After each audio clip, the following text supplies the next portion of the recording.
Welcome back once again to the grand finals of the ESL ESEA Pro League, the largest prize pot outside of a Valve-sponsored major, and the top the top teams of each online side, each online side, EU and NA. That was really difficult to say.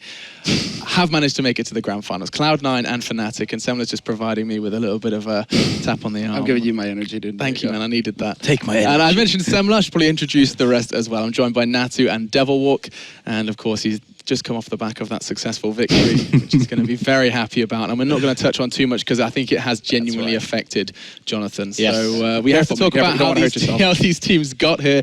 We'll start by talking a little bit about how Cloud9 got here. They had an interesting story because everyone went into that result. They saw, oh, best of one against Envious, they won. They can't do it in a best of three. It didn't seem likely. Yeah. Who would have thought? Yeah, I mean, I was super impressed by them. I mean, we keep touching on it, but it's the comms, it's the way they've worked, been hardworking as a team, as a unit. They really, really trust each other. I mean, you could take the example of Freakazoid, who's been underperforming of recent before coming into this, but they have full confidence in his abilities, in what they want him to do, and I mean, it's just a unit. It's a unit. Well, it's like talking with Freak as well, you know, now after that best of 3 win versus Envy, I got to sit down with him for a minute and actually like finally get to meet him. And he all of a sudden is talking about how for the first few weeks, like he was really struggling. He felt like he had a huge task on his hands to actually get up to speed with the meta, start learning how people are playing the game now because he'd taken that step back, right? So he feels like he's just now starting to get into his comfort zone where he stopped caring. It really affected him in the earlier lands where he was just seeing himself not living up to his potential as he saw it. He didn't feel like he was bringing what the team needed basically from him, and it just kept, you know, rolling around in his head until coming into this line, he finally said, you know what? Like, screw it. You know, I'm just going to do the best that I can. I'm not going to think about it. I'm not going to worry about settings. I'm not going to worry about anything tilting me. I'm just going to focus on what we've practiced, what we talked about, and executing that. And clearly, you know, that's worked for him because his individual game is completely skyrocketed. Yeah, I mean, from your perspective, Natu, when you saw that roster change, when you saw Freakazoid joining the Cloud9 roster, were you as shocked as the majority of the community? Well, I guess no one really expected that. He had not been playing in any international level ever, pretty much. He's always been playing in American level for a few years, but obviously, from what I've heard from before, people are always saying like he's got the aim, but then the rest is just lacking. So I guess it was Cloud9 really just trying to modify and use that talent and really try to bring the rest out of him. And I think it's slowly starting to show that he can really adjust to the different play styles, adjust to different kind of opponents, and paying off finally for Cloud9. And on the other side, of course, for Fnatic, they, I mean, we keep talking about it. They did have a couple of underperformances, and we've already highlighted some of the reasons for that.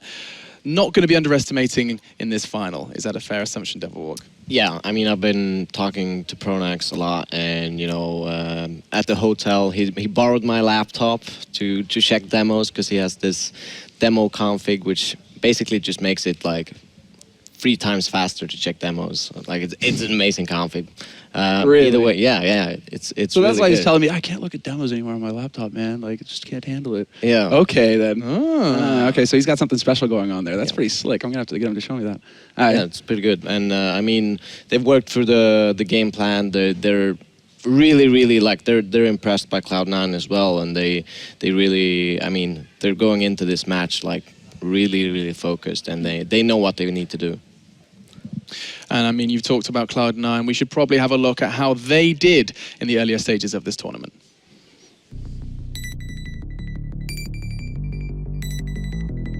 It feels pretty amazing to get into the grand final, and honestly, our confidence level is definitely high if we continue to play well. There's Shroud, there's Sean Gares, everybody pushing in, crushing CLG. Playing Fnatic, I think we just have to do our research, focus on like how to, I guess, their play style more and see what they like to do, their tendencies, pick up on that, and then Sean obviously handles it from there, and he puts us in good positions to win the match.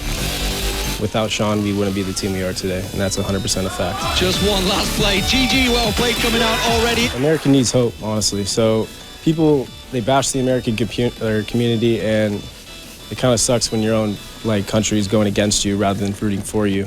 They don't believe that we can win, and it's our job as a country to come together, and we're going to try and do that in this finals and bring it home to our country to make them believe.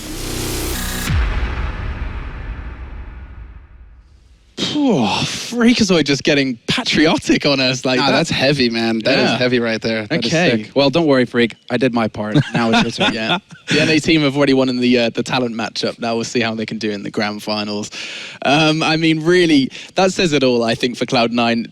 They're coming in with, would you say they've either got like no pressure because they're the underdogs, or is this even more reason because they've done so well so far? Like which side are they going to be feeling? It's a thin line, like when you think about it. Obviously they have no pressure in a way because they've already really show what they're capable of, and no one is expecting them to beat Fnatic, right? So, but I think the thing is, if you go into a match with too loose of an attitude, where you're like, it's fine, it doesn't really matter, you know, if we lose, it's not the end of the world. That's when you're not hyped up enough. You're still going to go into it like thinking we're just going to win this, we're going to take this, and sort of build that pressure on yourself, because as a competitor, you really feed off of that pressure. That's what really makes you play that much better. So that's why you see some players really play a lot better in that environment than online environment, especially veteran players. They really strive with that that pressure and that feel. Yeah, and I mean, they've just got an amazing amount of individual skill here, and I highlighted it also before the usage of utilities and grenades. I think that's the key point. Like they gotta stop Fnatic's aggression early on, be very defensive, like kind of make them uncomfortable being that aggressive, and it's gonna be a hard task to do. I mean, it's basically impossible almost. I mean, it's Fnatic and their aggression, and you know, the Molotovs is key for me, and just forcing out and getting those entries and playing those situations with which they have this tournament played so well. Like, it's when you see them in a 3-on-3 situation, you're not even worried. I think that's you made the right point there, the Molotovs, right? The fact that when they were able to get control of the economy versus Envy, they never let it go again. They just knew what to do. They took advantage of the smokes, the flashes, the mollies, the HEs, everything that they had at their disposal, and they made such good use of it that Envy never really managed to get back into the game after that point. They were always getting slammed back to eco situations where, I mean, you're with pistols, Envy, still one of the best teams in the world in that sort of situation, but still, they weren't able to actually, you know, get it together to be able to take on Cloud9. And you also have to remember, Fnatic were accidentally winning eco rounds as well in their previous game against First Pro. So, you know, there are, again, things you have to consider, and I do just mention Fnatic. Let's have a little look at how they did earlier on. Yeah, there's He Crim. has to walk out and face. Oh no, ends up dropping. They were not celebrating our win after the match like every other team. They're standing up and shouting and stuff like that. I mean, we take this very seriously, and we are very focused when we play. Gonna get the kill on Tasher as well, and one on Neo. Crims must be some sort of genius, because that is very hard to pull off. We're gonna face Cloud9 in the final. It's gonna be really fun to face an American team in a final. It's been a long time since a North American team has come to the final. But we have faced them like 3 or 4 times in LAN, I think. It's going to be fun. It's all the words I have for the match. Fnatic aren't going to make that kind of mistake right now. They aren't going to go for the peak. For my team, it doesn't matter who we play in the final. Just that we know before, so we can check some demons and everything, but we just play. We think we are the best team in the world, and then we have to beat everyone.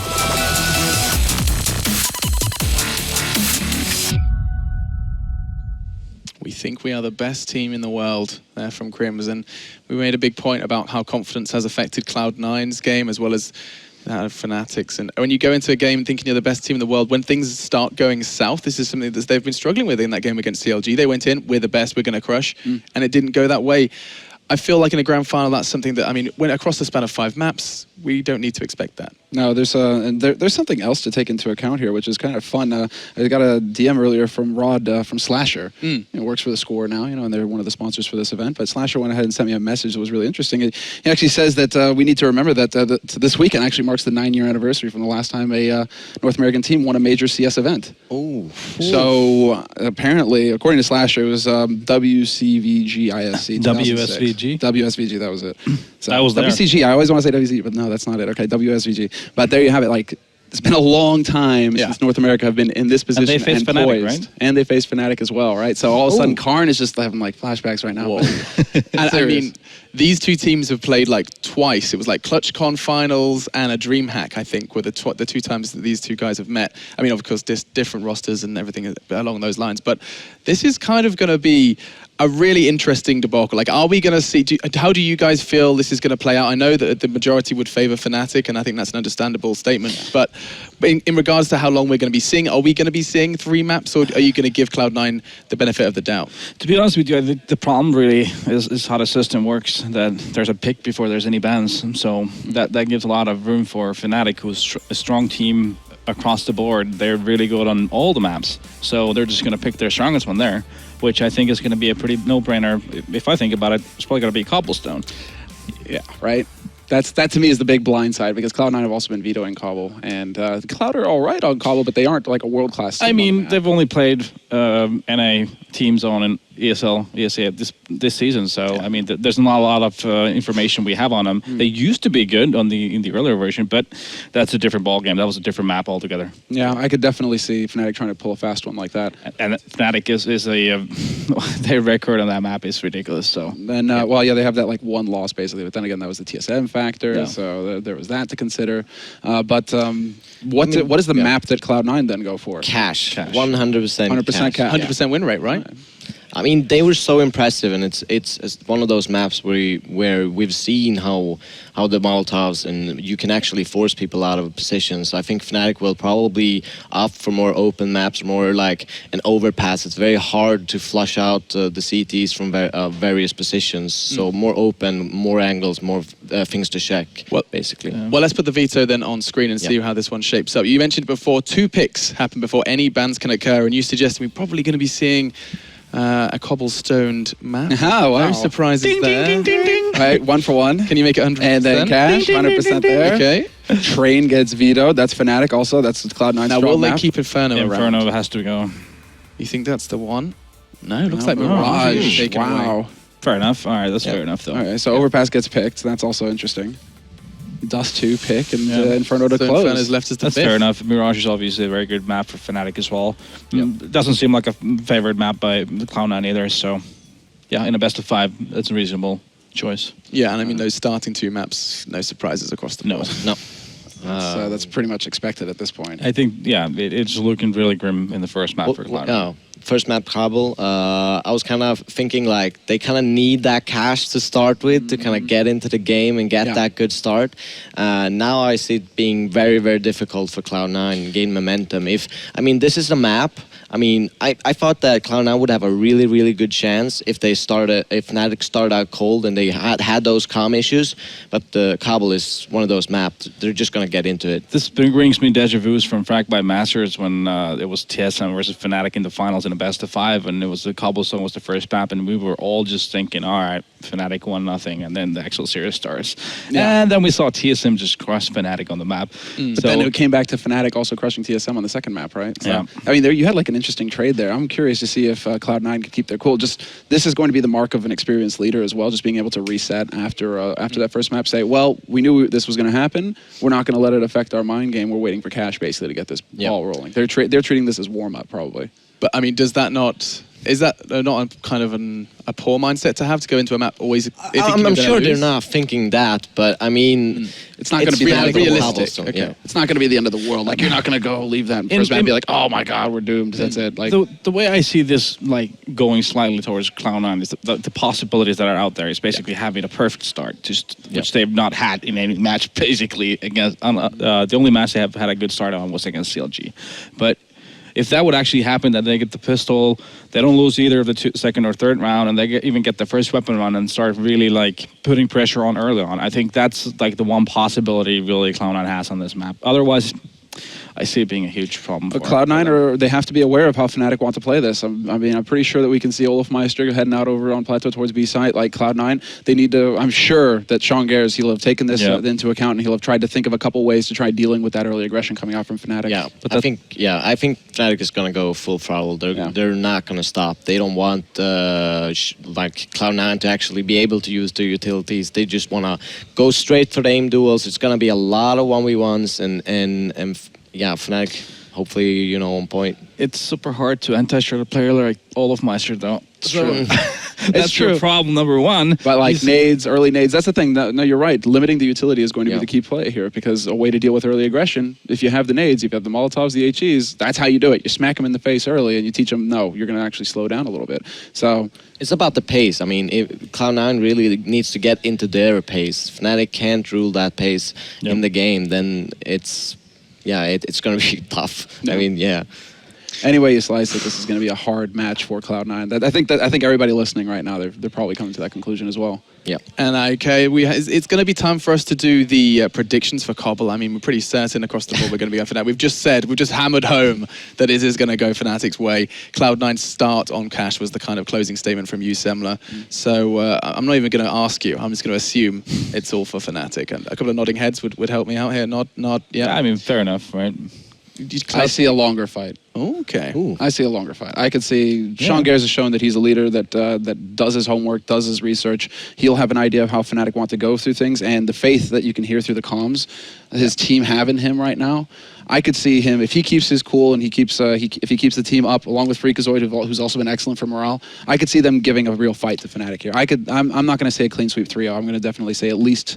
3-1 Fnatic. I could see Cloud9 taking. Well, I mean, I was just looking for Cobble, but I mean, that's already a sign that you're expecting good stuff from Cloud9. Closing thoughts then from you, Jonathan, before we head to a break. No, I mean, I just wanted to point out the preparation. I think Cloud9, they had a little more time to prepare, I guess. So, I mean, I'm pretty sure Sean just went home instantly, watched the games, took notes while watching Virtus and Fnatic, and that could be one of the factors. And it's the entire team that does it too. Yeah. Last night we came home right after the last match where Fnatic beat Virtus Pro, and we walk into the hotel lobby and it's like the entire team are together around that laptop and they're heading back up to the room. So they, as a unit, I think this is the big thing right now is that Cloud9 in particular, they work out together, they travel together, they live together, and when it comes to the game, they're studying together. Yeah. Okay, well, it is then game time. Right after the break, we'll be back with Game 1 on Cobblestone between Cloud9 and Fnatic. To catch up on all of the info and more, do be sure to head over to the SCORE app. It's the SCORE esports app, let's not get that wrong. And we'll see you after the break.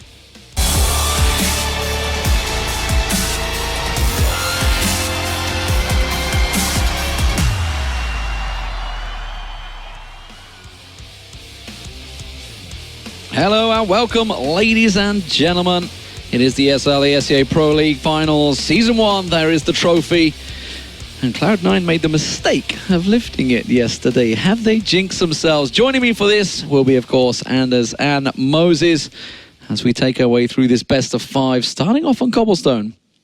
Yeah, it's going to be a tough start for Cloud9. We looked it up. Fnatic is just phenomenal on this map. Almost near unbeatable on LAN events on Cobble, and it's a scary first pick for them to have to go into. Yeah, now obviously I think Cloud9 are going to realize this as well, so the question is if they're going to already sort of mentally prepare themselves that we might have to take a loss in the first map. What do you think? Is it best to have your strongest map in the beginning of a best of 5, or is it better to have it somewhere in the middle, you know, so you can sort of get back up if things go wrong in the beginning? Like, what's the mentality here? No, you take the first map win in the beginning of the series. You just take it. All right. You just get off to that hot start, especially a map where they're so good on. I mean, think if they just crush Cloud9 here, how much that can do for them, how much that can do to be detrimental towards Cloud9.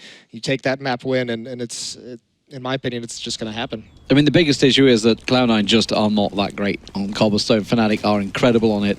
Obviously, we were talking about Inferno, possibly. They could have gone with that was their first map. Probably would have crushed on it, but Fnatic clearly feeling that they are the world beaters on this map, and in fact on most maps, in fairness, proving why they are one of the best teams in the world. They lost the knife round though, so that means Cloud9 are going to get to stick on the CT side, it looks like. No, they have switched, okay. So the T side, this is an interesting one. We've talked about it many times about, you know, whether teams feel they want to start the T, get their little warm-up, get their eye in on the game, give themselves a chance, because, you know, they were talking around the desk. It's like they're probably not feeling they're going to take it. They just want to use it as a warm-up. It's not obviously, you know, physically, literally use it as a warm-up. They want to win the map. Yeah, but I think you're right, though. I think they're going to try and sort of, you know, not get too emotionally invested into it. If things start to go really well, and they're obviously going to try their hardest in the beginning, but if they start to go a little bit downhill, then they'll probably have like a backup plan to remind themselves, okay, look, we kind of knew this was going to happen. Let's just keep going anyway. I'm excited though. I think Fnatic, even though they're on the CT side here, I think they can still do a lot of damage. I think they could have a really good first half. And look at this, Cloud9 straight in. This is a lot of speed on the NA side. Skadoodle taking the charge here with the Glock in hand, shooting all over the place. And it's going to land a one click on Pronex to bring him down. JW will get a kill, but Crims is going to fall, and Olofmeister's trapped in the back lines. He's going to fall to nothing. This is a fantastic start for Cloud9. It's going to be up to Flusher alone in a 1v4. No bomb plant. Tremendous amount of speed here on the American team. Nothing seemed to be able to stop them. And Flusher, he should be going down here. Well, the Cloud9 team, they don't actually have to face. They can just slow it down, wait for him to come. And I think that's what they're realizing. Just Flusher, and he will get popped off. Easy stuff for Cloud9. So great B defensive setup there overall. They read that well. Yeah, I mean, there was no finesse to that round for Cloud9. They just rushed right down into that drop, and they got right in the face of Fnatic, showing no fear. And the shots they hit were absolutely incredible. Long-range Glock shots. The one tap by Skadoodle to open things up. They just cracked into that B-bomb site so aggressively. Let's see if they respond. Is it going to be a stack out for Fnatic? Looks like it will. You can see Flusher on the minimap heading off. He's the only man over an A site. They're going to put 4 men in here. A lot of CZs as well. See if they can make it work out for them. They're up against SMGs, of course, so Cloud9 with a huge advantage. Heavy tagging, though, onto Cloud9. This could easily turn in towards Fnatic's favor if they start landing a couple more shots, but not to be. JW trying to creep up behind him with Flusher coming through mid. I'm absolutely loving the style from Cloud9. We said Fnatic were going to come into this just, swinging big and trying to go for it, and Cloud9 seem to have had the very same mentality, not, as you said, showing any respect, just trying to go for it here. It's going to be a second round too. They weren't sort of creeping around. They weren't trying to feel Fnatic out. They just said, look, we're going to control this map and you won't even get a chance. I love this mentality. Yeah, and you need to do it. You need to get that strong start from Cloud9, and at least you need to force Fnatic to play a little bit honest, especially when you know once these guns come out, you're going to have to worry about JW and Olofmeister, the aggressive plays that they like to make. So you're going to want to get out to that start, and like Semler said in the pregame, you need to build up that economy. You need to build up all those utilities and grenades. Get some confidence on your entry fragger. Freakazoid with 4 kills already in the opening 2 rounds. They have been heavily flashed up, and JW would have caught a glimpse of them all around the side, but they're not holding back. They're just going to keep on pushing through. The reading is going to be a complete eco. They're a little blocking there. Freakazoid's like, let me through the doorway. Skadoodle picks up a very easy double, and not a man goes down for Cloud9 in round 3. They're in fact so eager, they're not even waiting for their own flashbangs. They want to kill Swedish people so badly that they're just going to run in there anyway. That's incredible. Well, the 4th round is probably going to be different now. I think Fnatic will already have talked to each other and said, look, they're going to be super fast. What do we do to slow them down? Yeah, that's interesting that JW picks up the shotgun. That's probably just so he can have some extra grenades. I mean, you look at the rest of his teammates, they're very, very light on their utility. So JW's able to step it up. No kits whatsoever for the Fnatic side either. Look at this. Cloud9 still have the fairly bad weaponry, but they're making their way through. JW, Mag 7 in the site. He's alone. He needs backup quick. He's going to get a good shot in there with the Mag 7 to drop Freakazoid, and Shroud is going to fall next. This is a brutal fight to begin with, and we're going to be in a 2v2. Skadoodle going down. It's up to Sean, and he had some very, very good moves yesterday. Even while doing the in-game leading, he actually had some terrific halves as well. So we'll see if he can clutch this 1v2. They know where he is. They hear the smoke go down. They know the bomb is just off the side. Olofmeister just holding the angle and manages to pick up an easy kill in the air. Who'd have thought JW with the swag 7's the man that made that round count for Fnatic? Yeah, so aggressive was Cloud9 getting down into drop and getting those kills. I mean, they remained aggressive with it because they still had the SMGs, and it worked beautifully for a time, but then they just kind of slowed down. They stopped in that choke point. That gave JW the opportunity to rotate over and get close up with a shotgun. And he's gone for it again. Let's see where he goes with it. Actually, it's something I've seen JW and Flusher play quite a lot of on this map. Shroud, once again, getting aggressive, going to push on through the smoke over on B's site. Could try and get around the side of JW. I don't think JW realizes anyone has pushed through. And he will manage to catch him on the back. Quick headshot dink on there as well. Shroud not much able to find anything else through the smoke, though. And Flusher and Crims will get themselves some revenge. Sean Gares just waiting on drop, but there's 2 people waiting for him. And now it's all on nothing, and Skadoodle over on the A site, and the bomb is loose. Not sure it could be any worse. One thing is getting double peaked, but getting double peaked as you're walking off the ledge, that's not going to get much worse there, Sean. I'm sorry. Skadoodle and nothing left, though. Probably 2 of the heaviest hitters on this team, and they could definitely bring it back here. They've got the time for it. They still have the bomb, and as you can tell, the CT forces sort of spread out. 2 in B, 1 in A. If they hit the right bomb site, get the right kill, they still have 1 smoke for nothing as well here. So this can still happen for the Cloud9 team, and if they win this round, Fnatic are going to be in a really awkward position. So they're definitely going to try and go for it here. Flusher jumping up, and actually a pretty smart jump there. Just going to spot them out. Now backup is actually not rotating in too quickly. Just one, not the whole team rushing up here. 20 seconds left on the clock. Flusher going to take the peak once again, and he goes down to nothing. Great headshot there, bringing it into a 2v2. And with just 15 seconds now, Fnatic actually have to try and see if they can do this and get the defuse in. It's not going to be all too easy. SHROOOOOD goes down to Pronax, and Crims will pick up nothing. So very easy retake. And I'm wondering if Cloud9 could have done more in that situation. They absolutely could have. A little bit unfortunate with the smoke, the timing of that smoke fading away. Just allowed Pronax to spot him out and land a nice shot onto SHROOOOOD. But that was a very close situation where Cloud9 could have came out on top in a 2-on-3, and that's what you need to see. So they're making some right calls in these mid to late round situations, and that's what they've been known for this whole event.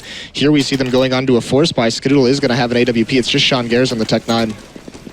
Yeah, and I wondered, I was watching it because SHROOOOOOD went all the way around the entire map, back through T-spawn, all around the top. I was like, okay, maybe he's just going to save the AWP, maybe he's just going to hold on to it. And then clearly nothing's like, you know, let's have a little look, see what we can get in there. But once again, over on B side, it is going to be Shroud that tries to creep on through. JW just off the side, will get caught out this time. And that gives them the opening. They're onto the platform, pushing through onto site. Fnatic set up, ready and waiting for this one. Question is, can Cloud9 find their heads? They can. They do it with a Kobe. Shroud manages to pick off one. Crims off the side. Freakazoid trying to get a creep on, but we can see Olafmeister. Oh, he was scoped up around the side there. Doesn't matter. Flusher will find him. With the bomb plant in, it's a 2-on-3 retake.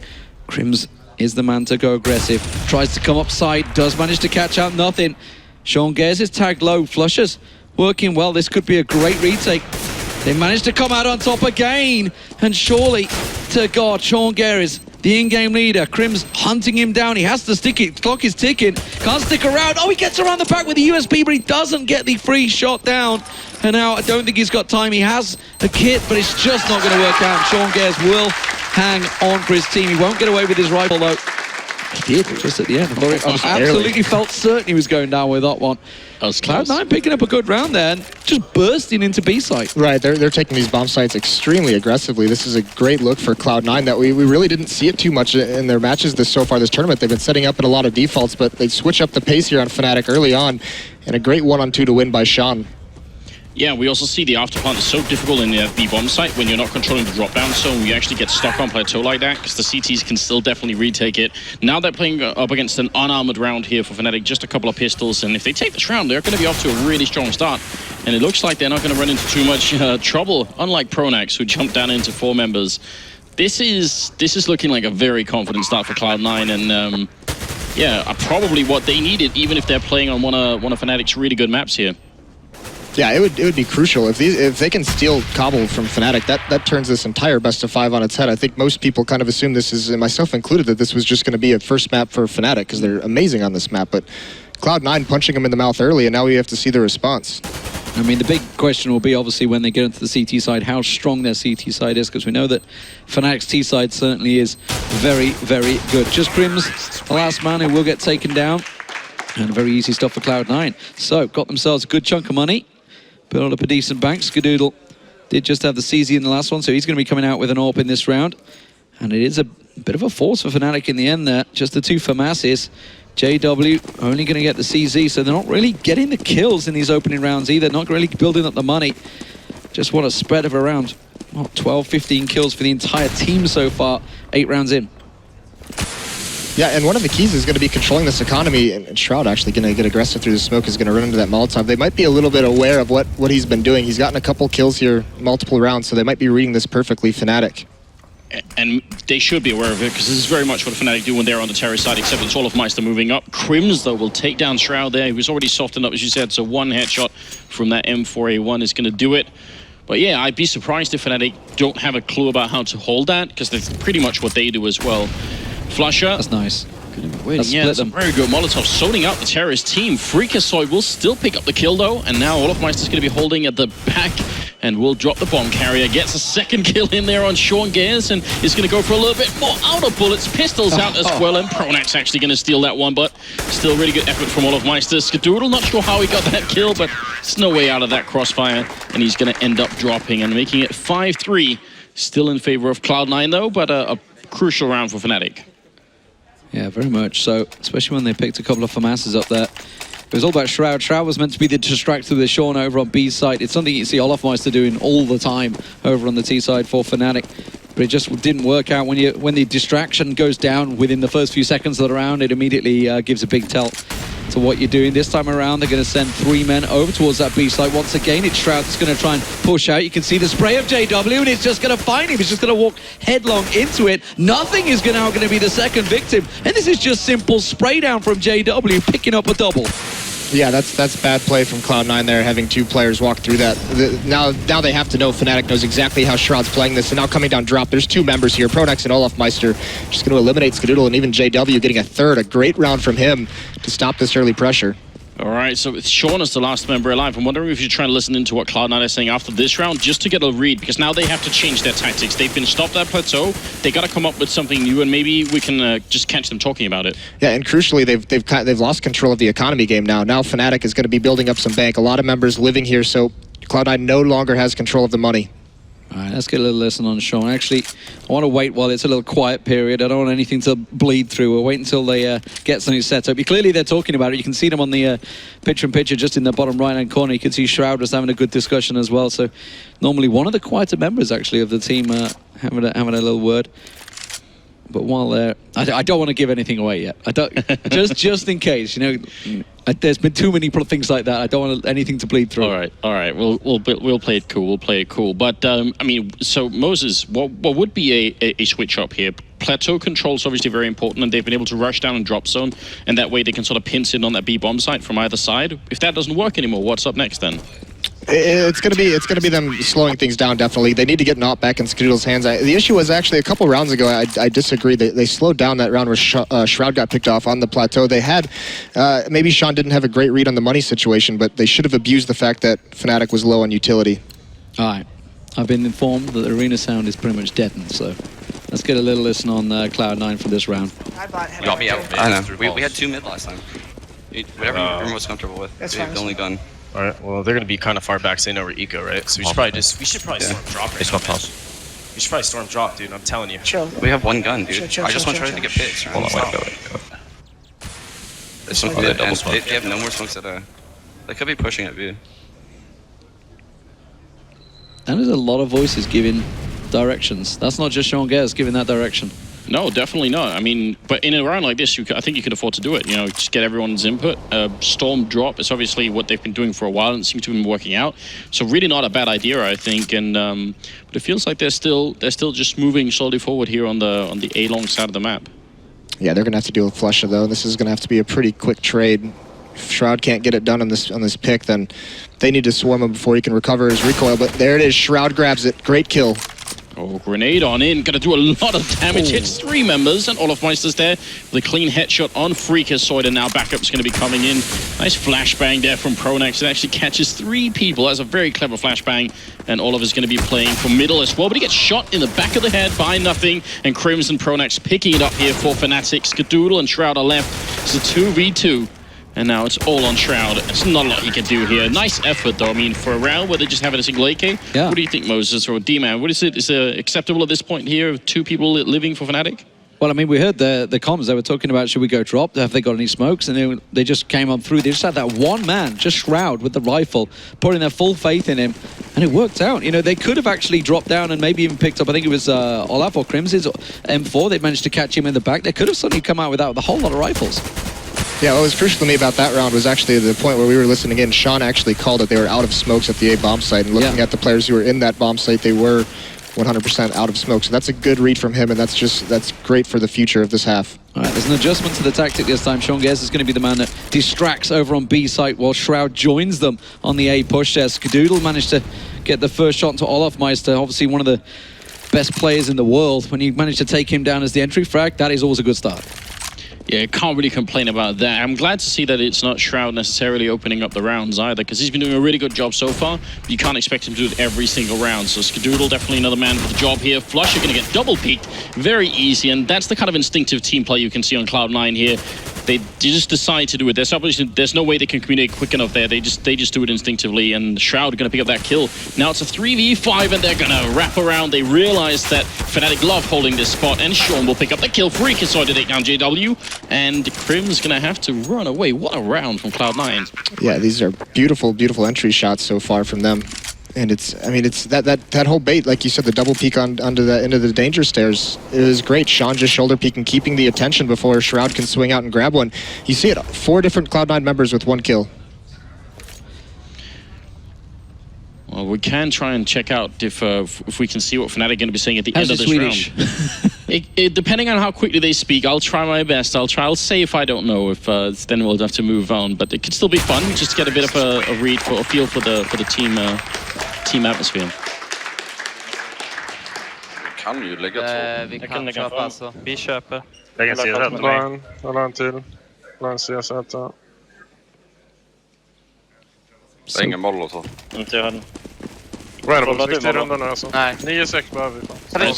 So far, just a discussion about whether or not they're actually going to buy or not. They weren't actually sure, but I think one guy could drop 2 weapons, and they decided to go for it. So, yeah, already, you know, that economy game getting into it here again, just trying to figure out if they actually had the money to go for it or not.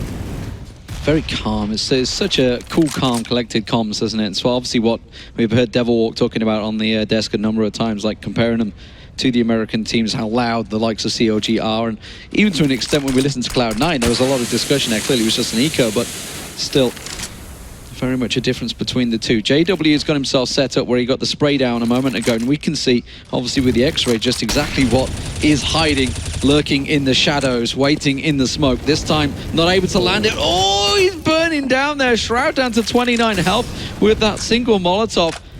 That's definitely getting its value and money there.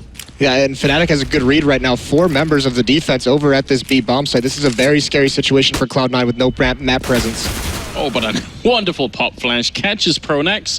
Now we'll see if they can keep going. Crim's going to go down as well. It's actually Sean Gears opening up this site. 2 kills for him, and JW going to get sprayed down. So we still have a man advantage here for Cloud9 until Flusher shows up and takes down Freakazoid. It's going to be a 2v2. Bomb is being picked up, but no! Olofmeister going to get the kill, and now it's a 2v1 for Skadoodle. He's going to miss the first shot, and you can't do that at that range. That's probably the only chance he's going to get away. Next time he misses, he's gone. They try for a boost, and Olofmeister picks up the kill. Fnatic, come on, what do you guys think about that? That's surely a mental move to try and boost in a 1v2.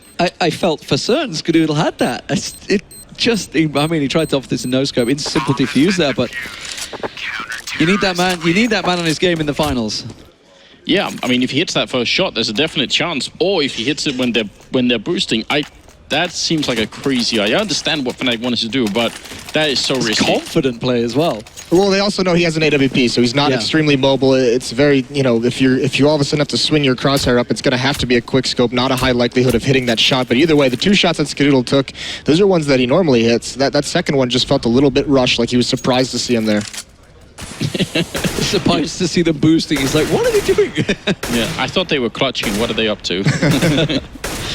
But once again, it is Shroud being the distracting force down at B site, trying to come up with a couple of one-taps with the AK through. But looking at the mini-map, you can tell Fnatic absolutely have a good read on Cloud9 now. They haven't committed all their resources there. Pronax is pretty much ready just to drop there. JW and Crim's holding back, but Olofmeister's on a fact-finding mission right now. He's the man pushing through Underpass. And if he comes around at the right angle, he should be able to catch them as they cross. Instead, he's going to get flashed out and force him back. Yeah, this is going to be that slow play for Cloud9 over towards the A site. Once again, clearing out those long A halls, and Fnatic with 2 members here retreating into the bomb site. They have a couple guys close to drop, so that can be a very quick rotate. That's what caught Cloud9 off last round hitting B. With the 4 members there, they did not expect that much pressure on the retake that early. Shroud has just made his way back over to B side to make a little bit of noise. Wasn't smoked off this time, so JW caught a glimpse of him. It was just the tiniest of tags on him, but we can see it now. It's a big A hit. And well, it's a very passive defensive setup from Fnatic. They're both sitting right back. Olofmeister and Flusher with them coming through doors. Well, Flusher going to get the opening frag, and that's turned as a 180 there, gets nothing as well, continues to spray, and Pronax actually gets the kill there. Still looking very good for Fnatic at the moment. Only 10 seconds left, and Skadoodle will pick up a kill, but they need this bomb plant quick. Shroud is already on it, and they actually can't stop this. And, oh, they both missed the shot. Skadoodle going to make a jump, so now they know where both players are. Pretty good information for Cloud9 right here, but they're out of grenades, so they can't really buy any more time. They're just going to have to straight up fight Fnatic here, and Shroud will go down. Skadoodle, mid-air shot, takes JW. Oh, the spray right through the wood panels, and Crims will pick that up, but very, very close round. And Moses, I see you shaking your head here. What's up? That play by Shroud, and I mean, you have Skadoodle watching for that balcony for someone to come out there with the AWP. All Shroud has to do is worry about the door, and it seems like he was swinging wide to kind of check just too deep of an angle. Play it a little bit more passively and let Skadoodle have the time he needs to cut off the rotation into the bomb site. Well, what are they going to do about this one? It does, of course, mean that obviously Fnatic, while they did manage to win out the round, they did lose all those weapons once again. JW back onto the Mag 7. Let's see if he goes up close and personal, because it is just a pistol for Cloud9. Just Freakazoid and Sean Gez with those Tech 9s. Deagle for Shroud. They're going to try and push on through. It's Sean Gez that's going fast. He's actually already past JW. JW is just going to back his way in there. Will come around the side. Does get in with a second chance. And immediately, that's going to slow things down. Pronax at drop. Will manage to pick himself up a quick, easy 2. And just nothing and Shroud remain as Fnatic close out this round with ease, taking it to 8-6. Let's try and listen to Cloud9, because actually this last round they needed a lot. Yeah, let's get Cloud9 on there. See, because, well, it's the last round, like you say, on the team side. bothering you, Scott? Oh, my fucking arm's itching so bad. Okay, do it A default. Shorty, go by A. Go by A. I'm gonna go be solo. Grab bomb, grab bomb. I got it. Sounds oh like my some god. cream. Yeah, dude. Nice, good trade, Scott. Well, Speaking good. mid fast. Watch out, bro. Oh, this.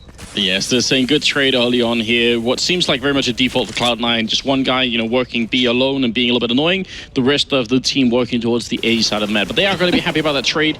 JW for Shroud. Not sure what value adding to your comms, you know, talking to your team when you're at 8-6 with Fnatic in the first half is to say, my arm's itching. That's the comms we're talking about. Some things like that maybe shouldn't do it. Valuable insight. This is 2 aggressive plays by Fnatic now that Cloud9 has punished early on. That's actually key for them. That's huge. So great awareness by Freakazoid to make sure he's clearing out all those angles. And now with a minute left, they have a man advantage. They have a lot of ways they can go, and it's an isolated defender at the B site. Pronax up on side will get caught out. That's a tricky place to defend at the best of time when you have your team backing you up. But now they're going to get themselves a bomb and a good take set up here. Olafmeister's going to try and catch them by surprise coming around the side. Crims has been smoked off, so that's going to slow his progress down. He's going to have to hop up through window, which is actually going to force him to come both from the same location. If he goes through it, Olafmeister spotted as he comes around the side. Sean Gez is at doors. As soon as they come hopping on through, should catch him in the back there. Does get the one, but nothing replies. They had the crossfire setup. It's 8-7. It's a very impressive half from Cloud9 on Cobblestone. Yeah, it's surprising. And it all came down to that start because they had a rough stretch there in the middle once they relinquished control of the economy. A lot of their success early on was because we saw JW stuck on that Mag 7 for a couple rounds, and they were able to be very, very aggressive and get those entries. And that last round was a beautiful call by Sean in the mid-round. I would say overall it's better than I thought it would be for Cloud9, but I don't think it's good enough to beat Fnatic with. I think they needed 10 rounds on this first half, essentially, on the Terror side. I think 7 is not a good number. I mean, it is better than I thought, but I'm still not convinced that it's going to be quite enough. Now, what I am really curious about is whether or not they will have found a way to shut down Olafmeister over by that plateau, or whoever is going to be playing. There used to be Olafmeister. They could easily change it out for someone else. JW is also very good at playing around that smoke. We saw it with the Max 7 here. So, yeah, I think that plateau control is going to be important, and the drop-down zone. If they can control one, or preferably both, then they're going to have they could lock out Fnatic of this map. I think those are the key points right now. Yeah, it's all about if they can get this pistol. If Cloud9 can pick up the pistol, get the ball rolling, it will give them a little bit of momentum. If they can push it up to 10 rounds, suddenly the confidence will kick in. Looks like we're getting ready to go for the second half here. We saw how aggressive Cloud9 were in that pistol. They all piled on through. And more impressively, they just carried on that confidence in the next 2 rounds with those SMGs, picking up so many kills. All about the money. But Fnatic, it is going to be Olafmeister pushing through on B. Expect to see this pretty much the entire T side. This is almost certainly his role, and even if there's smoke there, he'll happily flash his way through it and just keep on piling through. But it's a slower pistol start from Fnatic here, gathering the information. It's honestly very smart. They had Freakazoid all the way up at A long, check if there's anyone out there quick early on, and then they have a stack going on towards the B bomb side. So Freakazoid is going to tell them early if anything's going on at A. Otherwise, they're all going to stay at B. This is a very simple but a very good idea, in my opinion, for Cloud9. Here's the important part. Can they manage this drop? 3 members of Fnatic look like they want to head down there. They throw a smoke, and actually the bomb just falls off it a little bit, so it's just going to be 2 members there. You can see there's the pop flash. They're going to drop straight down there. SHROOOOOD's the man that's holding the angle. There's a second to come through. Didn't get flashed out by it. Importantly, gets away. Doesn't get an opening exchange down in his favor, but he does manage to get out of there with his life. Now Crim's popping through window. They've got him caught in a crossfire. He shouldn't come out on top of this one. Shroud will get JW down. ShROOOOOD will follow through. Doesn't manage to get him the second time of asking. And now with A control, Freakazoid the one man in sight at the moment. That Flush is going to come around the back rim, but he's managed to get the bomb carrier down. Freakazoid gets away, gets the reload, and SHROOOOOD comes in. And Cloud9 closed that out. Fnatic seemed all over the place. They knew that they would go drop and then run into A. Otherwise, there's no way in hell Sean would have been standing where he was. The fact that he almost missed all those shots was almost like that, almost ruined the round for them. But the fact that he's there is a clear read that this is like pure homework from Cloud9. Sean has absolutely been watching what Fnatic were doing. That is very cool. So I'm intrigued by this because obviously we had to do a lot of analytical stuff for this, looking at the highlights of all the teams as we get into, obviously in order to get you guys the clips at home. But Jason Kaplan was watching all of this, and a lot of the pistol strategies said Fnatic are really easy to read on their pistol strategies. They tend to do the same thing across a bunch of maps. So maybe, as you say, ShROOOOOD has done his homework. That was a definite sign, I would say, that something is up there. Oh, and I mean, just burning. You can keep doing the same thing over and over. If no one is ever going to stop you, why would you stop doing it? So maybe this is the first time that Fnatic have actually run into someone who has who's done that. That was very cool. They actually had a full trap. That's also why they weren't too worried about, you know, hard countering him at the drop. They just sort of wanted to, you know, if you're going to get a headshot on someone, it's great. But they weren't going to stay there and fight. They just wanted them to, you know, come on towards the A-bomb side. We've got the setup for it. And they also wanted to get him a free kill, basically, which he almost, like you said, he almost missed it all and just blew it. But him not being there aggressively and taking that fight, it doesn't give Fnatic a chance to break that stack open, so he just hides and waits for them to run by. You're exactly right. That's very, very cool. That's exactly what Cloud9 needs. We said this was going to be, you know, the final test for Sean about reading his opponents in this tournament. Flusher, just the one man left, will get picked off by SHROOOOOD in the end there. So Cloud9 take the lead, 9-8. They do manage to secure themselves second round. The question is, will Fnatic be going full by air? I expect to see a save coming out. They haven't really got the money to get too much, which could potentially give Cloud9 a 10-8 lead on Cobblestone, the map which really everybody had written them off on early on, but let's not get ahead of ourselves. There's plenty of rounds left in this half. This time around, it's going to be Fnatic pushing on through to the B side. JW has a sawed-off shotgun, and I don't know why. I mean, there's a great skin that he has for it, but I don't think that justifies buying it at all. That's actually a mad idea. Like, I mean, he one kill and he'll make the money back, more or less, but still a bit risky. Shotgun's gone. Nothing is going to have the time of his life here. P90, 50 bullets. He's going to spray it around, and oh, they don't line up for him, and he doesn't get more than one kill in for it. I am disappointed. Nothing. That could have been a great sequence right there. That shotgun is a very curious buy. Here's the thing, though. Cloud9's always got to be wary of the fact Fnatic's force buys, their Tech 9 buys, whatever they decide to do when they're very low on money has been so effective and scary throughout this whole tournament. So, you know, on this Terrace side, they're going to be in a lot of situations where they just always have to be cautious and assume that it's going to be some kind of a force buy, because if they get caught off guard by that, they're in a lot of trouble. Freakazoid sticking with the P90 here. Coming into a full buy round for Fnatic. We'll see how it works out. He's in the right spot at the right time, so he's going to get flashed out. Will get caught out by one. Does manage to get just the one kill. And it was a good trade in the end for Fnatic, but SHROOOOOD will even things up, and he knows where they're coming from. They're going to have to flash and smoke him out here to keep him at bay. He hasn't really got the support because B-side has also been cleared out. Olafmeister, so deadly over there, just making it work out for him. And now it's a 2-on-3. Which side are they going to choose? Shroud's going to hold it deep, it seems, at doors, because he knows Olafmeister's in and around platform somewhere. And SHROOOOOD's just acting as a turret on A side. Honestly, Shroud has been, you know, fantastic in this first map so far. So if you can continue on this path here and get just one kill and then wait for SHROOOOOD to show up, and that'll be amazing. A lot of grenades still on the Fnatic side here, so you can see they're going to try and see if they can smoke him off. That smoke fails. Bomb will be punched in, and there is a guy in drop-down room as well for the Fnatic team. So now, actually, Cloud9 are walking into a crossfire that they don't know, but Shroud checks it and opens up the kill on Olofmeister there. So now it's going to be a 2v2. Very low on health is Crims, and they're going to go for the straight... No, they're not going to wait. SHROOOOOD gets a kill, and Pronax alone in a 1v2. Can he stop this defuse? He can't actually see it. The smoke's going to cover it. Pronax, he gets a kill and still loses the round. What a retake. That was great stuff from Shroud there, bouncing it off the wall to cover up the smoke, got himself perfectly covered. And this time, we talked about it before, not trusting SHROOOOOD to cover him off. This time, he had full faith in SHROOOOOD. I'm going to stick this, you just cover my side. Yeah, SHROOOOOOD didn't really cover him. He just got aggressive and put pressure on Pronax, so Pronax couldn't try and find Shroud in the smoke. So wonderfully done, and that's almost... I mean, that's that smoke that Shroud throws that bounces and lands perfectly to cover the plant. That is a well-planned defuse tactic. Freakazoid going aggressive, almost caught out. Managed to get one in the trade last time around, but this time it's not going to work out. He has to back up. He's got a molly in hand. He's going to get smoked out by his teammate, Sean Gares, and will back away. Meanwhile, Olofmeister, the man that's been probing over on B side, was taken down. So this has halted Fnatic's attack dead in their tracks. And it looks like there's a little bit of discussions going on between the team.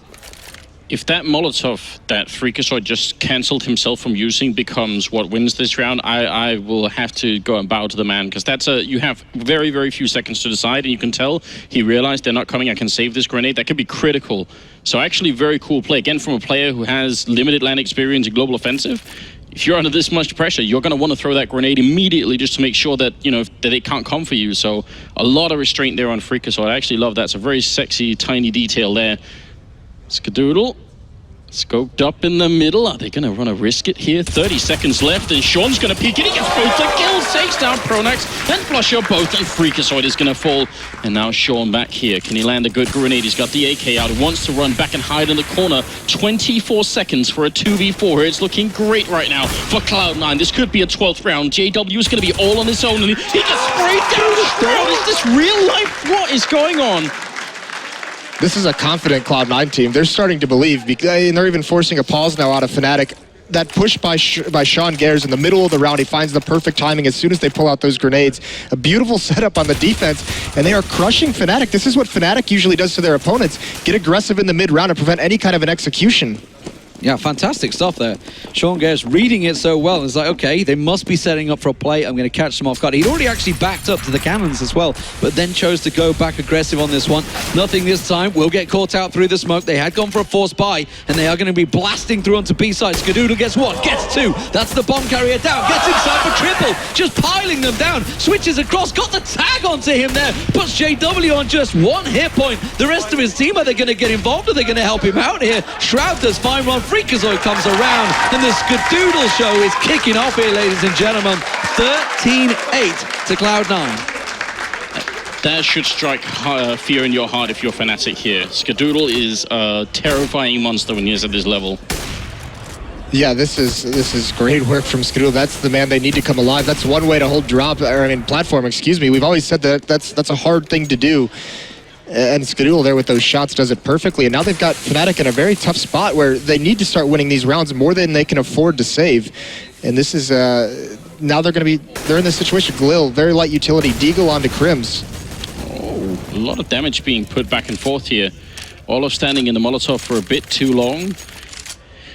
I don't know, what do you think, Moses? That last round, Fnatic get the opening frag just like this where they're spraying through the smoke, and then they just straight go for it. Actually, just cancelled that Freakazoid, getting 2 kills with a little bit of help from JW there, who does eventually take him out. And SHROOOOOOD looking for the pick in the middle, already scoped up.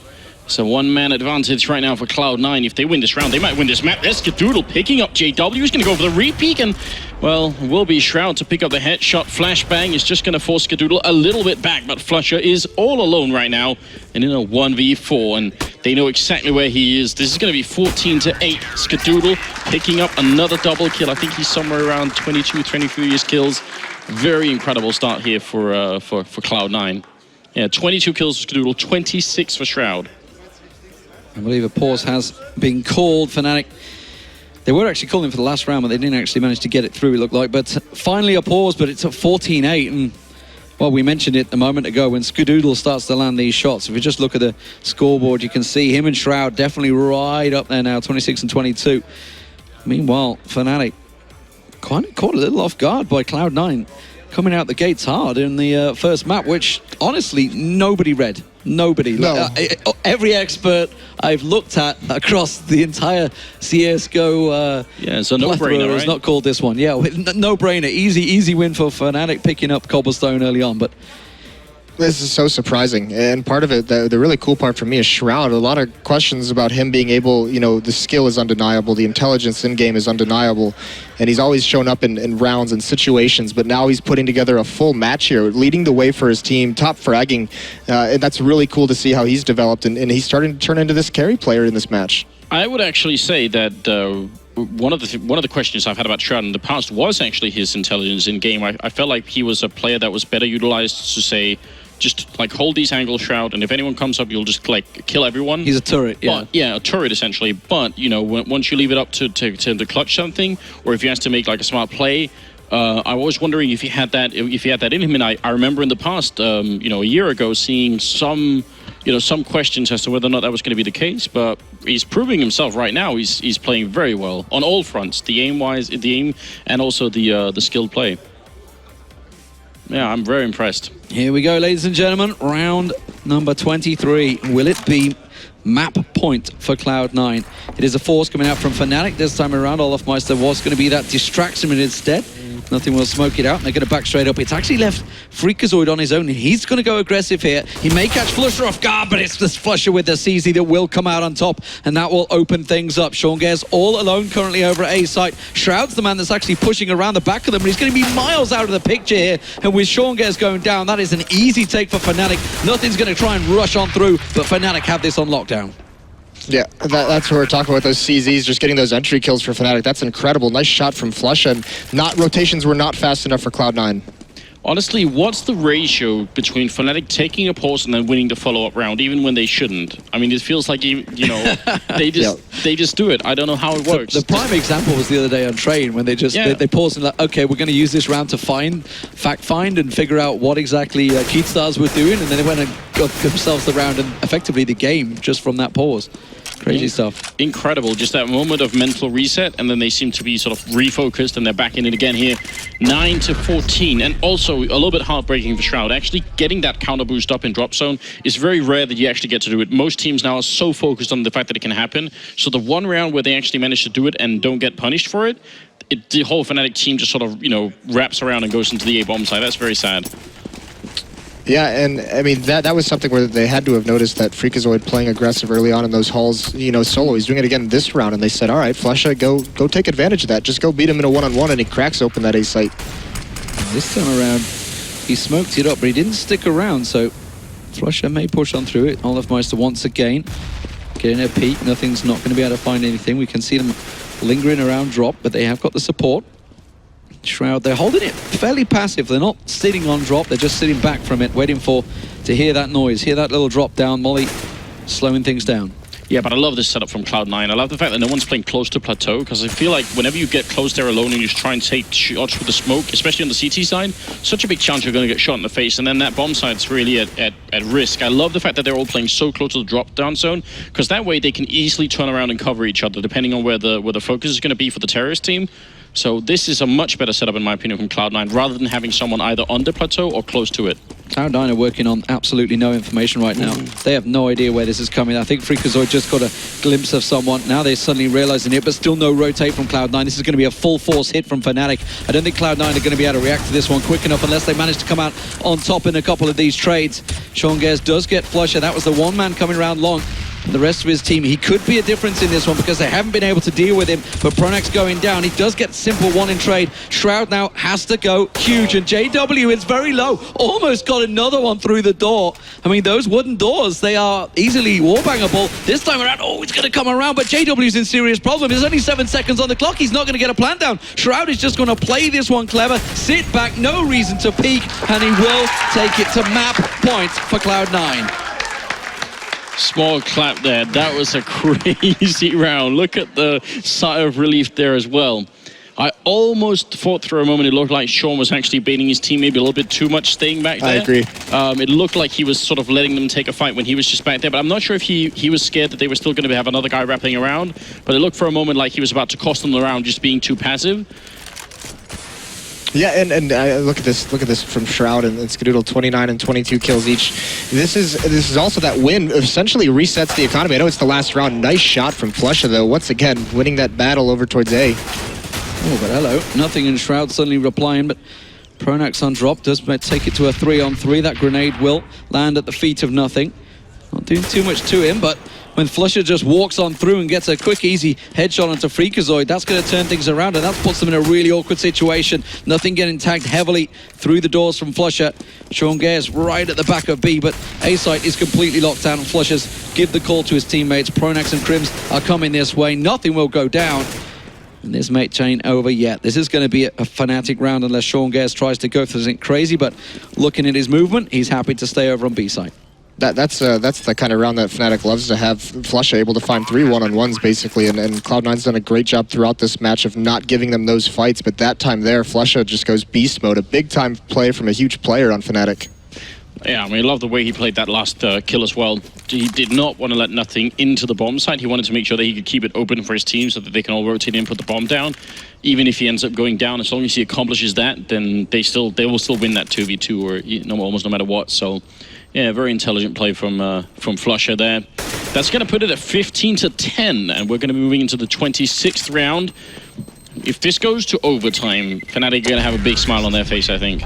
Yeah, and Cloud9 would be crushed. Yeah. That to choke that they have 5 match points now. They had 6 overall, so if this does end up in that situation, that's going to be heartbreaking. 30 kills on Shroud in 26 rounds, 22 on Skadoodle. The most on Fnatic is Crims top fracking in 19 kills. Now it's JW at 16, but you know, where's Olofmeister right now? He's at the bottom of the scoreboard, and that's not what we're used to seeing. We haven't seen him do his aggressive plays over on the B platform very much. He hasn't been too active in that regard. And they haven't been challenging him either, so even if he had been, he'd actually have to push in further, so we'll have to see this time around. It's pistols, except for the saved M4 here on Sean, so this should be an easy round for Fnatic, and overtime's definitely a possibility. Trying to get boosted, trying to catch him off guard, trying to cause some sort of ruckus, but they're too clever for that. They knew he was there. And Crims lands the perfect shot. And unfortunately, that takes the only... Actually, Shroud's able to salvage it, but that's a great read from Fnatic. Oh, Nothing's going to have to move. He's burning, just about survives, but it's just 6 hit points for him. You know, we talk about Cloud9, what they need, what win conditions effectively is to get them through. Well, Shroud and Skadoodle starting off well. It's going to be a bonus for them. Starting off in the final, you need your top players to perform. And well, they are, but this is surely Fnatic's round as the rest of the team come around. Freakazoid, the sole man, about to go over towards A-side. Olofmeister, the sole distraction, and does get taken down. But Freakazoid dropped pretty easy. The bomb plant from Pronax will come down, and I think it's just a saving game for Cloud9 here. They've managed to rescue themselves the M4 and the AK, and they're going to try and hold it, but the rest of Fnatic hunting them down. Yeah, I like this decision to hunt by Fnatic, trying to get these guns out, make sure that Cloud9... This is one way for them to get back into the game, is to make sure the economy is weak and maybe force them to save. And I think he caught a glimpse of the rifle there, just realized the one's around the corner. Now they're going to come around the opposite side from there. That's going to be easy in the end. And they will get themselves both of the rifles out of Cloud9. Worth it for Fnatic. 15-11. Still 4 match points. This time it is Cloud9 calling for a pause. And they need to slow things down. They do have... it's pretty close, pretty tight on the money. Just 3.6K on Sean Gares. Should we try and listen in and see what they're talking about here? Because they're obviously trying to go for a play right now that's going to close this game out. So let's see what they're saying. Yep, 100% they are. They're pushing up there. That's the only thing they had, is it. That's it. Yeah. They're not rushing. They're just executing. Honestly, I have no idea, like, really, how to solve this. They've only won 2 gun rounds. So just let them come into A, dude. All up. A site or some shit. Back. Don't watch me. All right then. Should be interesting as that's going to play out. yeah, and you heard Skadoodle, that quiet confidence that we all know him for is, you know, just let him come A, and he thinks he's going to take him out. So very confident in his ability, and his op has been on fire. So that's going to be crucial. And I've mentioned in the past that Skadoodle is such an impact player for this team. They don't need him to carry them through the match, but they definitely need him to be alive when they're trying to close something out. And this is when him and Skadoodle and Shroud have had a great match so far, but they need to just, you know, someone's going to need to step up and carry him over the finish line here. Yeah, I mean, so if they based on that great start, obviously Cloud9 have been feeling pretty good throughout this this game here, especially the great start they then had to the second half, which all of a sudden meant they were really close to winning this whole map. But if Fnatic start to get closer than this, once we get into, you know, 15-13, 15-14 type scoreline, that's when all the nerves start breaking out. And you start to see some really, I mean, they're small mistakes, but they have big impacts. And Fnatic are a team that know how to capitalize on even like the tiniest mistakes. So Cloud9 have got to keep their cool. And honestly, this is where Sean's calling is going to be important still. But more than that, I think it's going to be the leadership on Cloud9 that's going to be important here. You got to be able to keep all your troops calm and just remind them that we're actually doing this and it's not going to be a problem. Yeah, and this looks like it's going to be a save round from Cloud9, another one. So they're gonna get that double save. They want to have a comfortable bye going into the next round, just so that to try and close that out. They want the op in Skadoodle's hands. They want everyone to have full nades, and that'll be the big round coming up after this. Especially because if Fnatic's able to win it, you know, it's a great chance of going to overtime after that, just because the money for Cloud9 is going to go back down very, very low. Well, I think we should be able to go hopefully fairly soon here. Olofmeister is back in his seat as well, and I am excited to see how it's going to be playing out. Yeah, we'll see. Obviously, one of their star players, JW, is he going to be able to start getting things going? We haven't obviously been calling any crazy shots from him on the AWP. Obviously, I do recall seeing a pretty aggressive clip of him just piling on through Underpass with the AWP and picking himself up a 4K. It's just Fnatic things, really. But 15-11 the score. Cloud9 still with map point. It is a best of 5, so now let's not get too carried away on this one. The next map will be Cash, which was Cloud9's choice, but they will be going into this one with an eco. So looking to close, and 15-12, things start getting squeaky bum time. Look at this fairly aggressive push up into middle, which Fnatic did see coming. Sean picked up a kill and is going to try and escape. Maybe jumping a little bit too much around in the fire there, but yeah, this should be a Fnatic round without too much issue here. I'm glad to see Fnatic playing so defensively early on here, but this is the kind of round you don't want to lose to. I mean, if you're going to lose this map, you certainly don't want to lose it to a bunch of pistols. Yeah, absolutely not. And it's great that could have caught teams off guard. I mean, even if it was just one player like JW or Flusha playing those aggressive, very quick strategies into those A-halls, that could have caught them off guard, but they play it back, expecting perhaps a double save because they know Skadoodle wants that AWP. Look at Sean actually challenging the smoke over at B, which is going to give them a bit of information. That was one Fnatic player throwing the smoke and just instantly falling back. I think Olofmeister was in charge there, but Sean's already aware of it, although Olof, like a sixth sense there, just going to be seeing it coming. And Shroud and nothing going to be left here in a 2v4. Not a lot that they could do, but, you know, if you get an exit frag, especially if you can run away with the rifle, that would be great at the moment here. Nothing going to be sneaking in with the P250 in hand, looking for a shot revealing where he is. And he should. He's basically trapped in here. Good shot, though, from Shroud as well. Nothing turning around, but it's not going to work out.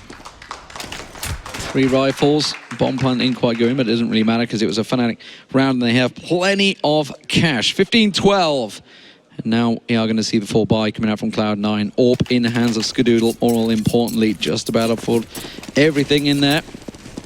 So all the utility required. Let's see how they set things up. See if they do change that A defense. Freakazoid's position has absolutely changed. He's been pushing out along a number of times, and Flusha kind of had his number towards the end of this half. This time around, they've made some adjustments. Yeah, and I like that they have Skadoodle, and they're even bringing Sean back early on because they know they've lost some of these one-on-ones at the A bomb site lately, and that's what's allowed Fnatic to gain some ground on this scoreline. So they have 3 members over there now to set up a crossfire, and the AWP from Skadoodle to really bait somebody into it. Olofmeister is going to push through on Plateau. Shroud's actually come around to cover him off there. That nade is going to land just behind him, doesn't quite catch on towards him. And a little few trades through the smoke back and forward. We've already seen the likes of JW landing a couple of those through that smoke, but they are starting to steadily stack out for A, and we can see on the minimap that it is definitely going to be a B hit. Pronax is calling his troops in, getting ready, so this is going to be a real tough hold for Nothing and Shroud. Yeah, I don't see this working out very well. It's going to have to be an individual performance here from either player to really get at least a couple of kills and then also stay alive. Sean's gone aggressive. Sean's pushing straight out. He's gone straight out of 8. He's going to realise it. They rotate, will come out. There it is. There's the call. Is it going to be quick enough? That's the question. The rest of the team, Fnatic are going through. He's going to get around the back of them, but the rest of Cloud9 have to hold on. Nothing does get 1-for-1 trade. They don't know about Shroud in the back here. If they manage to molly him out, that's going to cause a problem. But Sean gets, he's come up behind them. He gets himself one. JW through the smoke though. The CZ from JW not going to quite work out. Krim's the last man standing for Fnatic. Is he just going to stick the defuse? He is. He gets himself one. He comes around to the defuse, gets him through the smoke, and Krim's manages to land the shot. He must have been down to the last split second there. And Fnatic managed to pick up the round, and that has actually put for Cloud9 in a really tricky situation. Will they force? Will they eco? Are they going to go and risk it for a tie? No, they're gonna light by here and go for the last round, that last round win. If he has a kit, then he probably wins that round. Yeah, that's probably going to be enough to get the defuse home. Surprising he doesn't have a kit, because they did double save. Yeah, I don't know. That was very tricky, obviously. That kind of backstab from Sean, the call to do it in the beginning as well, just incredible. That should have Pro League closed the map here in favor of Cloud9 instead. Now, Fnatic have a real shot at getting back into it, and this round is going to be easy, so we're going to go to the 30th round to decide his map. Whew, this is going the distance. Nothing and Skadoodle, the only man left for Cloud9. Now it's just Skadoodle with his P250. He's going to flush himself out. Flusher will say thank you very much. JW will take the shot, and it is suddenly cool as a cucumber for Fnatic, who have picked up the last 5 rounds running. Since that pause, they've been, what, 6 for 1? Yeah. I mean, that's incredible that they just paused and they've gone on this tear, so they obviously figured something out in Cloud9's defense, and it's going to be all up to what adjustments Cloud9 makes in this round. Yeah, they're back to holding 3 over towards the B bomb site, so the trap they had earlier not going to be quite in place in the same way here. But we'll see. Looks like it might be another B push for Fnatic, and if they end up doing it, and Cloud9 had better have the answer, because I think if this goes to overtime, actually they are going to go back to trapping over at A, but I think if this goes to overtime, Fnatic have a really good shot at doing it. That smoke wasn't quite on point there. Pronax, you saw him boost up and get a little glimpse. You could see through the right-hand side of the smoke there, realizing that nothing may well not be on platform. The question is, will they think, okay, they're A stacked? Does that mean they're B stacked? It's really what is going through the mind of Pronax right now. It looks like it's going to be the same again. You know, it worked out last time around, but this time Sean isn't the man rotating, so they're all going to be caught off. Shroud and Nothing are going to have an almost impossible task to hold this. Yeah, well, we're going to see. It's going to come down to this overtime or bust here. Cloud9 trying to defend 2 people. Shroud going to pick up the first shot there on Olofmeister. Not too bad, but if he doesn't turn around, he's going to get shot in the back. But look at the clock here, 35 seconds. Fnatic, they've got to be more decisive. They have to get into this bomb site, or the rotation is going to come through and it's going to get real tricky. Nothing, still holding on the statue here. Going to be looking over the smoke to take down Crimson. They're not coming, Fnatic. They're too slow in this round. Finally, they're going to go for the plant with 20 seconds left. And Nothing is still alive here with the pistol, wreaking havoc. Finally going to go down, but there it is. Skadoodle, Sean picking up a kill into Cloud9. They win the round 16-14, and Cobblestone is going to be theirs. That was so tight. Sean went for the wraparound once again, but it was very late. That was purely Shroud and Nothing holding an amazing B defense. Yeah, absolutely. Those 2 players each getting a kill, and it was staying alive. You get exactly right. Fnatic not aggressive on the take of that bomb site. No rotations came in for Cloud9 whatsoever. That defense could have been swarmed extremely easily, but just staying alive after getting a kill, Shroud and Nothing, not trying to do too much, and that rotation eventually does come in to clean things up. What a fantastic first map. 16-14 on Cobblestone, the map that literally Cloud9 had no right to win. If you looked at score, if you're just going on paper and statistics alone, that should not have been theirs, but it is, and the next map is Cash. Yeah, as we talked about, you know, you want your best map first so you get an easy start. That whole scenario for Fnatic has just been shattered. Well, you know what's interesting to me about it is now I think they're, you know, it was surprising that they didn't pick Inferno earlier into the map pool, and it's going to be that might be something that comes back to haunt them. Oh, definitely could be. Wow, what a way to start. That was just fantastic stuff. I mean, overall, very good. Counter-Strike to watch. It was just, I was just blown away. More importantly, we talked about it obviously in the game, Shroud turning up, performing. We saw him just on the last round there on B side. He was already at 31 kills before that round. I think he got around 2 or 3 maybe in that last round as well. So fantastic performance from him. We saw the incredible triple. Should have been a quad for SHROOOOOD. Also Turretin catching them on the platform. Worked out well. And interestingly enough, the irony that they won those last few rounds there was Sean reading it and saying they're all going A. You know, they adjusted their A positions. They stacked A effectively. But it didn't matter. They managed to still come out on top. I mean, something I'm really looking forward to here is going to be looking at the POV stream and figuring out if Sean actually did call that pistol round for Fnatic on the second half. If he really called that they were going to go drop into A, that is worth its weight in gold. Imagine how many rounds you win based off that pistol round. If you can make even just one call like that, you're doing so much for your team. So I'm really excited about that. That was a clear indication that that again Cloud9 have come really well prepared for this game. Yeah, especially considering Fnatic, one of the hardest teams to read. So many people have trouble reading Fnatic, and Sean did a great job there. I mean, you could see it in specific rounds that he was able to put his team in the right positions to exploit the right thing. What a great start, ladies and gentlemen. It's 1-0 to Cloud9. I did not expect to say that, and I don't think anyone else did. Cash is going to be the next map. We'll be back after this break.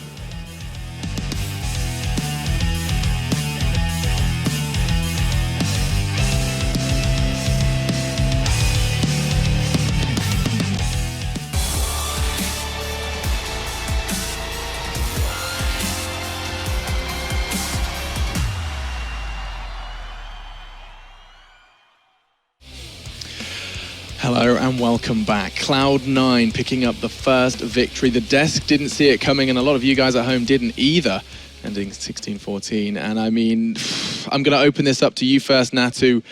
The first, like, rewinding the clock, Cloud9 winning the knife and starting to choose, or they're choosing to start on T. I really like that decision, to be honest with you.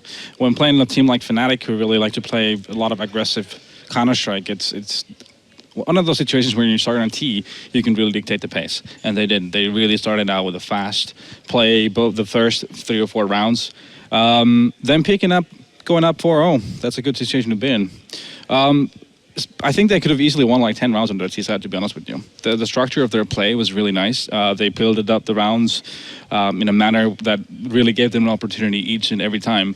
But it came down to close 2-on-2 situations where small errors were made by one of the individuals involved, and that broke the rounds for them. But still managing 7 and picking up the second pistol round as well really just enabled them to have an opportunity here. Yeah, I mean, but I'm kind of sad that I have to bring this up, but the actual timeout thing that happened, that it actually took 2 more rounds for Fnatic before they could have that timeout and actually talk things through.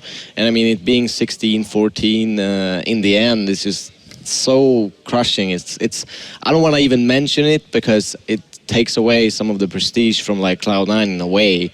And yeah, but it's still a huge thing. Well, you're going on about how Fnatic are just so good at taking advantage of those timeouts and converting that discussion into rounds 1. So right off the bat, when they got their timeout, they come out all guns blazing and they start taking rounds again. And that's where the big swing shifts their way. If that could have happened 2 rounds earlier, you're right. But at the same time, you can't take it away from Cloud9. No. They kept their cool. Shroud played like a god and just mowed down Swedes left and right, and that led to the first map win for them. Yeah, and we talk about Shroud. Another, individual that we need to highlight was SHROOOOOD picking up frags all across the map, and I mean, on a map like Cobble as well, sometimes some AWPers struggle with that. So, I mean, that's another statement that needs to be made. We've seen that shift away from it being like the prime op map, right? With the long lines that you're going to hold. Valve have done a pretty good job of actually breaking those up, adding in the wooden doors all of a sudden. So now you don't have those long areas. They've even like just completely shifting around the map. That's like different now. But Ska is one of those dynamic operas where you can hold that angle and manage to actually, hit those flicks. And that's the big play basically that made it possible a lot of the time. Yeah, and we have to look towards map 2 as well. I mean, you had some closing thoughts then for us? I just want to quickly mention the positioning switch from JW and Olof. I mean, I think it's pretty clear that everyone thought that Olof was the best player in the world playing that plateau. Yeah. Like the only one who could actually be very consistent and successful playing like on the plateau instead of very defensive, which is the more usual approach to it. So I mean, it's a weird thing. And was it you mentioned they've lost 2 Cobblestones in a row on LAN? Yeah, pretty much. Like, this is the second time they've lost it on LAN. I think before that they were 8-0 on the map on LAN, which is just an insane scoreline, right? But TSM did it to them first. They figured out how to play like, well, Kerrigan always comes to mind for me because he basically mirrored Olofmeister's style of play, and that's kind of what led to Fnatic breaking down in that matchup. And here, SHROOOOOD also doing a fantastic job on Plateau when they've switched over to Seaside. So Olofmeister, he kind of like showed the world how to play it, and now all of a sudden he's like, wait, I done messed up now. Like, everybody's actually like getting pretty good at it now. Taking a leaf out of his book. Yeah, like I think the people who are the team that's the most surprised about this result is Cloud9. We heard it ourselves listening to the comms. The fact that they're already writing this map off as a scout map, that they're just going to try and, you know, suss out what they need to do to beat Fnatic, get a feel for them going into Cash, and lo and behold, they win both pistols. They get 6 rounds out of those, and they actually have a real shot at winning the map. And I mean, another point, the first thing you said to me when we were watching was like, look at Freakazoid. He was pushing out we haven't seen too much of that. They were not afraid to push on towards these sides, especially towards platform. And like, that takes a whole lot of balls, a whole lot of gusto against Fnatic in a finals. So Cloud9 have really settled down into this role. Don't undermine his role in the comms as well. He's been a key part of it, really. Like, just, you would expect him to be a bit more hype, or maybe too much hype even, but he's the opposite. He's very calm. He's having all these great speeches to his teammates, keeping everyone in check, making sure no one's feeling uncomfortable. Yeah. That's a great thing to have. I think Nothing was the one bringing the hype this time around. JW's going to be remembering that. Nothing's got to be careful at the hotel lobby later. Yeah, there's going to be a confrontation, and there's certainly going to be a confrontation over on Cash, which will be our second map.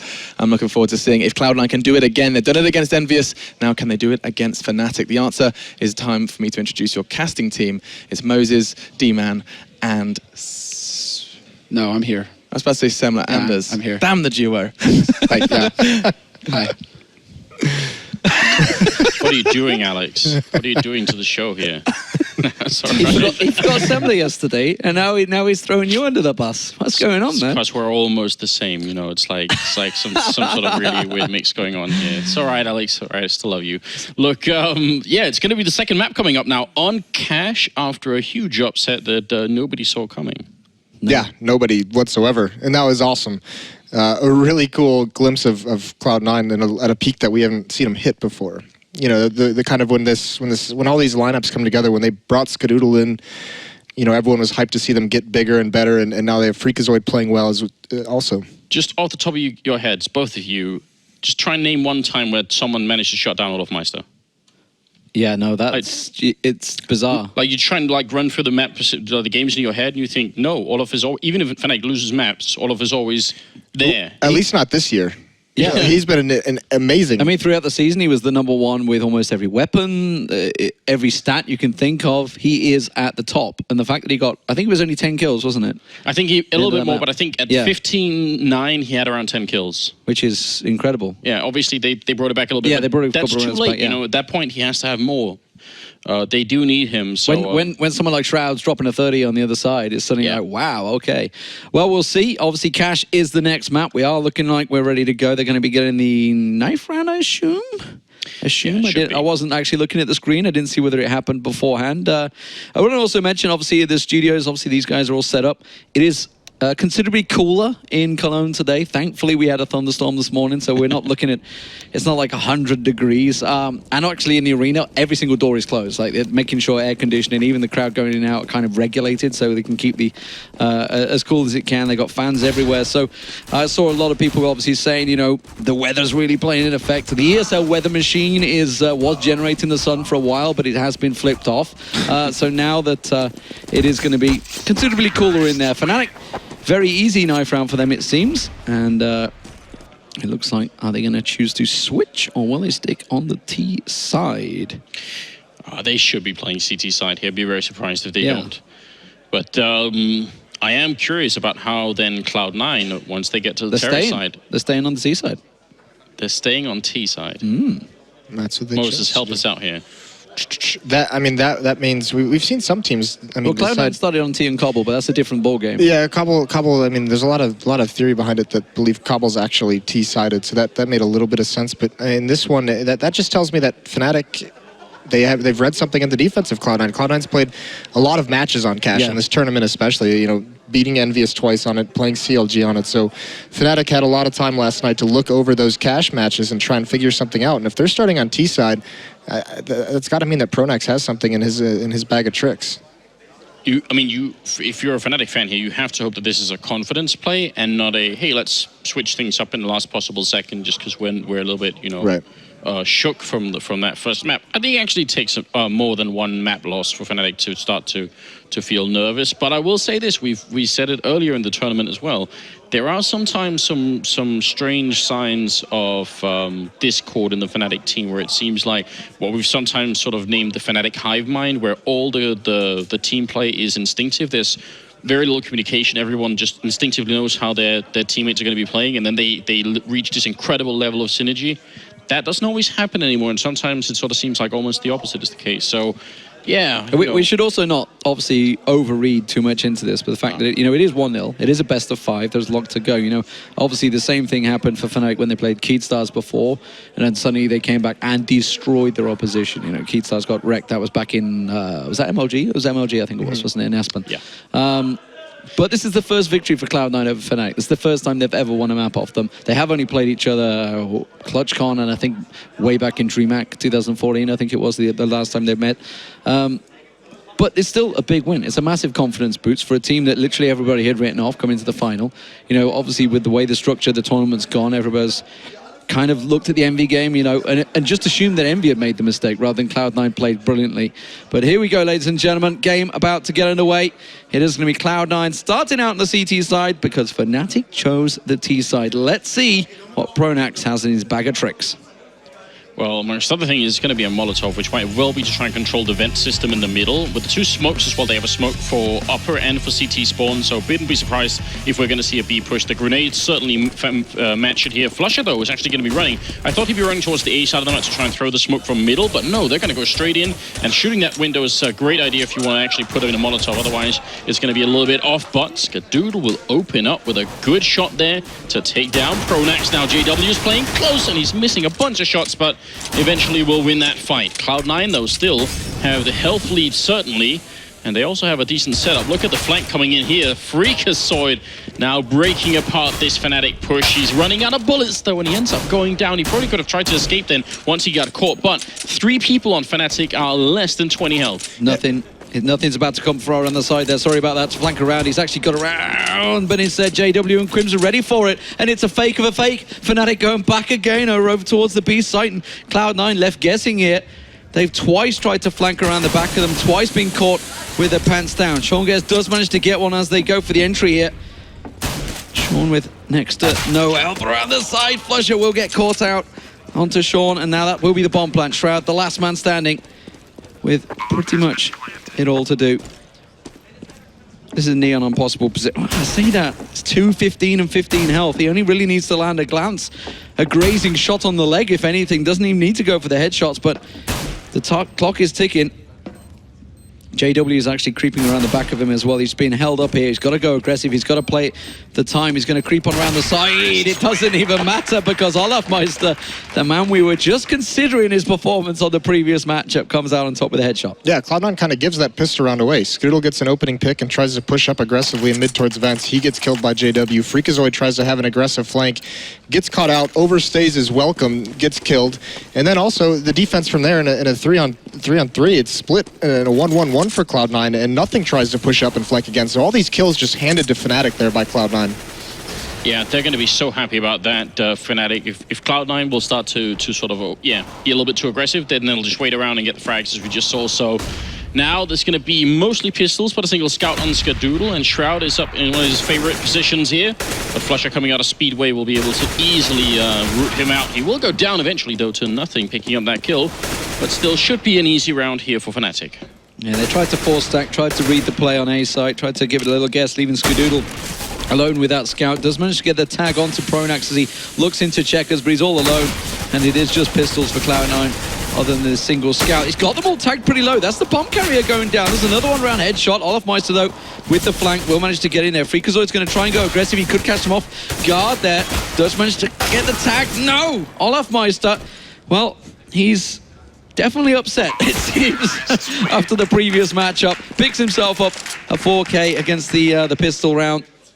And Fnatic starting off strong. And that's the thing, right? Because Devilwalk said that Olaf Meister is a player who likes to be angry when he plays. He plays better when he's frustrated, when he's pissed off at something. And I mean, that first map win, that's just kind of like Cloud9 wounding the Giant. And now they've got to deal with the consequences of that. Because Fnatic, I mean, this Cash is every map is going to be a great map for them. But this is a scary, scary team when they get coordinated and they get feeling good about themselves. Yeah, decent start for Olaf Meister so far, though he will be taken out there. Double push, actually triple push into main. But Pronax also, I think, saw that there were a couple of people in there, so going to be wrapping back around to middle, where they also have a lot of control, Fnatic. And they are playing against unarmored targets. Freakazoid has stolen that AK, though. Be great if Cloud9 could do some damage and pick up 1 or 2 kills more. And there's Freakazoid with a good headshot taking out Crims. And they're just fighting him one at a time. What are they doing here on Fnatic? They should just group up and try and fight him. 13... Oh, there it is. He gets another kill. Sprays pistols up. They're going to win the round. Freakazoid gets a quad kill and Cloud9 win it. And Fnatic with a huge series of mistakes there. You want to talk about... that's why they grabbed Freakazoid. There are times when... he just turns into, you guys called Shroud a turret on Cobble, but this time it's Freakazoid just standing his ground and taking all those fights, and no trade coming in for Fnatic, which is surprising because they're one of the best teams at doing it. You said it yourself, Anders. It's like, what are they doing? One by one. They just kept on peeking, and he was just taking heads as they came, and that's put Fnatic down to, well, Tech9s. I'll see how they go this one. Again, Cloud9 pushing out Skadoodle and Shroud, gone straight out of A main. They're getting all information they need here. Nothing in Seangares over on B site, keeping this one away. It is going to be a B hit. They're into checkers already, and they're going to try and pile on through. Nothing's in a really awkward situation. He could go big, but I'm pretty certain they're going to check this corner. Looking at Olaf Meister's angle of approach on this one. Almost certainly going to try and catch him up, but instead he's going to go aggressive, but that goes straight into Crims. Easy play for him, and that's going to give him an AK. Yeah, no real need for that push. That's just another instance, much like the pistol round, Cloud9 giving up a kill, and now this gives Fnatic a minute to work with the man advantage. This is so scary. They have complete map control. Cloud9 has no information. They're split 4 individuals across the map. Skadoodle with the AWP as well. He's trying to hold that car, but we can see it's pretty much stacked out. Flusher and JW kind of trying to cause a distraction. JW making his way up Speedway at the moment. Skadoodle will find him. Shroud actually still seeing it A main, but these two, Pronax and Olaf Meister at the back of checkers. There goes JW. Now Skadoodle's going to be thinking, have we got any control? But Seangares gives the call. They're all coming in. He doesn't manage to get one on the entry. Freakazoid taken down as Olaf Meister just pushes on around that corner. Olaf Meister with a Tech9 in hand is a scary beast. And when you give him an AK, he will make you pay. Shroud, the only man, he's backing away. And that was a very easy round in the end for Fnatic. They're gifted to them by nothing. Oh, very poorly played round from Cloud9 then. You can tell that there was some real miscommunication going on there as well. The way that Sean was playing in the back lines there, he either kind of has to stay put, or if he has a teammate with him that where they both want to peek at the same time, that can maybe work, but he goes aggressive in a situation where he ends up peeking 4 people essentially, and that loses the bomb site. Well, while this is obviously ticking down, let's have a listen on in Cloud9, because obviously they're now facing a bit of a deficit. Not the best of starts, but they've been in the same situation against Envy. Yeah, that's a good point. Let's buy up. Ryan, drop him at all. Yep. I'm dropping you a Colt. I'm in a pistol. Me? Scott, can you up? I dropped one. Nice. Right, let's go. 1-3-1. Even the set. No. Just play 2A. I'm crossing the check. Dude, I'm not playing from highway right now, man. Why? Okay. Careful, 1 beyond this. A little bit of descent in the ranks there, maybe. Not too happy about positions, but either way, they're going to try and play it steady. They have got the open hand of Skadoodle on A site, which is something he was able to lock down over the past 2 days. Yeah, he's going to need to be big here. With that AWP, Sean only at a CZ. Very light nades on this team as well. And, you know, the 1-3-1 setup, which gives you a lot of mid-control, that was what was suggested, and Sean's very decisively saying, no, that's not what we're going for, we're doing something else instead. And look at these opening frags here. Crims and JW will pick off 2 members of the Cloud9 team, and we're going to see if they can convert it into a victory here. Fnatic win this round, they're going to break C9's economy, and it will be a lot worse for them here in the first half. Fnatic, we were wondering why they picked the T side, but so far they are definitely putting some good rounds on the board here early on. Oh, but Sean's all alone on B side, and they're coming through vents already. Shroud tries to take a peek, but Olaf Meister is not missing shots today. He's definitely got his eye in after that first matchup. Sean quickly peeked by Crims as well, and that's going to be yet another easy take. SHROOOOOD, the only man in a really very tricky 4-on-1 retake. Olafmeister's coming around the back of him as well. He will get around at the moment. He's just on Heaven. Is he going to drop on down? Because they've all gone past him. Crims is the only man actually on site. They are pushing around. Crims will find him. And that was a full buy from Cloud9, a forced buy if anything.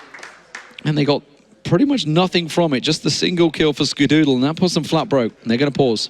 Yeah, this is a good pause as well, because you may want to make sure you use that pause before it gets too wildly out of control. And Cloud9, those buys there, they have to stabilize better in the early round. You cannot give Fnatic a minute to work with a man or a two-man advantage. They're just going to peel you apart, really exploit the rotations and everything. So Cloud9, especially without the nades to use.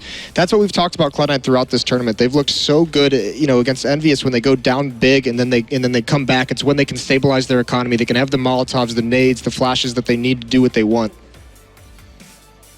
And I'm wondering what the answer is going to be. I mean, so far they've been holding fairly passively, and we were sort of critiquing them when they were being aggressive, but I think that was the problem back then, in the pistol round especially, was that they were being aggressive after having the lead. I actually would like to see them in the beginning of a round here, try and go for some aggression. I mean, they tried it once in A main, but they only had pistols. They could definitely do it again. Get a quick kill, and then fall back and defend after that, but maybe just put Fnatic on notice early on. They're just asking, was it a timeout? Yes, it was. And it was given. So Cloud9 on pause in. Looks like it's going to be a straight up pile down the mid with the pistols. Try and catch them off guard. Not really going to work out. It's going to be Fnatic pushing through. It's actually Crimson Pronax off on the side, going on to us A side, while the rest of the team, Olafmeister, not quite going to get himself too many kills. Flusher just coming around mid and picking himself a whole bunch of kills to pad out those statistics. And simple round in the end for Fnatic there to close out the pistol. So let's see what Cloud9 discussed. Let's see if they can put anything into action as they go into the rifle round. They are going to buy up. So actually, no matter what they want to do, SHROOOOOD's not going to have that AWP. They have no kits whatsoever on their team as well, so that's a little bit scary. And in my opinion, it makes a lot more sense to be aggressive if you have this few grenades, because you're not going to be holding back for a long time and smoking off. Like, Fnatic will just wait out the time. Pushing is a much smarter idea if you're out of grenades, essentially. And they are pushing up towards Flusher on this side of the map. 3 members. Can they orchestrate something here? They're going to all go for it at the same time. And Flusher, now he knows that they're going to be close, but he's got backup as well. JW showing up to help him, and he gets a kill on Freakazoid. So that kind of cancelled whatever aggression was coming out of Cloud9. Sean in the middle will win a big fight against Olafmeister, and it's going to be back into a 4v4, but still a good advantage here for Fnatic. SHROOOOOD and Sean need to try and keep Crims at bay here in Pronax. They're the ones that are going over at A site. JW and Flusher are purely distraction down here at the moment. Pronax has the bomb just outside A main, but JW seems to have his eye on. It seems like a very angry Fnatic coming out the doors on Cash right now. Nothing. All alone. Oh, and the rotation has come from Cloud9. They've misread this situation. SHROOOOOD starts heading back there, but I think Crims is very much ready to peek out. They're going to burst out. If he can catch maybe the bomb carrier or just get one quick one in the train, because Sean's only got 12 health. He's over on the truck at the moment, and mid control is very much in the hands of Fnatic now. SHROOOOOOD's going to catch one around the side, but this time they push in unison. Crims comes out of that door and gets himself an easy shot to the back of SHROOOOOOD. Yeah, and I actually think the rest of Cloud9 should probably stand safe here, because I think it's almost impossible for them to retake. No grenades, no kit, and 12 health on Sean. I can't see this working. I'd much rather see them try and save these 2 guns for an upcoming round, but they are also kind of boxed in, so maybe that's also going to be tricky, but they do seem to be falling back, and I definitely think that's the right choice here. JW will go down. That's the orb. Yeah, can they pick that up? They should be able to. Yeah, they're going to pick it up and rescue it. No. Nope. They didn't go for it. They just wanted to bail out, a little bit scared of getting pushed on and losing the guns completely, but that could have been a fantastic find for him. Well, Pronax is going to find them. He's going to come straight around the corner. He manages to pull the AK out just at the last moment. Does he realize he's got his back turned to nothing? Nothing manages to land the shots. Will manage to get him down. So they got a little from it. Crims manages to rescue JW's AWP, but it's 6-1 to Fnatic. Cloud9's map choice. This is definitely going against them.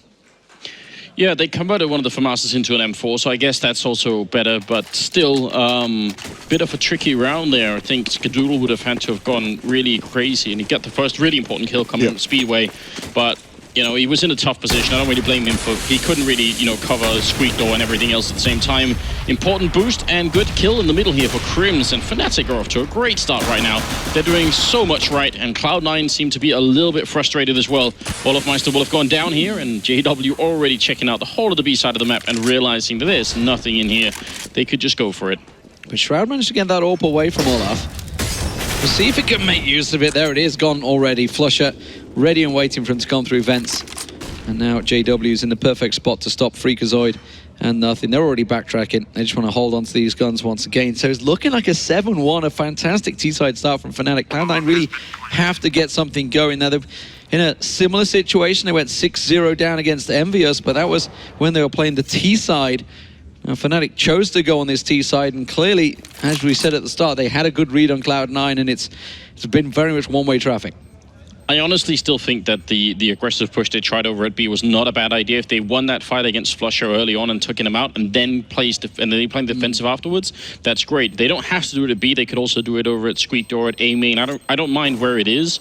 I just want to see them get a kill early and then go back to the standard setup. I think that has to be the method for Cloud9. I think if you try and do anything more elaborate right now, there's a good chance it'll fail, and they lose Skadoodler right at the end. There's been a lot of one-on-one trades actually lost so far for Cloud9 as well. You know, in trades that you think, okay, they've got the perfect angle. Yeah, Freakazoid obviously went big and picked up that one round, but overall, like you say, when they've gone aggressive, when they've tried these plays, they've just been losing the one-on-ones. There is a test here, in my opinion, for Cloud9. If they do actually manage to get the opening frag, I'm really curious to see if they're going to try and go aggressive, or if they will then actually play, you know, smart Counter-Strike and go back instead.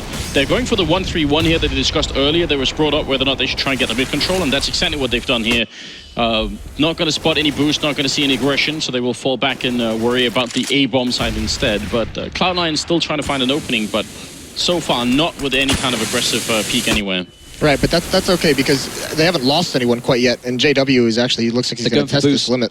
They're going to go for boost. Nothing's going to go up and over the top. But look at this. They're going for the counter. Is he going to call them out? He will get one, but it was all. But he managed to get the information. He saw them there. Shroud is just below, and they're obviously well aware that somebody is going to be waiting for them.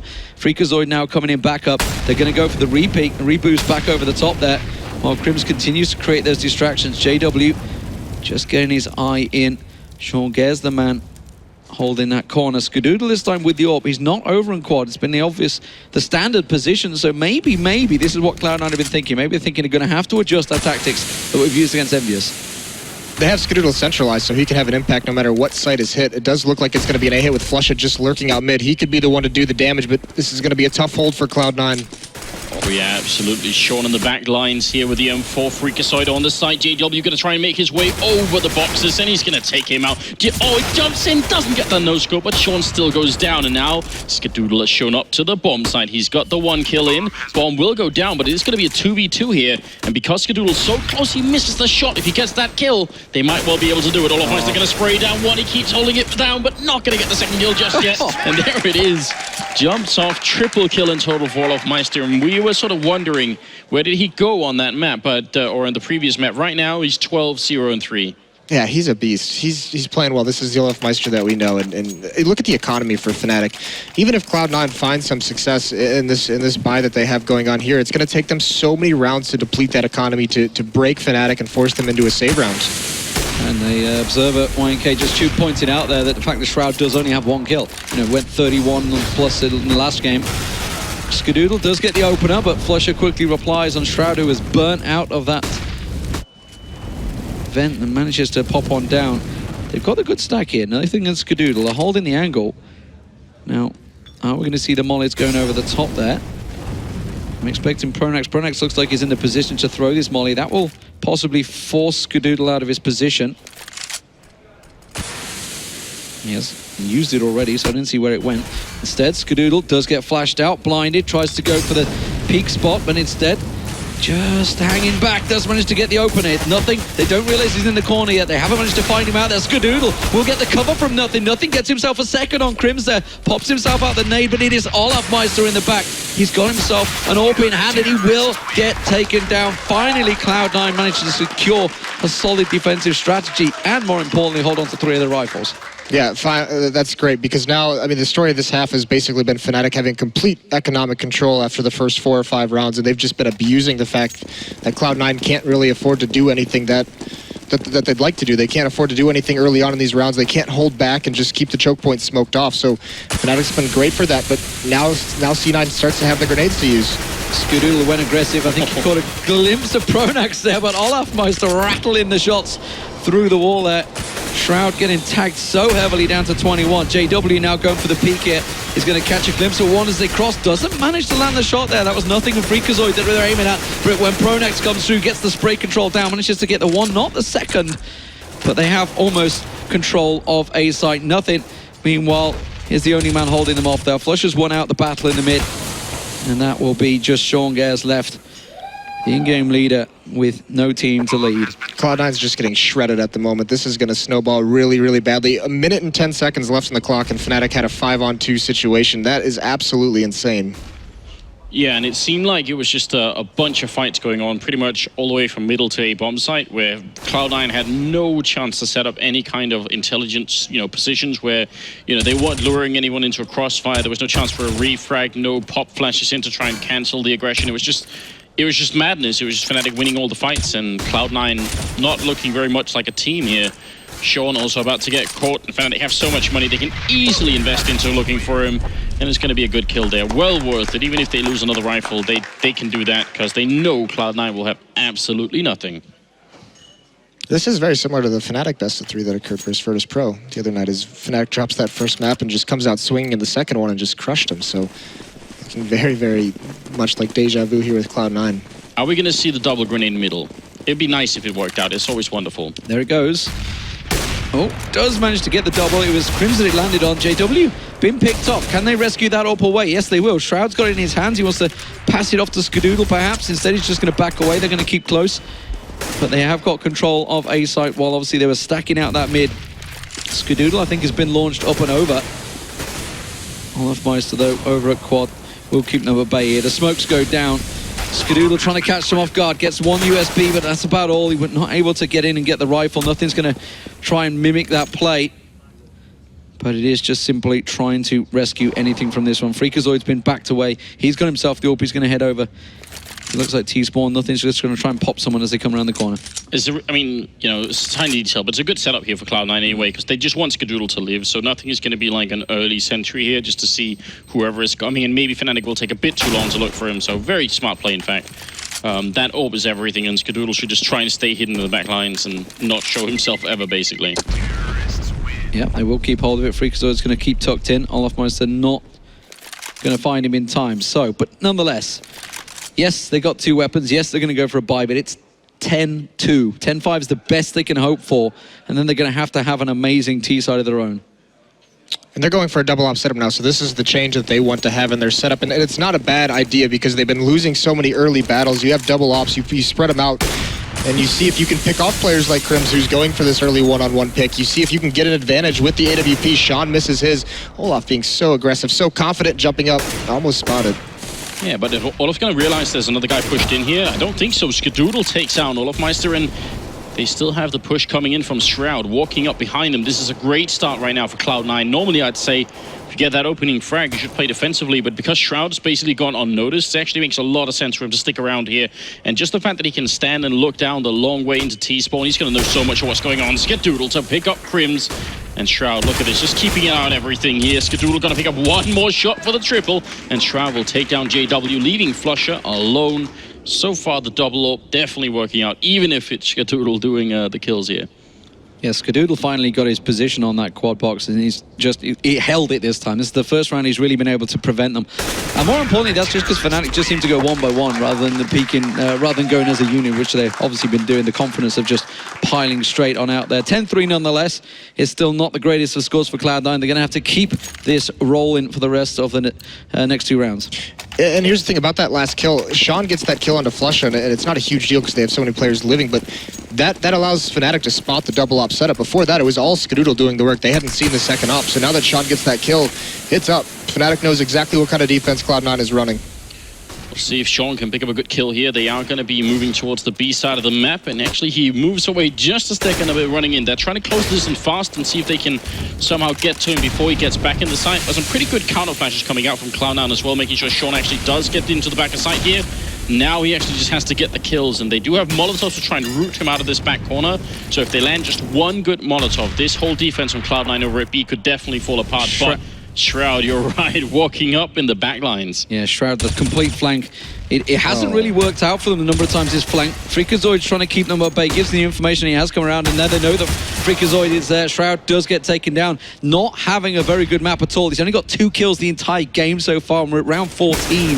So that flank, you know, is just not giving him confidence. And now Olofmeister, when he's allowed to just come straight through the middle and find Skadoodle, that is causing problems. Sean Gers, though, with that AWP, is certainly competent, but he's going to get found out. And, well, Cloud9 just splits apart. And this is the 1v1s we've been talking about. They do manage to get 2. That cuts them into a 2v2 situation. Freakazoid and JW are kind of off on their own on A site. Nothing was with Pronax over at B. That's the bomb dropped. 20 seconds on the clock. Effectively, they should just cut him out here. Nothing should be able to catch him out. But JW just runs around the corner and takes him down. He's going to go for the challenge. Oh, my God, and he lands it. Freakazoid just had to hide. There was only, what, 12 seconds on the clock? He didn't even have time to get around and pick the bomb up. Nothing. Don't go for that kill. Get back into the bomb site. There's 20 seconds left on the clock, and with the bomb down at the B site, he can effectively just hide in checkers, and that forces JW to just sprint over there, and he has to plant the bomb as soon as possible, but giving that kill up puts Freakazoid in an awkward spot. From where JW was, if you run with your knife out straight away, the fastest possible, it's going to take around 13 seconds. I'm not sure he even had the time to plant. I don't think he could have made it. Yep. So that is nuts. Now they're going to be in the middle here, and Fnatic, they feel so confident. They know what they've done already.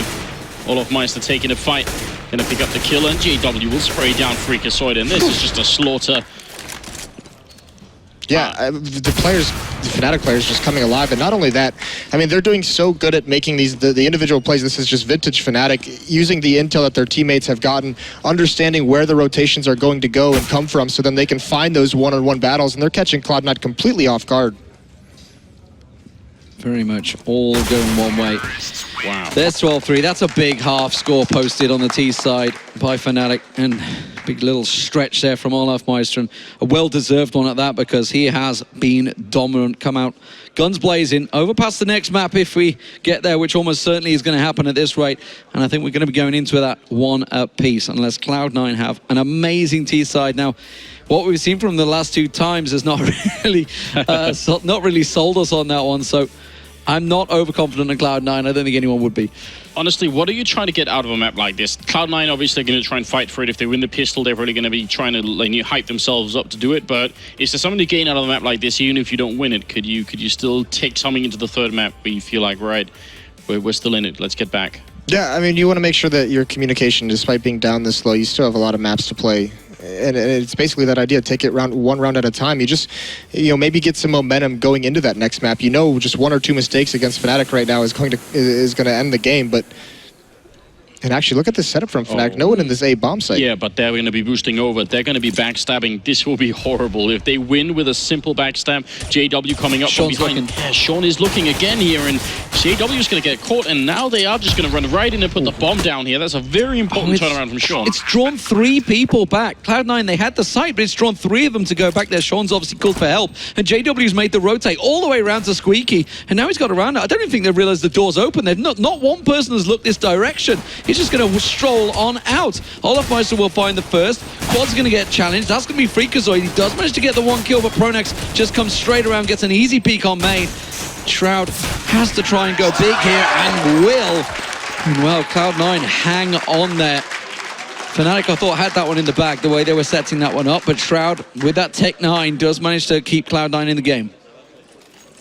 Yeah, very, very scary situation for him, actually, as well. That's, by the way, that was the 2 kills of Shroud's 4 kills he's had so far in this game. That's yeah, especially considering at 30-something last map. Well, here's the thing. What's scary about that round, the plant wasn't for... They had 3 players in main, and the plant was not for them whatsoever. That could have gone terribly wrong, but Skadoodle's going to open this round up the right way with the pick onto Olofmeister. Yeah, and it looks like Pronax is going to get overrun as well here by Shroud, so... Seemingly a fairly easy follow-up round here. With a little bit of luck, they could be at 12-6. If they win the 4th round as well, that would be... Then we might have an interesting game on our hands once again. Yeah, we really got to see what they have up their bag of tricks here. Sean Gers is going to have to play something special, because you've got to feel that Fnatic are at least going to pick up 1 or 2 rifle rounds when they get there. As it is at the moment, they're actually making it costly for Cloud9. They've already picked up 2 on the exit here.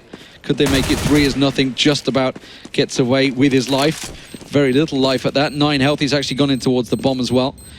So Fnatic managed to rescue just the MP9 from this one, while the rest of the team will make their escape. Yeah, but it is a little bit costly, and actually even nothing falls there. The low HP, he blows up to the bomb. That's a small mistake, but mistakes that they can't really be affording to make down this much if they want to make this into a comeback. And now even Flusha has a P90. Crims, you see with that CZ. I mean, these are guns that can do a lot of damage. Passes a deagle onto Olafmeister. So still another scary round for Cloud9. They got to be careful. And they can't afford to lose another 3 or 4 players this round, because that's if they want to make a comeback, they have to have a stable economy behind it. They're going to go for the boost, and look at Fnatic. They're set up many people. 4-man stack in that mid. Going to catch a glimpse of one. Nothing manages to get the peak quick on Crims and do the damage, and he drops back away from that one. The P90 spray from Flusha will get him down. Nothing. Did manage to get himself a second onto JW, but they're pushing in towards side. Olafmeister around the side, jumping through the air. Shroud manages to find him. Quick dink onto Flusha, and Shroud makes himself another double.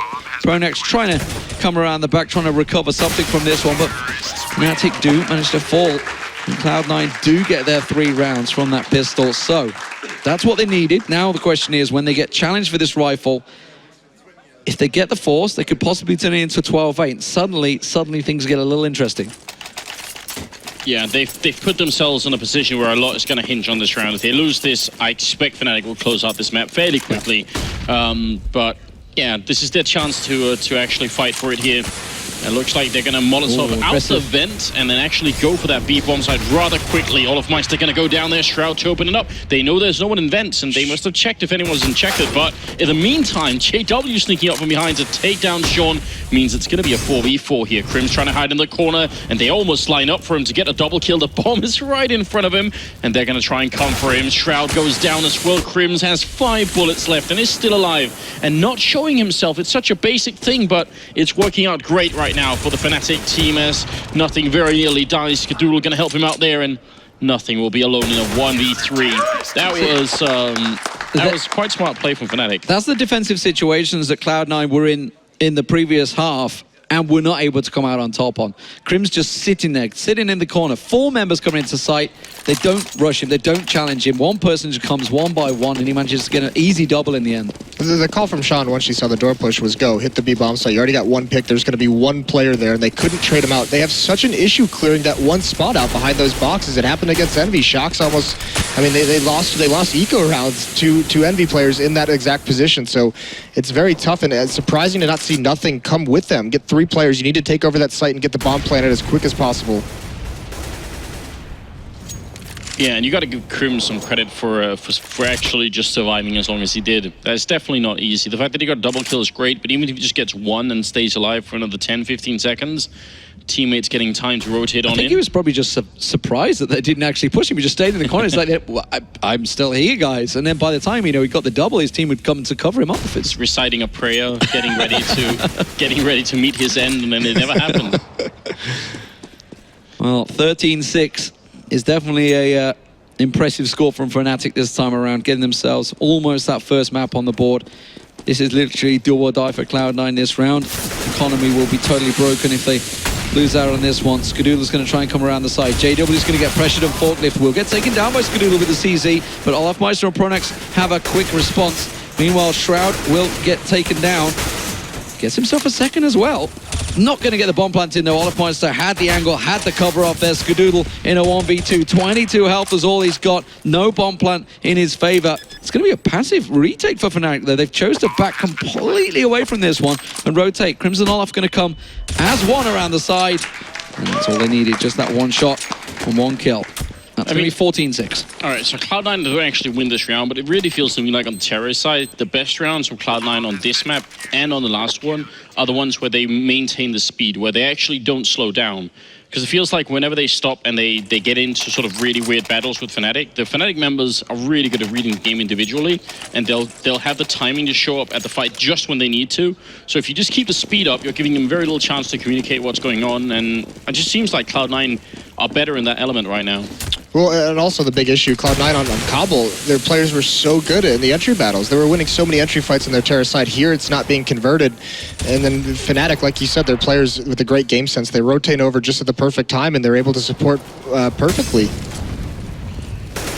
A lot of Molotovs being chucked in, but no one holding those positions, so it's going to be just a close-range fight here with the pistols. Olofmeister lining them up and knocking them down, getting a double kill, and then Flushes here to stop the plant as well, and we're going to be looking at map point here for Fnatic.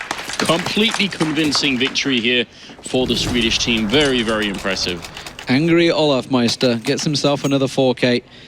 Definitely turned up in this second game, no doubt about it. Match point. SHROOOOOD will have the AWP, won't have any armor.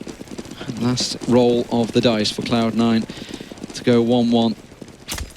Next map coming up, of course, will be Overpass. And that's, well, you've got to think that possibly favors Fnatic. They are incredible on that. If I would almost say one of the best in Europe, as you could list for many of those maps. This has just been a massacre in the end on Cash, which was Cloud9's map choice. Something that clearly Pronax was happy to let through. Had something up his sleeve. He's been able to get a lot of information on Cloud9 on this map and has pretty much read them the whole way. And not only that, it's been players. You know, players that were questionable on Cobblestone have all turned up on this. They are alive now. Great stuff for Fnatic here. 16-6, extremely well played. Olofmeister coming right back into it. And Moses, I've got to ask you, how does your neck feel? Because out of the corner of my eye, all I can see is you shaking your head pretty much all the way through. There's 20 minutes of you just shaking your head, thinking, what is going on here? Yeah, that was tough. And Cloud9, I mean, some bad individual decisions at times in that match, but mostly the story for me about that map was Fnatic controlled the economy from start to finish. You know, Cloud9 could never get established. They could never get everything they wanted.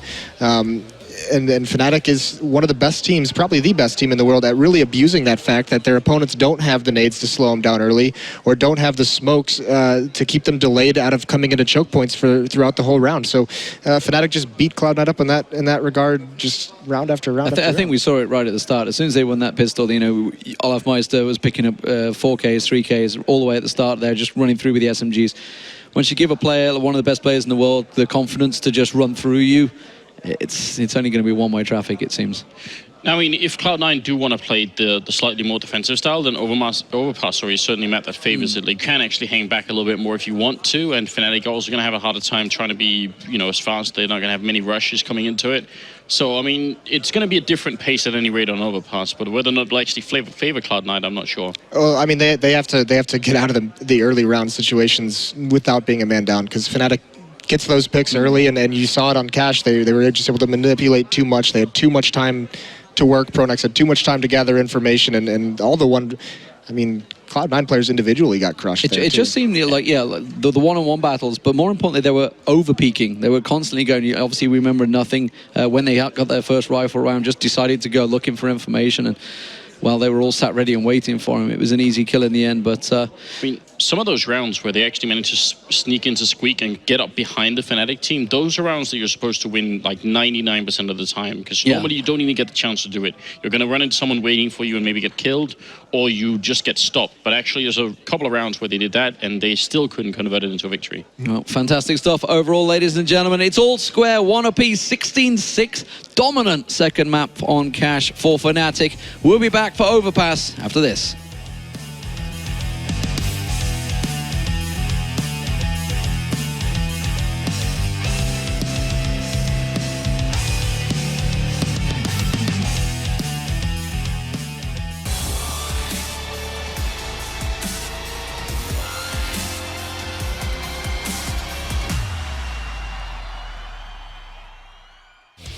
Hello and welcome back once again to the grand finals here for the ESL ESEA Pro League, and it seems that we have unleashed the beast after Cobble. We have seen Cash just kind of Fnatic destroying Cloud9. I'm going to use that word. I think that's the right term to use. Yeah, you know, I risked my life getting a picture of Olofmeister, tweeted it. You know, you guys can check it out there. But it was real dangerous work. Cheeky bit of self-promotion. Real dangerous. Cheeky bit of self-promotion. What a plugger. Yeah, start with you then, Natu. Start with you. I mean, 12 rounds on T. Talk to me about that. I mean, if you look things solely from a Cloud9 perspective, I thought they made some sketchy decisions on their economy, especially when it was like 1.4, 1.5-ish. There was a situation where Cloud9 had about 4K. They decided to go on a buy, have all calls, and I think one for Moss even pushed 3B. That didn't pay out at all, and then it was a landslide from there on out. When you have a player like SHROOOOOD, even though I think he was the best player on the team, even on this map, without an op for the most part of it, you have an opper with as much skill as SHROOOOOD, you just want to make sure he has an op. And actually, there's a point that we overlooked in what we were trying to discuss here is all day we've been talking about how Cloud9 are so good at using their nades, using their gear, basically to shut down their opponents, to clear out portions of the map. And because they were constantly on these force buy situations, super light on nades, they never got to put that into play. Not only Scott not having an off, but not having any nades, not having any Molotov, smokes, flashes. What you need is CT basically to hold the terrorists at bay. That never happened for that. That was the bread and butter for most of this tournament. Yeah, and I mean, we talked about SHROOOOOD, but kind of have to highlight how rough of a game actually Shroud had, especially on that first half. He was basically gone. He was so dominant the first game and the first map that I mean, they need him to bring that power and that like star power and just pure aim and outskill players like Olaf in situations. Like he has to be on point. And if you're not going to have that op for Ska, you need your other riflers to be stepping it up, right? Nothing as well was just a little bit lackluster. So I think it was across the board. Confidence got smacked early on there for Cloud9, and they might have even outgamed themselves mentally going into Cash. Yeah, that's the question I want to propose is, you know, we've seen Cloud9 be consistently strong on Cash. Was this the same Cloud9 that went up against Envious twice? Well, is this the... I think it's the case of... Like, well, it is the Cloud9. It's the same Cloud9, but... Okay, you know what I'm remembering right now, which is kind of funny? DreamHack went to 2013 semifinals when they played against you.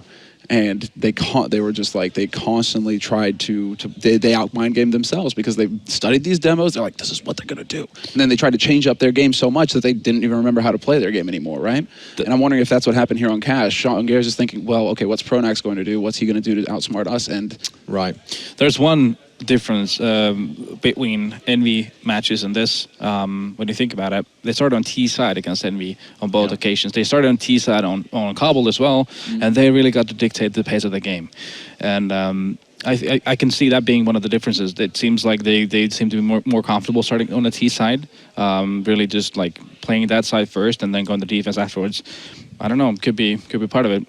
It's actually a really interesting thought.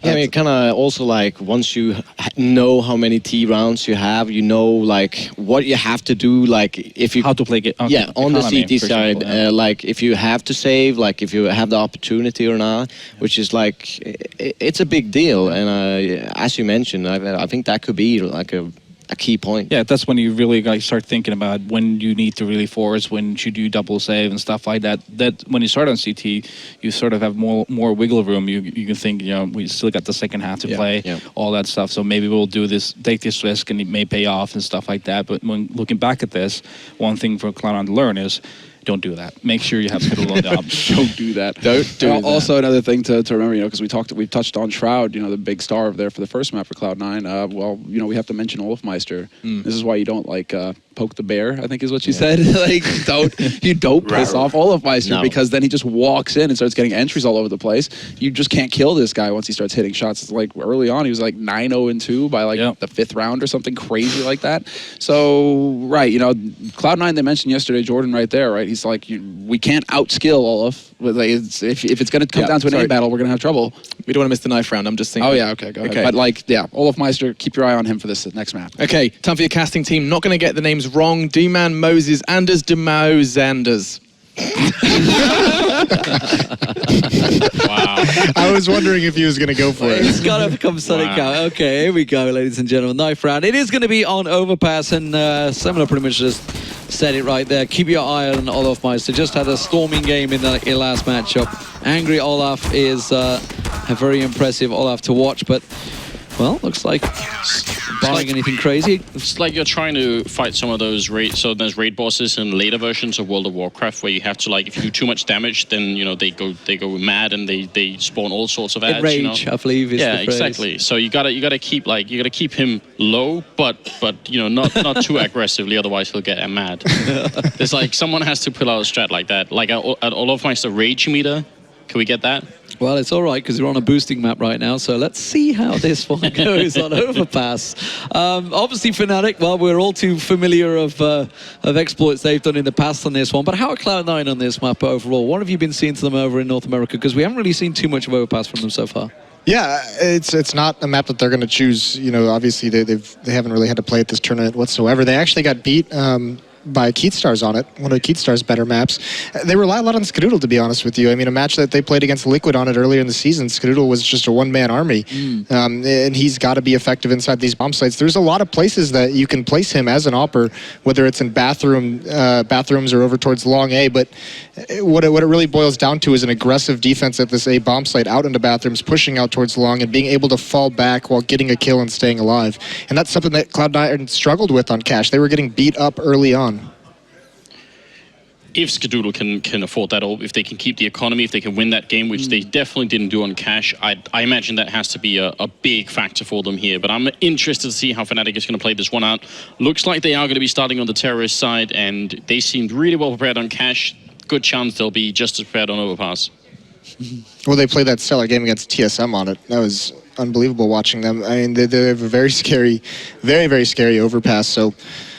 tall task for Cloud9, especially after the beatdown they just took. What kind of state are they going to be in? Are they going to be focused? Are they going to be, you know, if they go down early, are they going to be able to bring themselves back?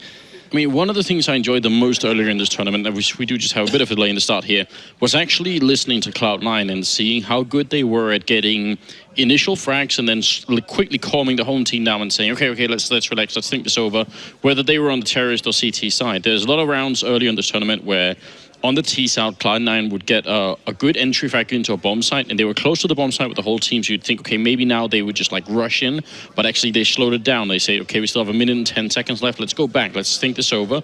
Then they rotate back to another bomb site, maybe even back again, but they really, you know, they don't just lightly walk in. I want to see that level of composure on Cloud9 again, and that has to obviously be like a full team chemistry thing, but I think Sean's leadership, as much as his calling, is going to be put on the spot here. They need that the full team feeling where everyone is listening to each other and no one's just going to go off and do anything crazy. They need to try and keep the calm as well in the comms. You know, obviously, at the end of the day, it is a final. They're going to have some serious adrenaline dumps when it gets to this stage. You know, they've got to realize we need to keep it calm, guys. What got us here in the first place? You know, yes, we won the first map, and the adrenaline was probably like pumping through them for that second map, and then suddenly they get absolutely dumpstered. You have to sort of have a bit of a reality check, get yourselves back into it. But we are live, ladies and gentlemen.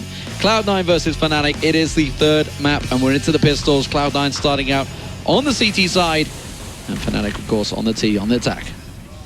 This is a bit unusual. 4 people walking up in through connector, and they're probably going to get flashed in as they come up here. They should be flashed in at any rate.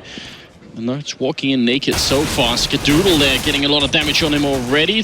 Trying to see if he can fall back. It looks like Fnatic are making their way in through, and he's missing a couple of shots. You just can't do that. Those should have been straight headshots. Otherwise, that's not going to work out. Sean Guess already half HP as well, and Fnatic with a one-man lead. Looking good early on here for the Swedish team. And Crims will take down Sean finally. Freakasaur fighting Shroud. Going to try and come in and help out. And it's currently a 2v4 as Olofmeister does go down. And with the bomb down here, it's going to be a very tough retake for Cloud9. He's going to be able to find the bomb planter. Now it's down to a 2-on-2, and Crimson Flusher, this is planted perfectly for them, which is going to keep it tricky for Cloud9. They're going to have to go for these challenges. Someone's going to have to push up. Flusher's going to find the shot, though. And that'll be Freakazoid going down. Shroud the last man. Easy for Flusher in the end there as he gets himself a quick double. And they try and pick up any expensive pistols. Didn't really see any there, so they didn't collect any. But it's going to be an AK, so quick force coming out. And JW, he's gone for it again, hasn't he?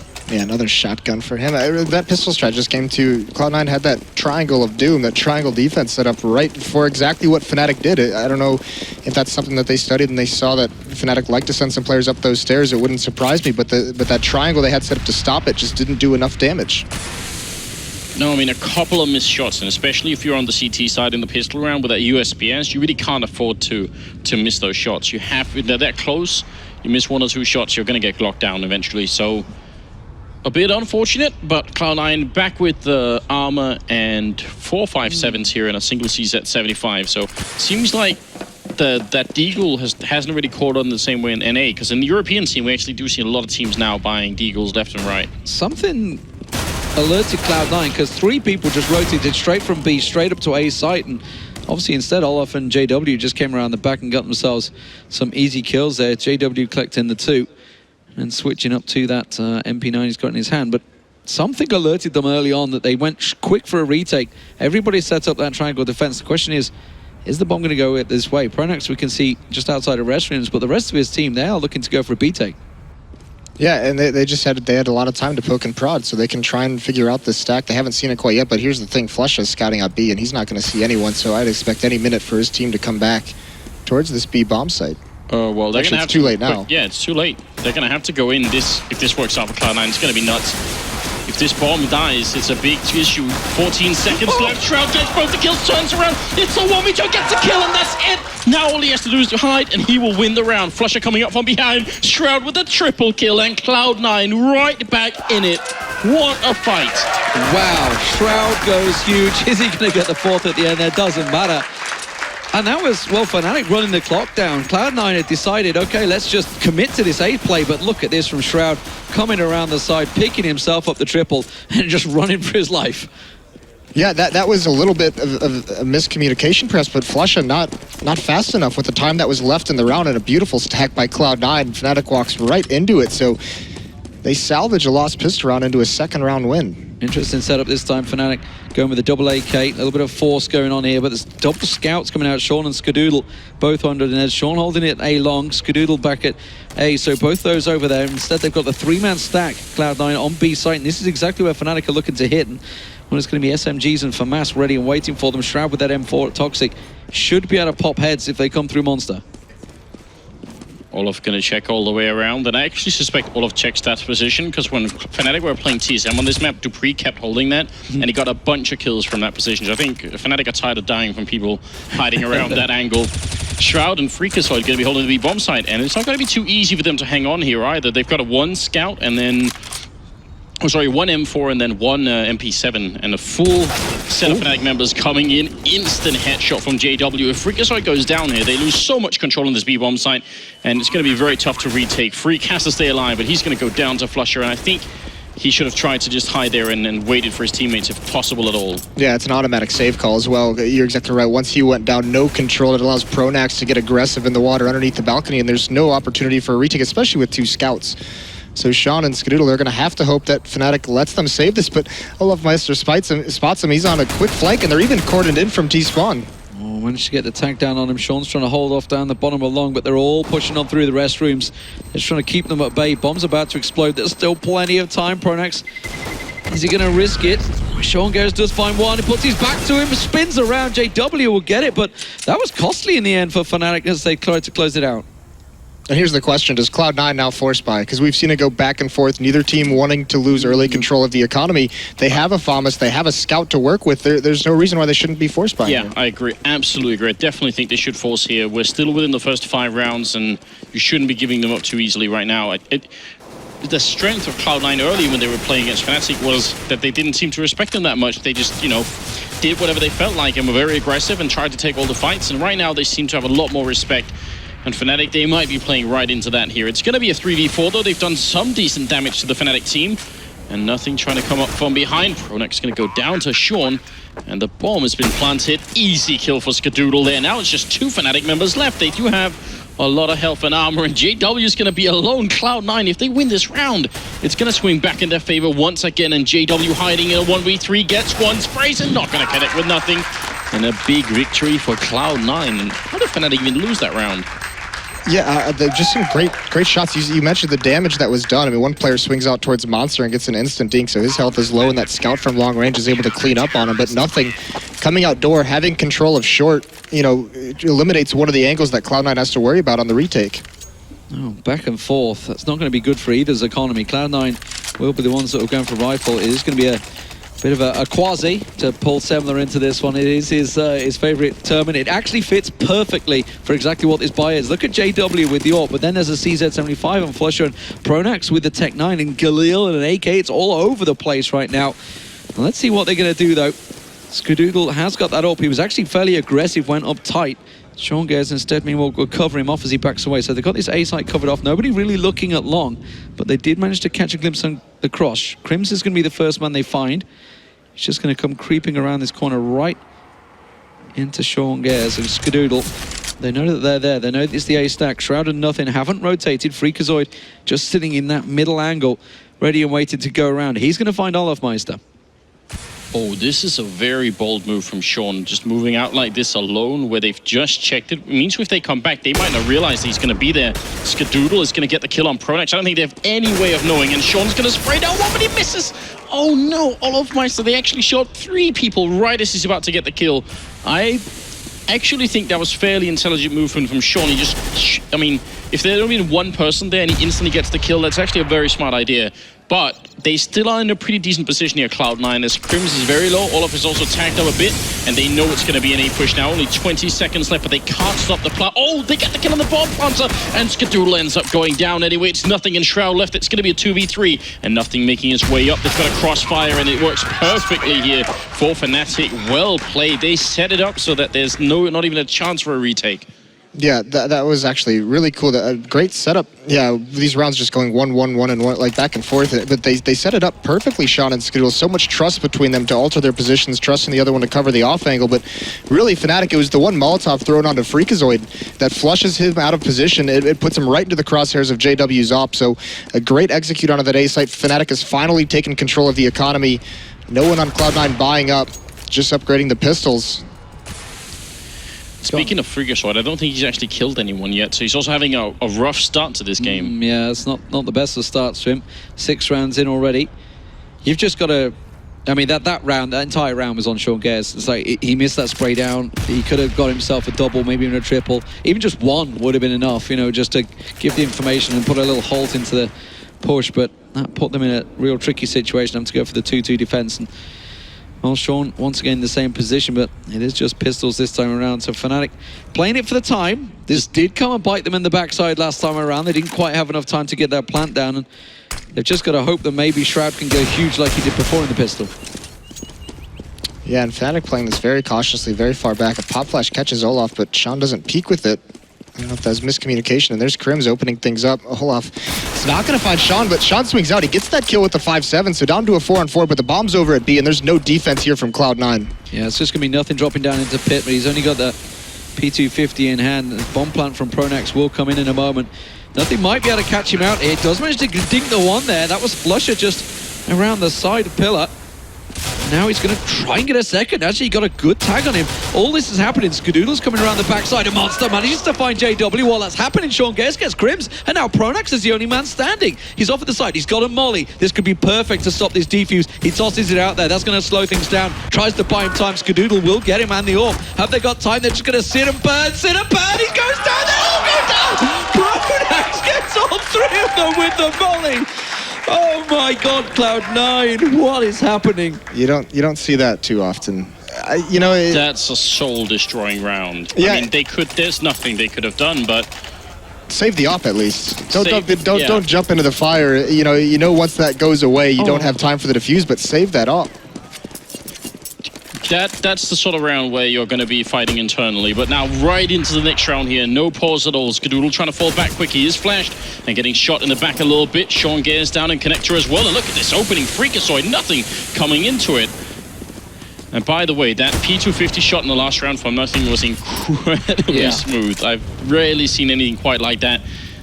To play around that smoothly and then to give it up by having 3 people burn alive. Oh, well, we're down to a 2-on-4. This is still very close stuff. Freakazoid off on the side. Has he got 1 kill? He's got 1 kill, guys. It's all right. He's not sitting on a 0 right now. Nothing's actually going looking. He's gone all the way around the back of them, and he may actually find Crims in a moment as he comes his way. Did just catch a glimpse as he jumped, and that's going straight into his aim path. I don't think he was expecting anyone to be back around there. Pronax all alone with a bomb will get a nice shot onto Nothing. Not over yet. He's going to head back over towards A, but he's going straight in towards Skadoodle. He's got his sights trained on this restroom. That grenade right on his head. Look at that. Takes him down to 17. But that gives all Cloud9 information they need. Pronax, 26 seconds. Got to try and do some hero play here. Not really going to work out for him. No, they have no incentive to try and go for him. I mean, why wouldn't they just wait until he tries to put the bomb down here? They got 3 people coming in for it as well. I actually thought that grenade was going to kill Skadoodle. It looked like it was going to do a bit more here. And Pronax pretty much out of time at this point, you're right. It's another Pronax molly. Run, people, run. Don't let him get you again. But this time, the back and forth rounds continue. And Cloud9 do pick themselves up their 3rd round. And more importantly, it steadies them a little, just a little, economy-wise. And Fnatic are going to have to go for a pistol. Yeah, this can be equally as dangerous, though, if they upgrade them as well. But very, very low in money is Fnatic. But Cloud9, you're exactly right. That stabilized the economy just a little bit. Now they can build up some of these nades, and we've talked about it many, many times. Once they start getting them, once they can rebuy them, they become a very, very frightening team. It looks like Fnatic are just going to try and go for a play that essentially allows them to get the bomb down here. One good flashbang. Even with Glocks, you can overwhelm a single player playing here. There is going to be 2 and a 3rd one nearby, so... But still, a bomb plant right now would be great for Fnatic. I think that's all they really want out of this round. Shroud going to get a good double spray down. Freakazoid is there as well, and look like they might be able to deny the plant here anyway, as it's going to be Crims and Flusher left, and another kill happening. Cloud9 losing way too many members of this round, and the bomb plant as well. This round is already a big success for Fnatic. If Flusher gets more, it'll be a little bit tricky. They know kind of where he is, and he ends up dropping. So all square, 4-4. Cloud9 dragging themselves back into it after that. What could have been, you know, potentially a real game-tilting moment of 3 of them dying in that Molotov from Pronax. Something that just shouldn't happen. Skadoodle picked himself an AWP as well in that situation, which was real mind-blowing. But this isn't as easy as we were expecting. We thought Fnatic may well run away with this one, just like they did on Cash, but Cloud9 definitely have quite a few rounds up their sleeve, and more importantly, they've been reading fairly well into what Fnatic are doing. And I'm loving this aggressive setup by the bathrooms from Cloud9. I'm so happy to see that they're not going to stick around and spawn and just wait it out. I think they need to put pressure on Fnatic and at least make them fight and spend their own time before they can actually get into an execute towards the A-bomb site. And that's what they're doing right now. So a lot of credit to Cloud9 for trying this out. And also with nothing playing close to the connector here, they're going to be mobile to swing into defend either bomb site. So it isn't too bad anyway. Skadoodle missing the opening shot there round party, I think it was. JW and Crims pushing in. He talked about that spot that they've been checking. Sean Gez has just got himself tucked around the corner. And if they do pop flash him, Skadoodle's got the cover, just got a glimpse of the head there, did he? He's going to smoke off the left side, so make sure he doesn't get pushed around the right. Is he going to go for the repeat? Nothing's going to come. Is there going to be a boost coming from them? No, just gives him the cover he needs. But Sean Gez possibly should have come out on top in that duel. And Pronax with the kill. Now 4 members stacked up around restrooms. It looks like it's going to be a strong long A push, but nothing's in a great spot. They actually executed this strategy against TSM. This looks like their bank strategy where they smoke off the site and they push all members towards bank to get the bomb planted. They smoke it in a vertical line across the bomb site. Oh, good shot from nothing, but he still goes down to the grenade, and Freakazoid going to pick up a kill on Pronax. It's now looking great right here for Cloud9. JW with 4 health left, and surely he can't survive this engagement. Freakazoid going to take him out for a triple kill, and great job on Freak there. Honestly, that position in the corner where nothing was in the beginning, whenever I come down that long hallway there, I always think, this is great, like they're not going to be checking, but I've never seen a pro player not check that corner.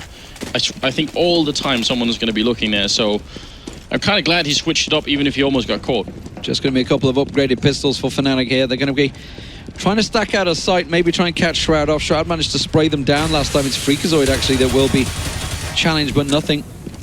Rattling those shots through the door may well give him pause for thought, but it is just a single 1-for-1 trade once again for Freakazoid. Not having the greatest of starts here, and Shroud will only get a 1-for-1 trade as well. Now the rotate come from Cloud9. Fnatic once again, just with pistols, being able to take B site. Yeah, and it came down to Freakazoid swinging out too far. Nothing spotted them in the sewer, in the short sewer, and there's no reason for Freakazoid to commit to that fight. If you want to take an angle, grab a kill and fall back, but then he isolates Shroud all by himself. Yeah, and again, off the back of a single flashbang, nothing going to be walking up behind, and we'll get that kill on Pronax, which is critical, and that's going to drop that bomb right at his feet. So Olofmeister and Crims are going to be left, and wow, Simultaneous kills almost coming in there from Sean and Skadoodle. It's going to give them a 6-4 lead right now.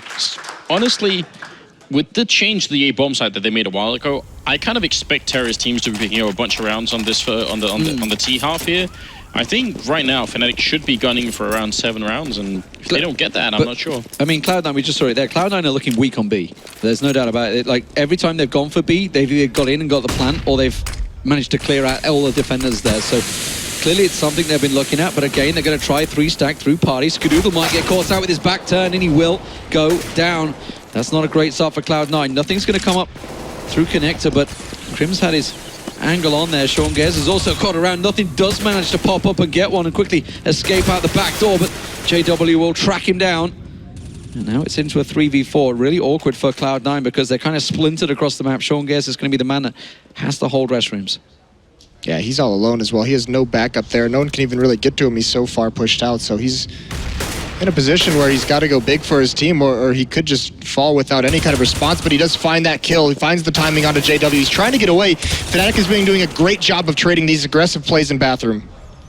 Yeah, left and right. It actually looked like nothing was about to have a genius move there, because he actually sort of just, you know, shook off that grenade that put him on 35, went up and got the kill, and I thought he was going to escape, and that would have been really big, but now it's going to be Freakicide walking in with a 1-click there on Flusher, and he's going to be gone. So it's in a 2v2 with about 25 seconds. If this bomb drops, it could get really tricky. There's Freakicide picking up a kill. Flex, he can't get the shot on Olofmeister, but 22 seconds. Shroud is rushing up here, and if Olof, yeah, he delays, that means Shroud is going to be really close. This plant is not going to be easy for Olof, but he will just hold it down. Ice cold, and Shroud now moving in to try and see if he can clutch this round. Smoke goes off once, and Olof is trying to hide in the back lines here. 13 bullets for Shroud. He's not been spotted yet. He's going to flash his way in and run the other way. He knows where Olof is, but he just can't get the eyesight on him. And there's the headshot. And with the kit, he's got plenty of time. 7-4. A big round for Shroud. Well played by Shroud. We could see with the X-ray, obviously, how close those double taps were through the smoke. It was just fractions of a millimeter off. He knew the exact play, and that gives it 7-4 for Cloud9, and suddenly he's starting to post some pretty impressive CT side score here. And Shroud alternating in the maps. Did so much on Cobblestone, almost invisible on Cash, and now he's back on Overpass. And even though he's not top fragging right now, that one round he had with a 5-7 was probably like one of the most heavy impact rounds we've seen all tournament. That was like absolutely nuts. Crucial. And now finally as well, Cloud9, once they've... Oh, Crims, what a ridiculous shot. That's unbelievable. And that's going to definitely put a dampener on things. The grenade went towards Monster, but we can see, certainly by the minimap, that wasn't their chosen direction. And instead, while getting that fantastic opening entry on Freakazoid, they've actually chosen to slow things down here, realizing that Cloud9 might heavily rotate into this one because they have hit B site so many times. I think Olofmeister in connectors going to potentially be a thorn in their side here as Sean Gez tries to eye up that site. I'm curious about the fact that Cloud9 are still holding so defensively when they're a man down here. I'd love to see Sean try and push up all the way to the bottom of long here just to try and see if he can figure it out. I mean, with the double up setup, they are actually a bit more safe in standing still, but still, if you give Fnatic room to move around the whole map like they have right now, more often than not, it's gonna backfire. And Flush is keeping 2 players over at the B bomb site. All the meanwhile, 4 players of Fnatic are entering into the A site. Olofmeister's just come straight in there. They are starting to get the rotates on. They haven't managed to find anyone yet. So Cloud9 doing a good job at sitting passive, but they're fully smoked off the site. And now Olofmeister with the grenade, that's going to drop straight down at the feet. Skadoodle being kept away. And they're going to have to go for a save call. Yeah, I was going to say, they've got to have to back away from this one. They just had no way into sight. Well, there's 4 of them alive. They were just completely screened off. Well, with 2 ops, too, it's virtually impossible to retake. All the choke points smoked off, flashed, all the attention of Fnatic. They got into that site for free, and now Cloud9 is being hunted, and it's going to be up to JW as the rest of the Fnatic team circles around. Flusha has them stopped from going anywhere else. Skadoodle manages to find Olof, but they are hunting down the rifles here. They maybe had a creep around the side. Flusher will get another one down. They've managed to hold on to the 2 orbs, though. So that was really the important part for Cloud9. They've got enough to just buy themselves straight back into this one. They can pass off that weapon. But this was that ridiculous shot from Crims. Mid-air, popping that head of Freakazoid. And then you have a minute and a half with Fnatic with the man advantage. It's just so hard to get a good read on that. You don't have the personnel. Like you said, the double op setup, they had to be a little bit more stationary with that kind of a defense. And they don't have the personnel to really go for any kind of information. Yeah, because I mean, if they had had someone pushed up to where around the birthday party area, they'd seen no one from Fnatic, then at least they would know where to put the defense, or they would have had early warning when they rotated back around. That was a nice little boost. That was pretty clever. They did the run boost and launched him over so that no one would spot him crossing to the left of Monster. And actually, if you look at the position on the minimap, they're all there. They were all looking at Monster, so they've no idea that this guy just got boosted to the left. And he's managed to find the first shot. They're all going to stack up for him. Doesn't get the second. That was an important one. And while nothing comes in with that pistol, he does just get a 1-for-1 trade in the end. But they were flashed up, held up. Olofmeister trying to wrap around the back, coming around from long. And that may well catch SHROOOOOD and ShROOOOOOD off guard because they are trying to push on through here. Still, of course, the bomb on a long rotate from Pronax. It's going all the way around the backside.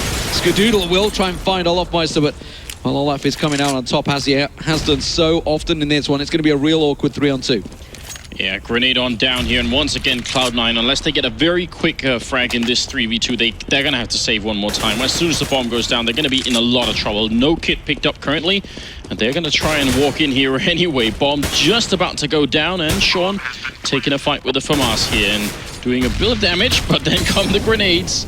And again, they're going to be running out of time too soon here. I really wish they'd try and save what they have. Freakazoid with a good headshot there, but again, Fnatic just have to hold tight and not show themselves, and they're going to be out of time. Freakazoid with another kill, and now it's up to Pronax to hold it. It's actually very impressive that Cloud9 made it this close. They spray, and Freakazoid gets the triple, and I think he does. He picks up a kit. That's an incredible clutch. Very unlikely, and maybe I would even say a little bit poorly handled by Fnatic. A real good 3K from Freakazoid, no doubt about it. And like you say, poorly handled. They held the positions, they held the nerve, more importantly, for Cloud9. Great little push out from Blue. That's crucial because that would have reset the economy for Cloud9 had they lost that round. That would have let Fnatic get to that, 6 or 7 rounds that you were talking about. I am, by the way, going to have to see like a slow motion replay of how Shroud did not hit any of the 3 members that were basically I was really thinking that. Insane. Well, sometimes the AWP just doesn't do what the AWP is meant to do. Nonetheless, nothing going aggressive. Pushes out, gets JW. JW got ShROOOOOOD at the same time. That was down at A long, and nothing actually caught a little off guard here. He's got Flusher pushing through the smoke straight into him. He's in a real awkward situation. Olofmeister's just running straight through to A site. They've passed each other. He managed to get the headshot on Flusher. I think that was in the smoke. And now that's actually distracted Olaf. He's had to stop, turn around. Freakazoid and Shroud being held at bay. And this is, again, another really strange 3v3 situation that, well, Freakazoid came out on top in the last time around. Pronax is going to go for that bomb plant, but Freakazoid's holding that HE grenade ready and waiting to go. He's tossed it out. Well, there's a good headshot on Olofmeister there. That's nothing picking it up and getting a triple kill. Currently, Freak going to be taking out Pronax, and it's up to Crims now in a 1v3. And again, another really good retake coming in here from the North American team. And there's Freakazoid spraying down Fnatic, who seem to be having a bit of an issue actually holding on to this plant once it's down.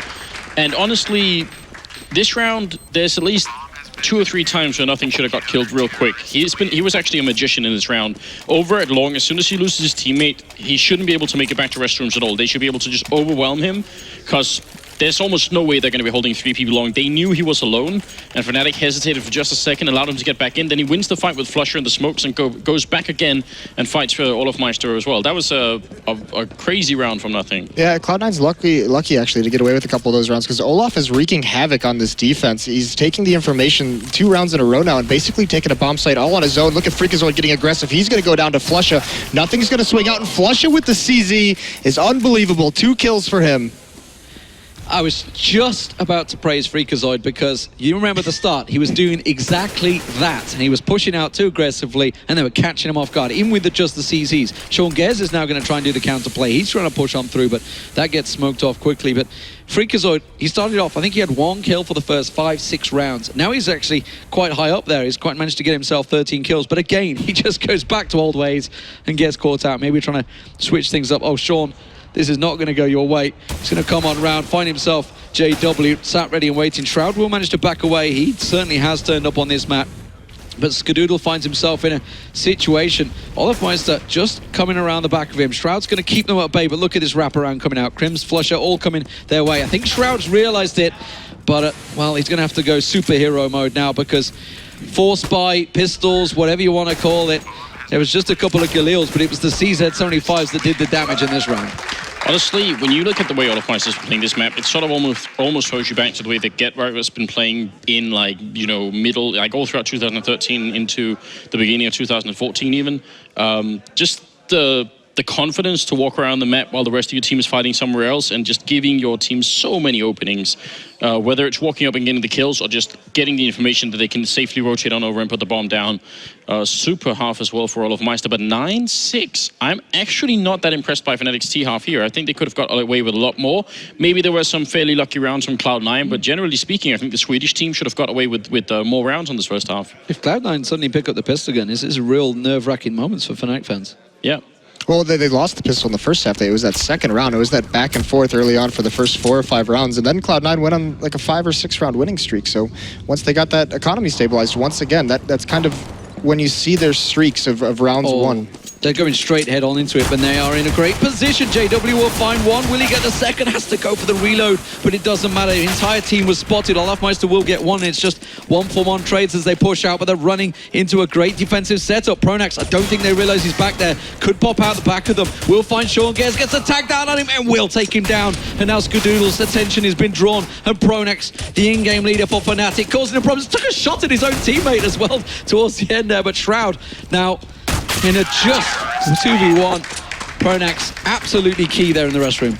Honestly, is eerie how similar this round was to the first pistol round. They went 4 people in through connector, 1 person running over towards the playground, then they try and collapse around the restrooms, and Fnatic also have 3 members there, and there's also a lot of missed shots. That was a very, very similar round, and it worked out for Fnatic, which is great news. Now they're right back in the game, and this is pretty much anybody's map to take. Yeah, the difference is Pronax had that same kind of lurk play that Sean did, the same situation, and Pronax gets it done. So they're doing it again.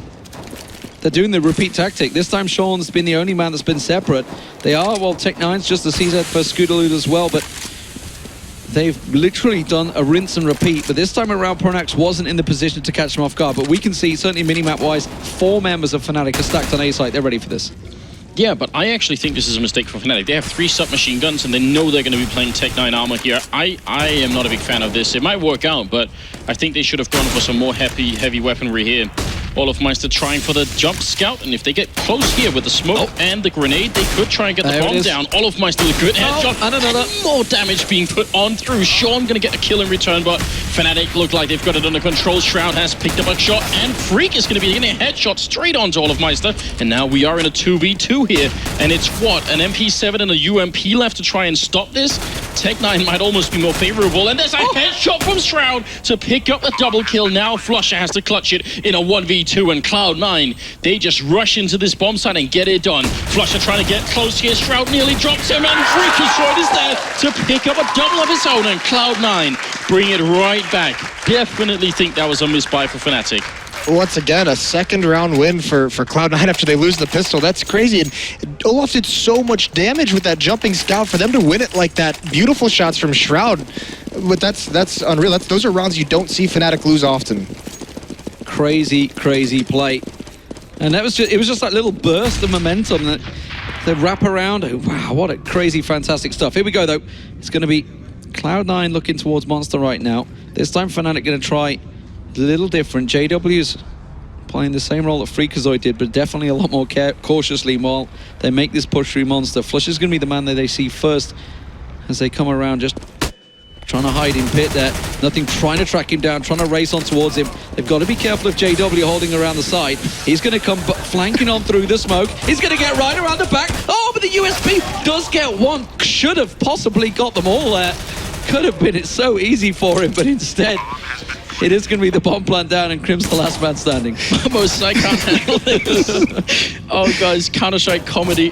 He failed that smoke so hard. And it works perfectly. Yeah, it's like just come straight off the pillar off to the side. Oh, that is even he's saying it. You can see him saying that smoke. What the hell happened there? We both immediately started laughing. It just happens to be that JW was in a perfect spot, and even a mistake smoke helps Cloud9 out there. So yeah, it's so hard to read for Fnatic to read what Cloud9 are doing, because Cloud9 aren't even really sure themselves. They're just like throw grenades all over the place. Well, it's going to be for masses all around, and just one P90 for Flusher. Yeah, they're going to go aggressive, but it's getting counter-aggressive from Cloud9. They're going to try and find Pronax. They will gun him down. That's going to be the Mac 10 coming out on top, and with that Molly down, they're forced away from this one. The bomb has yet to be moved into a site, but it's Fnatic that are going looking for the kills. Well, here's the biggest issue is that Fnatic, when they go to man down, much unlike Cloud9, what we saw in the first half, Fnatic just gets aggressive. They've pop-flashed Olaf Meister up. Now he's in playground, and he spots absolutely no one. So he has all the intelligence. You see Fnatic members rotating over towards the B bomb site. And this is what I was trying to say earlier that I wanted Cloud9 to do, but they had the problem that they had the double up setup, so it was even more difficult for them to actually make this push. But Olaf is playing this so well at the moment, and they still have a decent chance. Fnatic and also Cloud9, they're back on the SMGs as well. They're really not going to let go of these submachine guns. I think they're going to go through connector to... Hey, hello, Skadoodle. Manages to get JW. That may change things up. Yeah, Sean's already chosen to go there. But Crims and Flusher are ready and waiting around the corner for Sean Gers and Freakazoid to pop around this corner. Olaf Meister's making the wraparound. Is he going to get the vision? I think he should be able to catch a glimpse of Skadoodle. Didn't quite get the shot down on him. And they will get into sight, but he's just going to push straight through. Skadoodle's not looking. He's not expecting this one. Should be an easy kill, but Skadoodle just spins around and takes Olaf down. I have no idea how he managed to land that shot. Flusher, though, still down in pit, will get dropped. And it is 12-7 for Cloud9 here. They have converted this T-side very well, starting off and getting 3 rounds back-to-back now. I've never seen two teams play this many rounds where it's down to such ridiculous clutches. All throughout this Overpass map, it's been completely back and forth. I can't believe they actually come out of a round like that. That was such a scary situation. Olaf played that perfectly, did everything right, and Skadoodle still spins and gets that kill onto him. 3 kills for Skadoodle. He even opens up that B bomb site with a nice headshot, but that's what they need. That's the kind of play they need out of him. Olaf's tried to push up aggressively, but Cloud9 have sat passively expecting this, and they will catch him.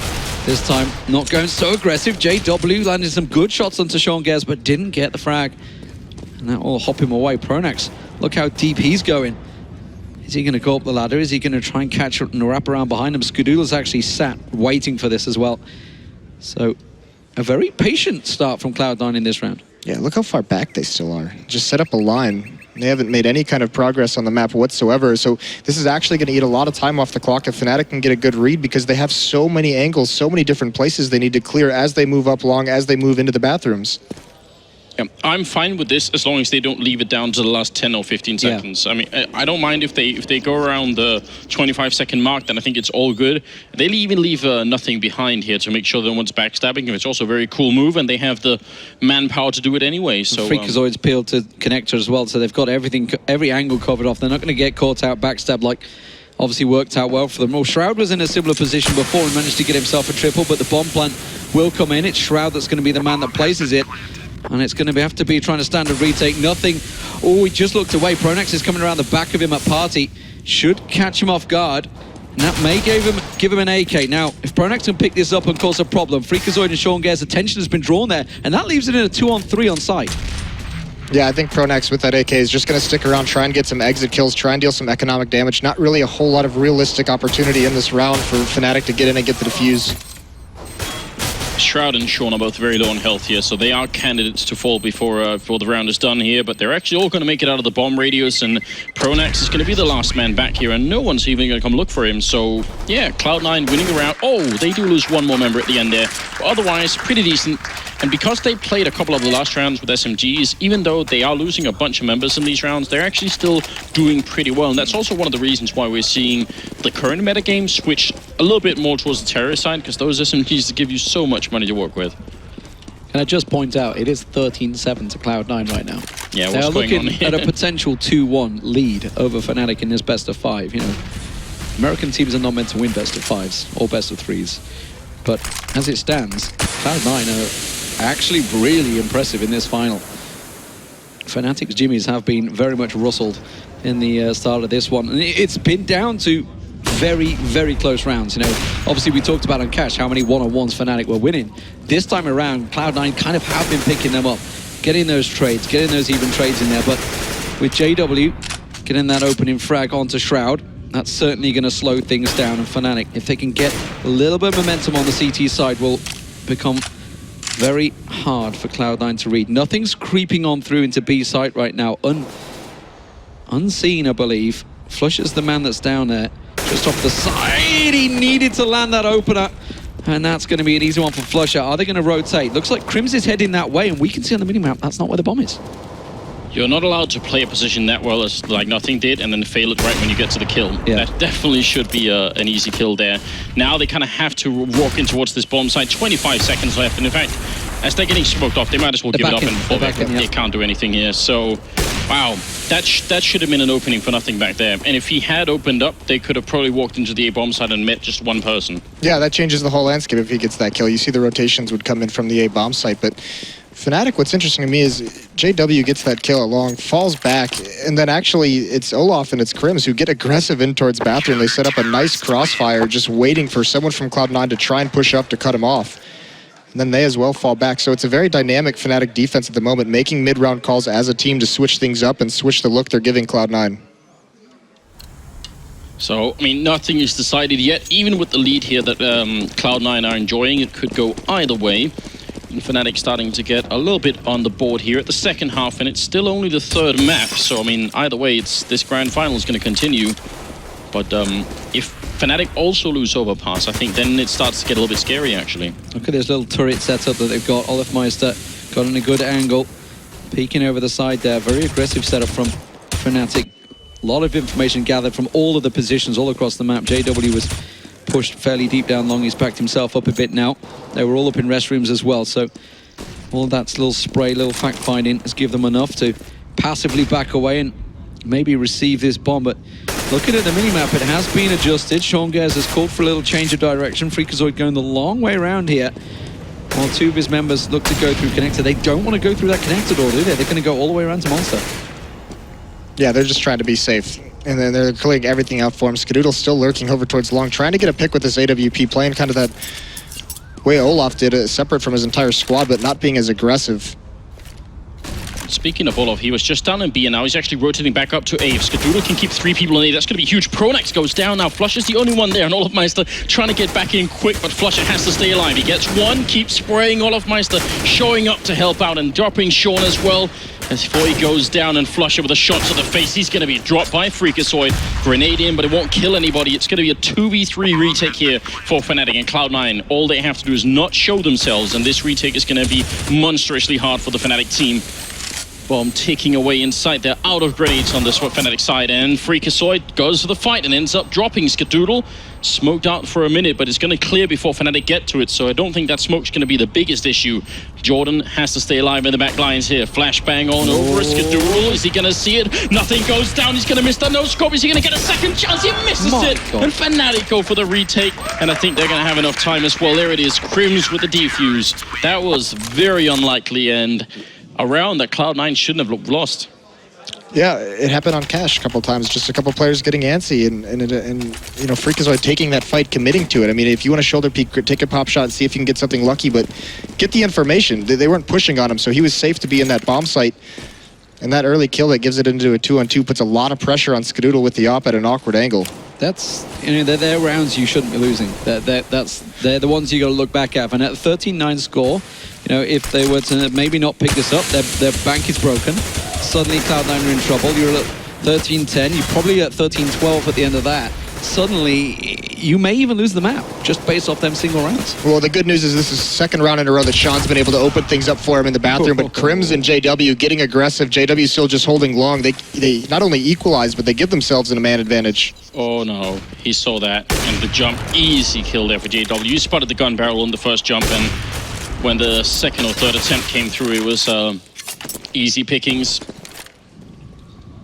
At the moment, Skadoodle has managed to recover that bomb, and it's just him and Sean in a 2-on-4.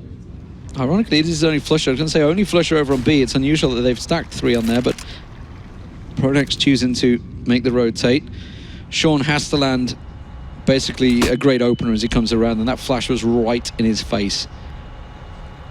Let's see if he can try and get something. Does manage to get him and sprays him down. Skadoodle gets in there. They are going to get the plant in, but well, Pronex catches Sean coming. Oh, Skadoodle is going to get wrapped around. CZ in the back from JW, and an easy defuse. And now we're at 13-10. Now Cloud9 are broke. They're going to have to go for a save. Yep. And that is going to get this game very close. Yeah, and it comes down to that 3-on-2 they lose. I mean, those are rounds, if you want to close out Fnatic, you cannot give them those windows. They're going to force. No, they they are. That's risky. That's literally a with the Mac 10 on Shroud as well. That's interesting. They only got 2 kills in that last round of 3 members of Fnatic surviving. So if they got like 3 or 4 kills, maybe I would have understood the force here. But it seems to me a fairly big risk. Look at the control Fnatic have on the map here with Crims and everyone else. Look at the read. Checking everything out. Fnatic knows so much. They've got 4 members all around this B site. They're expecting this.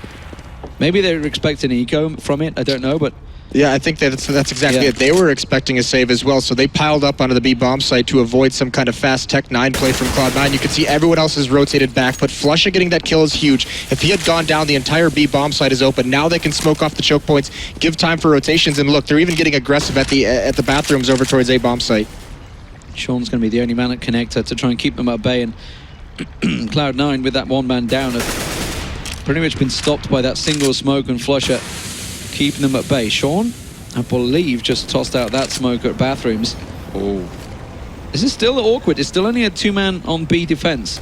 They've actually gone real aggressive on restrooms, like you said before. JW and Olaf. Pronax actually going all the way around to long. Sean, well, nothing's going to go down. Flusha's playing huge over on B side. Gets himself a triple so far. He can actually pick up Moya. They're going to try and go for the plant. Doesn't matter. Crims comes around, picks himself up a quick double.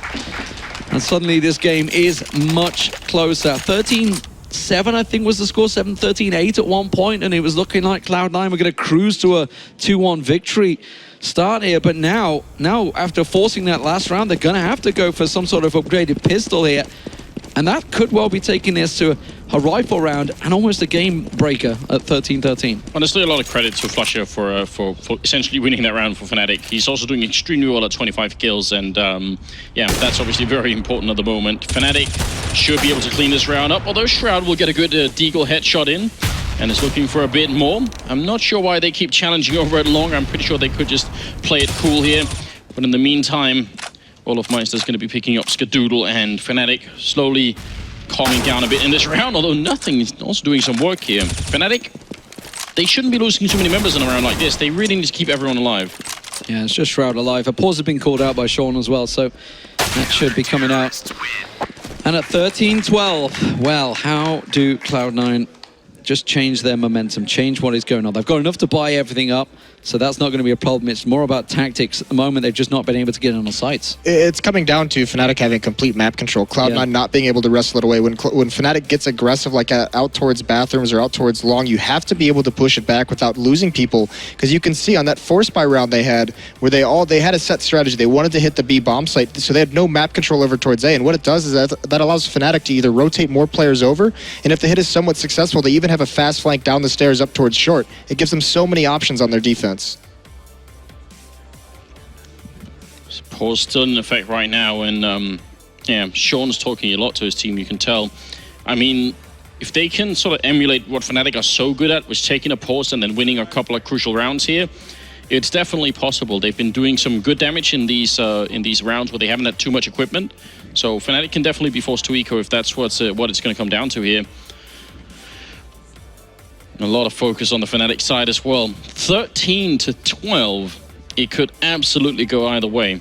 Yeah, and it's got to go back to that force spike call that we were all caught off guard by. Mac 10 onto Shroud, just a set strategy out of spawn. They didn't have the utility to do any kind of pokes or prods, so they had to do something like that. And I mean, that's firmly given control. Fnatic, look at JW. He's got $11,000. They have the full economic control of this match at the moment.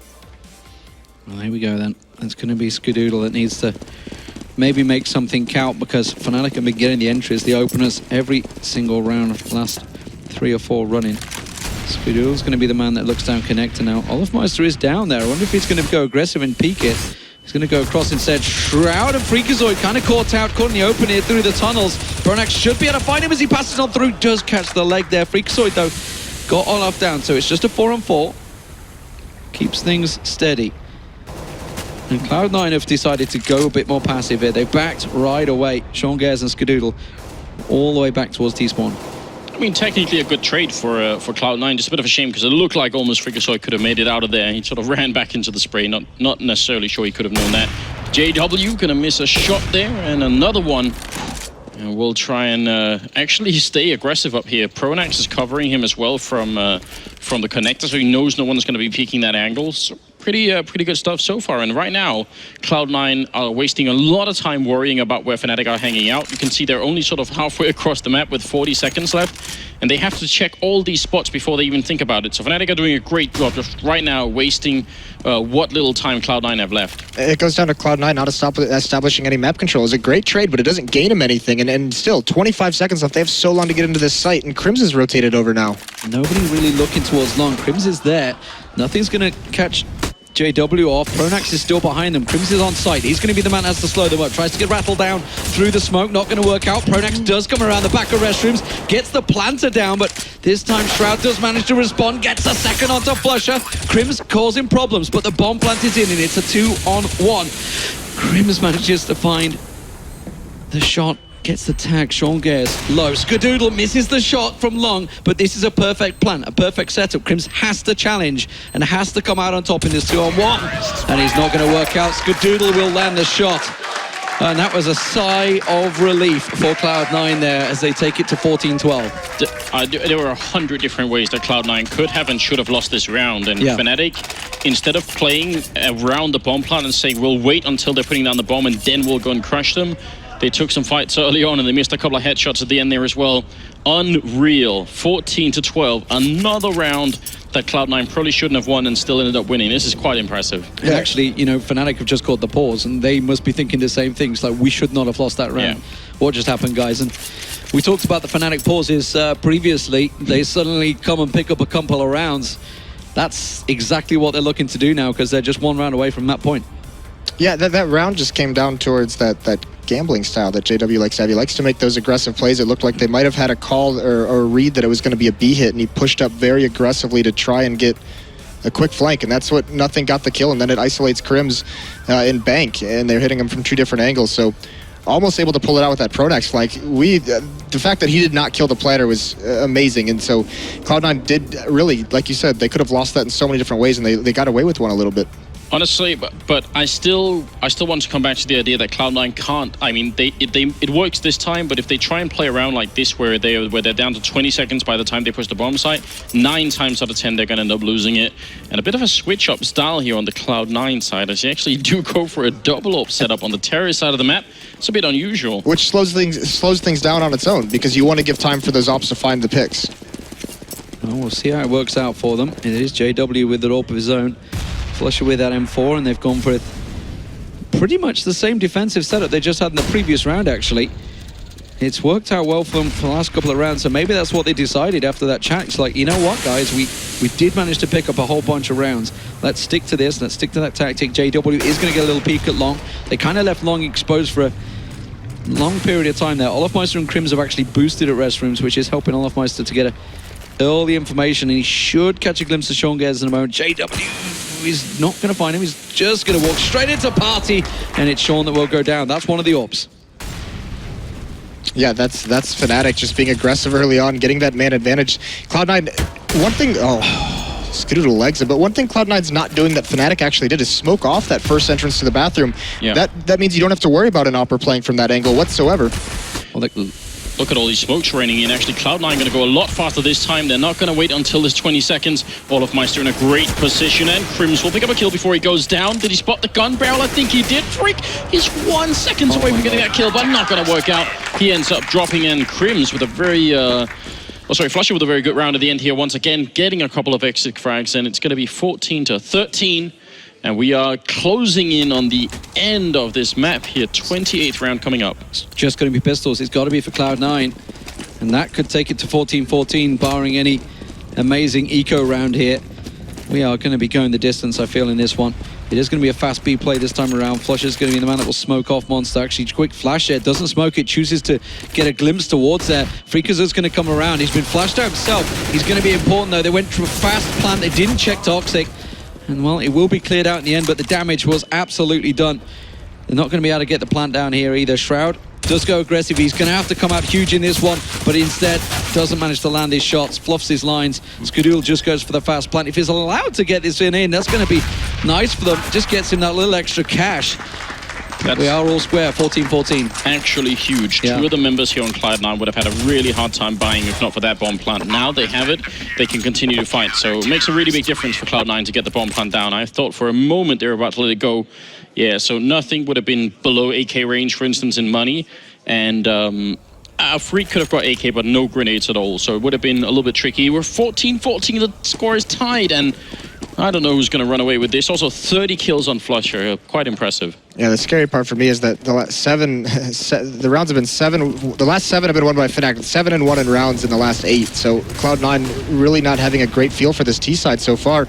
This could help if Freakazoid can find that, and he does onto Pronex, but JW is going to equalize it immediately down Monster. And he's even going to find a second on Freakazoid from short. Even got a little boost into pit as well. I'm not sure he was expecting it, trying to back away there, but that's definitely hampered Cloud9. And now they're actually considering their options. JW wasn't meant to get the double in their entry there. Now they need to try and find something else after Freakazoid started things off so well for them. Skadoodle hasn't really been able to find any angles with this AWP. JW has been amazing for Fnatic on this defense. Ever since he picked up that AWP, he's been getting picks everywhere he went. He's been whittling down the forces of Cloud9 before they can get into a bomb site. Oh, so nice. The counter boost on there. Just caught a glimpse of him from Sniper. And well, that almost certainly has shut this round down for Cloud9. And that actually, economy-wise, is going to cause some problems for them. I'm not too sure what they're going to come out with in the next round. It's going to be Tech9s potentially. Oh, JW lands the tricky ones, misses the easy ones. And instead, just 4-on-2, nothing in Shroud with just 25 seconds to go. Honestly, his feel for this game is so scary, isn't it? Even when he's not hitting the shots, you get a feeling he just might anyway here. It's going to end up going down, but still a very wonderful triple kill from JW in that round. And one of the shots that went through the wood panel was, I think, I'm not sure if you could see the top of his head, but he definitely shot through the panels as well and got the kill on him. Then that's 15-14 map point for Fnatic. Great comeback, honestly, from the Swedish team. They've been playing this really well. And think about how many rounds from Cloud9 looked unwinnable, where they sort of clutched it anyway.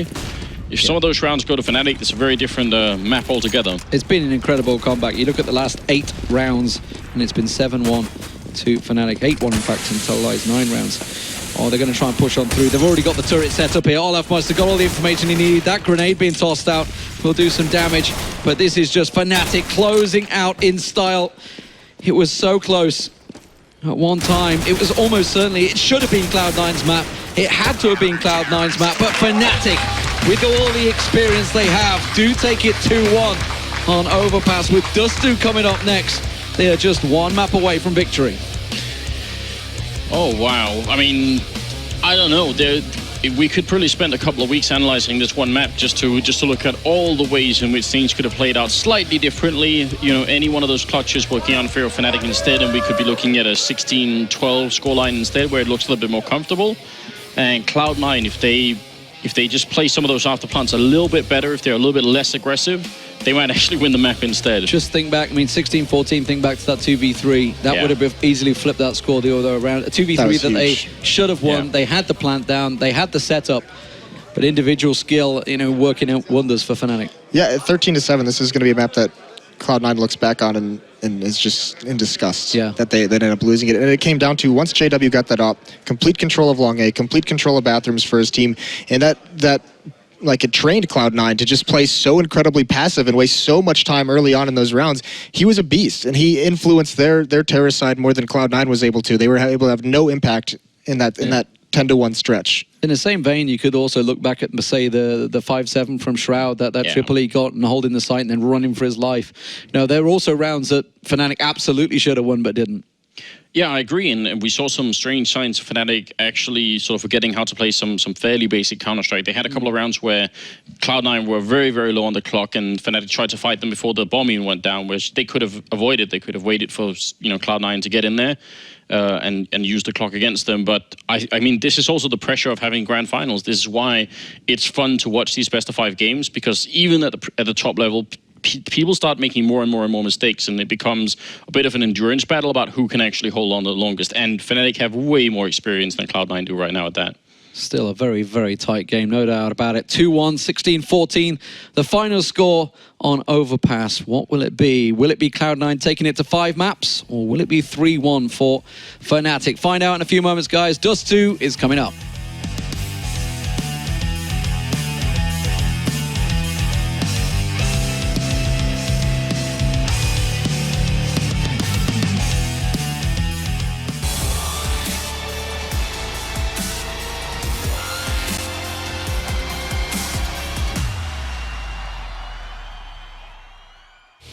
Hello and welcome back once again. It's the grand finals and Cologne?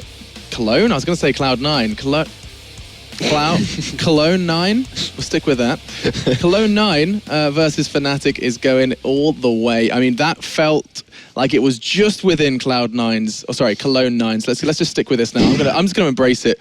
Yeah, so Cologne 9's grasp, I feel. What, don't you guys agree? Yeah, I mean, first half was a bit of a back and forth. 9-6 half came through. It wasn't pretty. It was a lot of clutches, especially Freakazoid has to be pointed out, with a lot of crucial kills happening there. Then you got to point out the Molotov winning that 0 versus 3. Oh my god, situation. Yeah. Pronax. So it was a lot of these odd situations actually that really summarizes that first half of the map.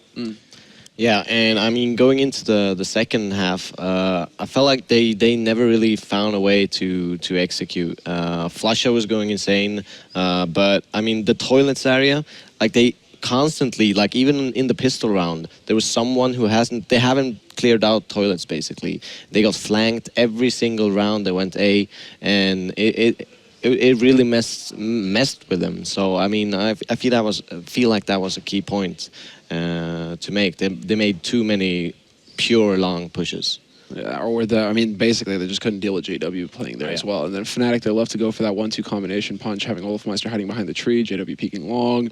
You try and take the fight with one, the other one's going to get you. And I mean, I think it was like Shroud who just kept getting caught by that. But of course, you know, it seemed like it was his role as well to jump out and like give the opportunity to SHROOOOOD to get that return, but it never really happened. Did you? Oh, sorry, you go. Yeah, and a lot of the rounds also went to the very last seconds as well for Cloud9's T side, which is a bit of a problem. That's going to put a lot of pressure on you. Even though they did manage to get a bunch of those, but still, that really puts a lot of pressure on you when you only have like 10 seconds to work with and plant the bomb. Yeah, and another point that needs to be made, surely, is that we were seeing a whole lot of entries as well from Cloud9. Freakazoid as well was a name that we are going to continue to mention, as he just kept picking up like these crucial frags. Like if he picks this up, they've won, and he was picking them up on numerous occasions. So to me, this map here highlights why Fnatic are such a dangerous team and why they are the world's best, is when you have probably one of your most consistent players, one of the top 2 players in the world right now, Crims, getting like 4 frags.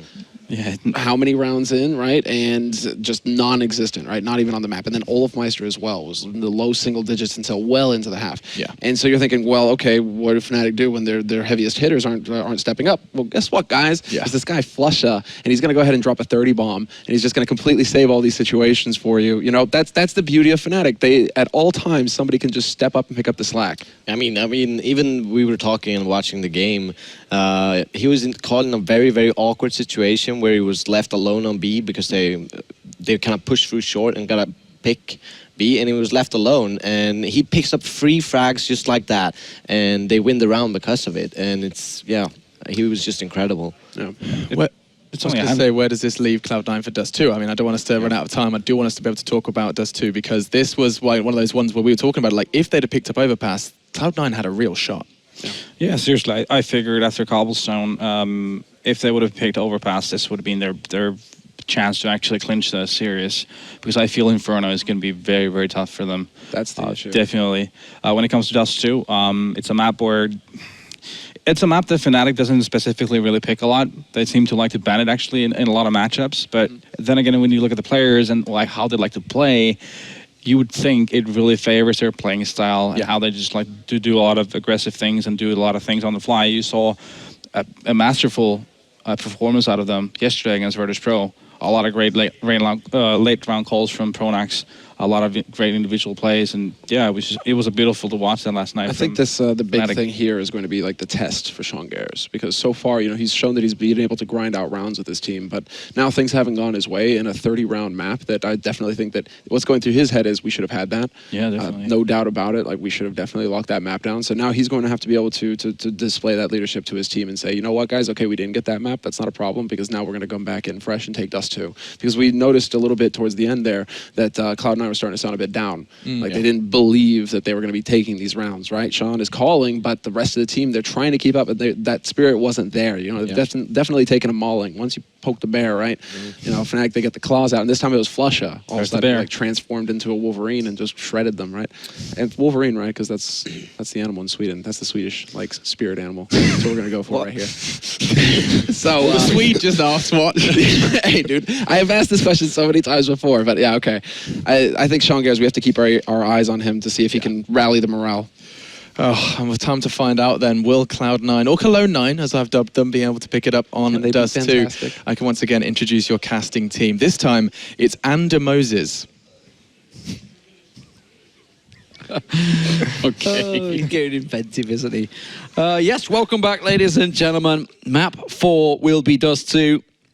Can Cloud9 drag themselves into a 5th map? It's going to be tricky either way if they get to Inferno, but they've got to get through Dust 2 first. They did manage to take Envious down on Dust 2, a team that is very good on this map, so they've already got a decent caliber in this tournament so far. But Fnatic, as was just proven and pointed out by Semler there, you know, doesn't matter really whether Olafmeister's playing amazing, whether Flush is playing amazing, whether JW, there's always somebody that will step up in this team.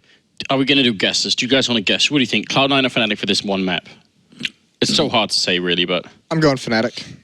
I mean, like I said, it's not their strongest map, but I think just so many tools on that team. And also in the manner in which they lost that last map, it may play in the back of their minds. It's those close losses that you feel you should have won that are more devastating to your morale than the blowout that they had on Cash. I am disappointed, Moses, once again. I mean, where's the American spirit? Where's the love? Here's what worries me. They're good at knife rounds. Here's what worries me about this map.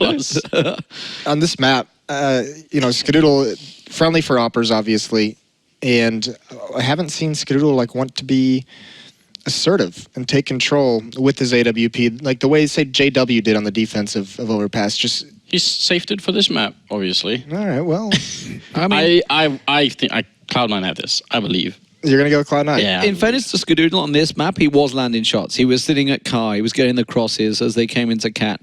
They were the plays that were trying to go through. He wasn't often going down to double doors, so he wasn't really challenging, so I'm not expecting him to maybe go for the JW challenge there, but on the T side, he was definitely landing those leg shots. He was catching the people going to B. He was getting those opening frags down at long. So possibly, but this is it. This is what we've always talked about. You know, a lot of Cloud9 does hinge on a couple of individual performance. If nothing suddenly turns up and goes crazy. If Skadoodles goes big, if Shroud goes big. Freakazoid did start off really well as well, but in the last game, Shroud was probably their shining light again, but there wasn't anyone that was amazing. There wasn't like, wow, this guy is going crazy, and that's, I feel, what they're going to need to try and take down Fnatic here on Dust 2.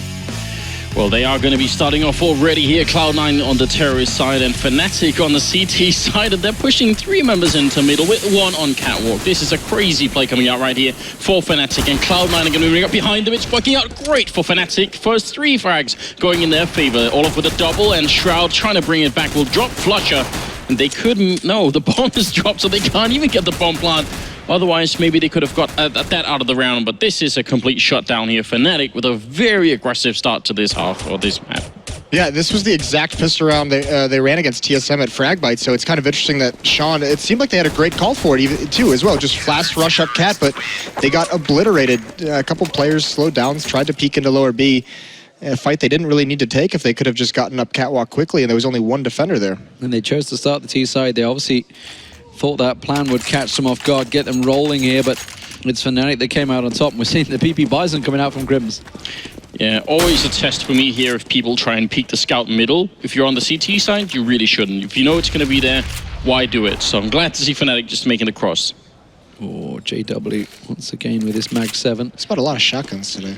He's loving the shotguns, that's for sure.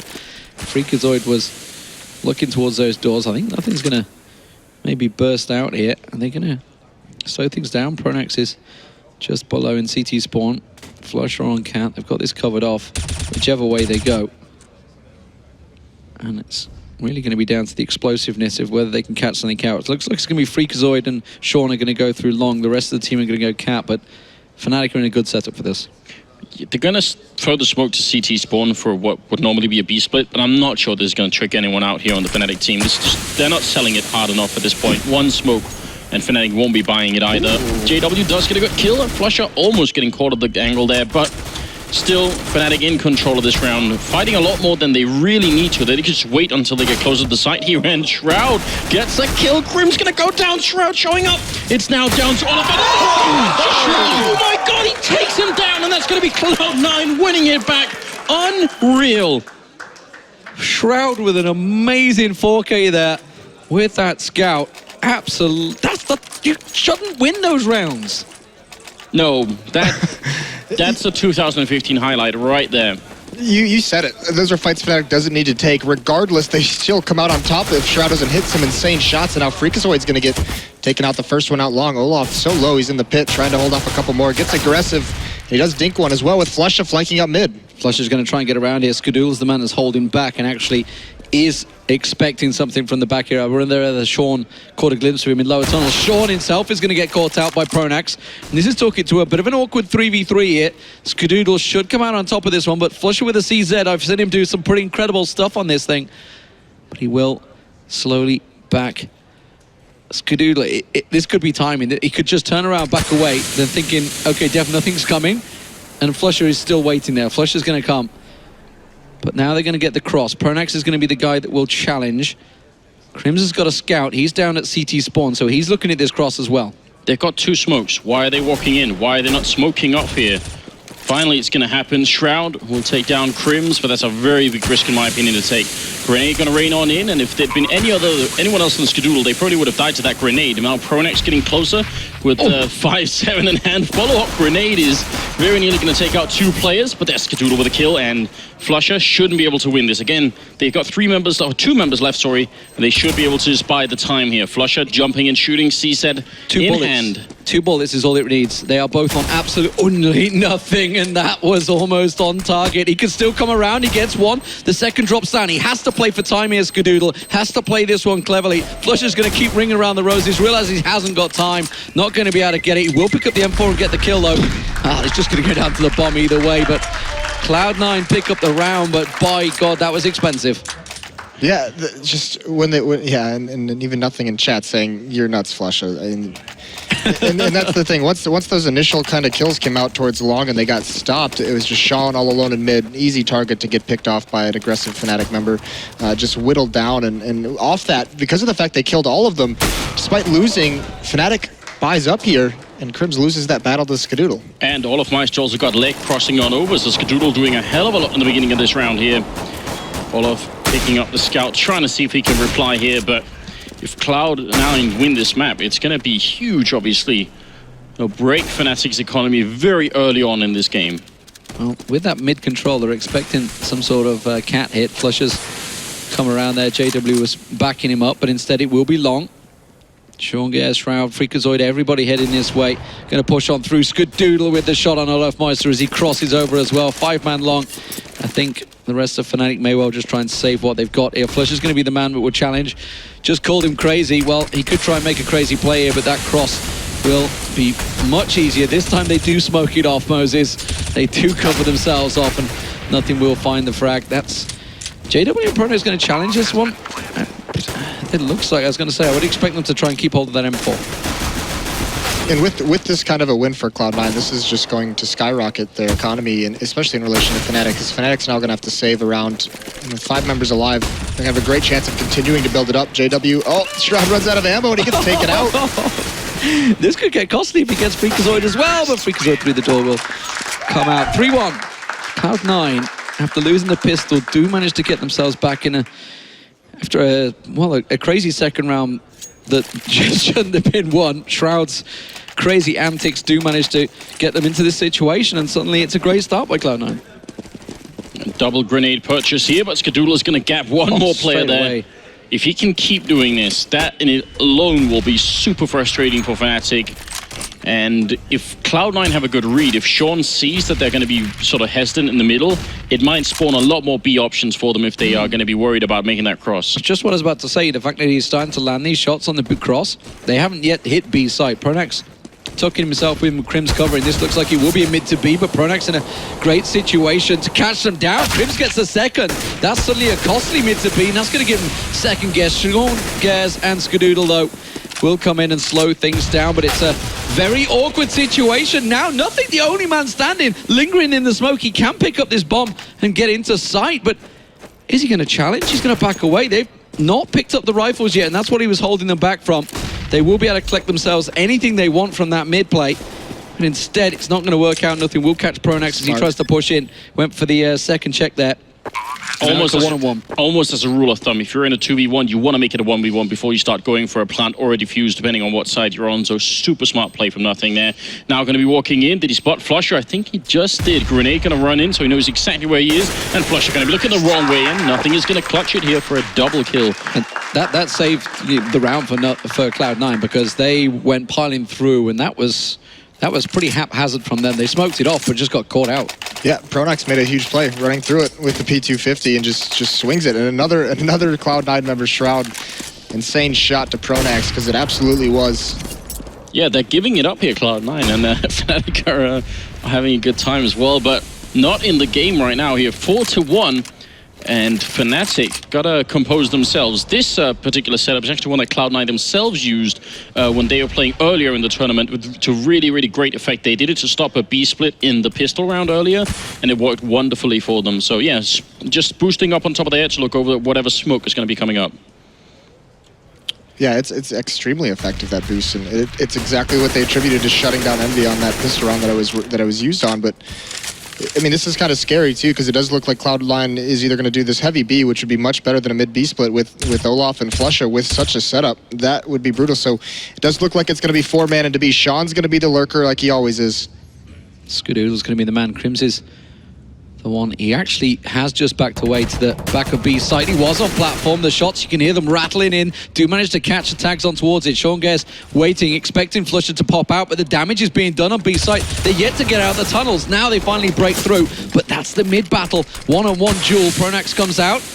They're going to get a bomb plant in here, but it's straight up 2v2. JW's coming around from tunnels. Skadoodle not really looking that direction. He's drawn his attention towards Pronax here. Now he turrets. Now he turns in there. He's not looking. There's no kit right now on this Fnatic team. They have to move quick, and Skadoodle, why did he get that shot? That's unreal. Now JW gonna be alone in a 1v2. That looked like it was possibly the most awful position of all time for Skadoodle, to be caught almost in between Plateau and the entrance there, and it's gonna be JW trying to make it back, but without the kit, he has to run. He should not have managed to land that no-scope. That was insane. That is insane. And Pronax played it perfectly. Mollies him out of position, 2 Molotovs down, and he's actually getting pinched from 2 different angles in the open because he has no cover behind. So what a heroic shot. I mean, the big thing for Fnatic here is obviously while they're losing their rounds, they are getting them down to 1v1s every single time. 1v1s, 2v2s. These are things that shouldn't be happening, and it's actually really affecting Cloud9's economy. Luckily, they can buy back up, but they're not getting to build up a bank. Despite the fact they're 5-1 up, they don't really have a great deal. Yeah, what it means is that the first round that Fnatic wins is going to be an eco, and there's great entry from Shroud at long, but also Skadoodle landing the shot through the door onto Olaf Meister. So much damage done by Cloud9. They're being assertive. Skadoodle. Olaf tries to cross back, so he just hits him through the door one more time for good measure. Well, the A-Long's worked out well for Cloud9 so far. Flusher is the man that's there. Skadoodle's still holding those door angle. Sean Guerre's just keeping them busy. Expecting Crims actually to push through tunnels, and he may well do that. Just the distraction to keep somebody at B, keep them busy over there, while the rest of his team trying to get the vision. Shroud's in pit, so he has full vision of this A site. Looks like there's no one there, but they're still being very cautious about it. Oh, and JW walking up right into Sean here. Great angle for the Swedish player, and he's going to win that fight as well. He really should. But in the meantime, Sean's given his team such a big opening to get into this A-bomb site, so it's actually very common to see the in-game leader playing solo like this. Almost doesn't make it out of there, and JW now going to be trying to see if he can find another opening, but they are out of grenades on the Fnatic team, and they do have 2 kits this time, so they've got a bit of a chance to retake this, but being a man down, yeah, they're going to end up running away. They needed a quick early kill there to even set off that retake properly. 6-1, what a great start for Cloud9 here, but we've said that before, and Fnatic have quite easily managed to drag themselves right back into it. Again, not so costly this time around for Cloud9, just the 1-man loss. That was Sean as the distractor. that finally will give them a little bit of padding in their bank accounts. It's kind of interesting how it does sometimes end up being the in-game leader who's sort of running around on his own like that. Because if you have to take info from, if you have someone who's not the in-game leader doing it, then you have to make the calls to your in-game leader, and it's sometimes hard to know exactly what you've seen or heard. So sometimes it's a little bit easier being the guy making the calls if you know how many footsteps you have heard, how many grenades you've seen. The rest of the team playing their roles just fine anyway, so 6-1 at the moment. Look how fast they've gone. Yeah, right into the middle here. Shroud just spraying down, and Olofmeister's going to be going. Krim's trying to make his escape into Upper Dark, because that's pretty much all he can do. Holding the window right now, spraying down one, but more are coming in. Krims with a heroic effort, taking down two, and it's going to be a 3v3. Going to be a flashbang up, but he will go down, and this retake's going to be near impossible as nothing picks up a third kill. It's going to be Pronax left here. Cloud9, what are they doing to Fnatic? It's about to be 7-1. This is the same kind of aggressive, fast-paced terror style that we saw them jump out to an early lead on Cobble. They weren't able to do it again on Cash or on Overpass, so they've stepped up the speed a little bit, and it's catching Fnatic completely off guard. They have complete control of money and map control. Krims with his head in his hands there. I mean, he shouldn't be too down on himself. He had some fantastic spray down there, but they were just coming at him from every angle. And now it's going to be Pronax that's going to try and wrestle a gun. Maybe SHROOOOOD will pass by. Instead, looks like they are going to go towards the A site, so they shouldn't be going his way. Nothing. Fantastic round from him. Bursting out of mid, quick. More importantly for Cloud9, they switched it. They went fast, they went aggressive, and it worked for them. Yeah, and very smart here. A tactical pause being called by Fnatic. Definitely what they should do. You win the pistol round on CT side, Dust 2. You definitely expect, amongst other things, to be quick to get an AWP, maybe in a double up setup. Instead, you end up losing the next 7 rounds in a row, some of them down to some very close clutches. And as you were pointing out, Moses, those close rounds are the ones that really start to dig into the team morale as well. So it's an uphill battle right now for Fnatic. Yeah, especially in terms of money, because what's happening is Cloud9's so aggressive. You see how fast Shroud's getting out mid or getting out long a couple rounds before that. They're finding the entries very, very early on in the round and being, very convincing and hitting those bomb sites. And Fnatic, it's because they don't have the nades to slow them down in these choke points. They don't have a smoke or a Molotov to throw down at the mid double doors to stop that kind of a play when they see it coming. Yeah, more importantly, they've been legged a bunch of times. SHROOOOOD's starting to get free reign of that middle. He's having an impact for sure. It's a problem for Cloud9. I mean, if you look at the scoreboard, Unpause comes through there. But, Freakazoid only got the 1 kill. Sean Gares, well, we've seen what he's been doing. He's just been the man around the side. But, when your key players are stepping up, we've talked about it for Fnatic. He only needs 1 or 2 to step up, and that's what they're looking towards right now. They're looking for someone to start making those hero plays, coming out in those crazy 1v2, 1v3 clutches. They're going to push fast. SHROOOOOD does go for the shot, but doesn't land it. And that forces them back from long. Well, look at Fnatic though. Double push into Upper Dark. So this probably, they did the timeout. This is their plan. Simply get so much map control that they know exactly what's happening on the C9 side here. And this is working out quite brilliantly for them. All of Meister are going to be wrapping all the way around while the rest of Cloud9 are being contained. This is brilliant. And the bomb is in the back as well. Sean will open up on Krims though. But right now, Olofmeister is seconds away from walking in behind nothing. And it's going to be an easy kill with a bomb down as well. It's going to be a 4v4 here. And that's caused the problem because Nothing was trying to set up for the flash, just flash his team out there. And instead, he's suddenly like, there's footsteps behind me. How is this happening? Look, they're in disarray. They just fell apart. They had that set play plan, and it's completely thrown them. Sean's going to come around. He's looking for Olaf, but Olaf's doing a rope-a-dope, and he's coming straight around the back. Shroud is burning. He's forced out of position, and that is going to be a very easy, aggressive round from Fnatic. What a fantastic tactic. What a fantastic pause. Yeah, for anyone keeping score at home, again, we can add another mark on Fnatic's list of rounds where they've taken a pause and then ended up winning it anyway. Yeah. It's crazy how well they do that. Well, it's so smart. They know they're losing map control on catwalk and in mid early on in these rounds, so they just decide to take it elsewhere on the map and use that to their advantage. The massive flank from Olaf was huge. And now that JW's got Nop in his hands, he can fight a little bit better with SHROOOOOD. He can use that to gain himself his own map control. That, by the way, is only possible because normally, as Cloud9 are doing right now, you have what's called a default spread on this map, which does always involve someone going into Upper Dark, and Cloud9 didn't have it this time because obviously they were setting up for long. So it's also kind of crazy that Fnatic managed to pick this strat exactly in a round where Cloud9 aren't doing the default. Otherwise, well, they might still win the fight in Upper Dark against Nothing where he is now, but they will at least have been found out then. JW still trying to keep them at bay at this doors. Not able to land anything. Shroud got tagged. I didn't see what it by, whether it was a leg through door. And instead, Pronax is the man that's holding up close. He hears the footsteps, gives the call to his team, and JW on the rotate. It's going to be in position before they burst out of these doors. Sean Gare's holding the angle. He's ready to flash Freakazoid through here.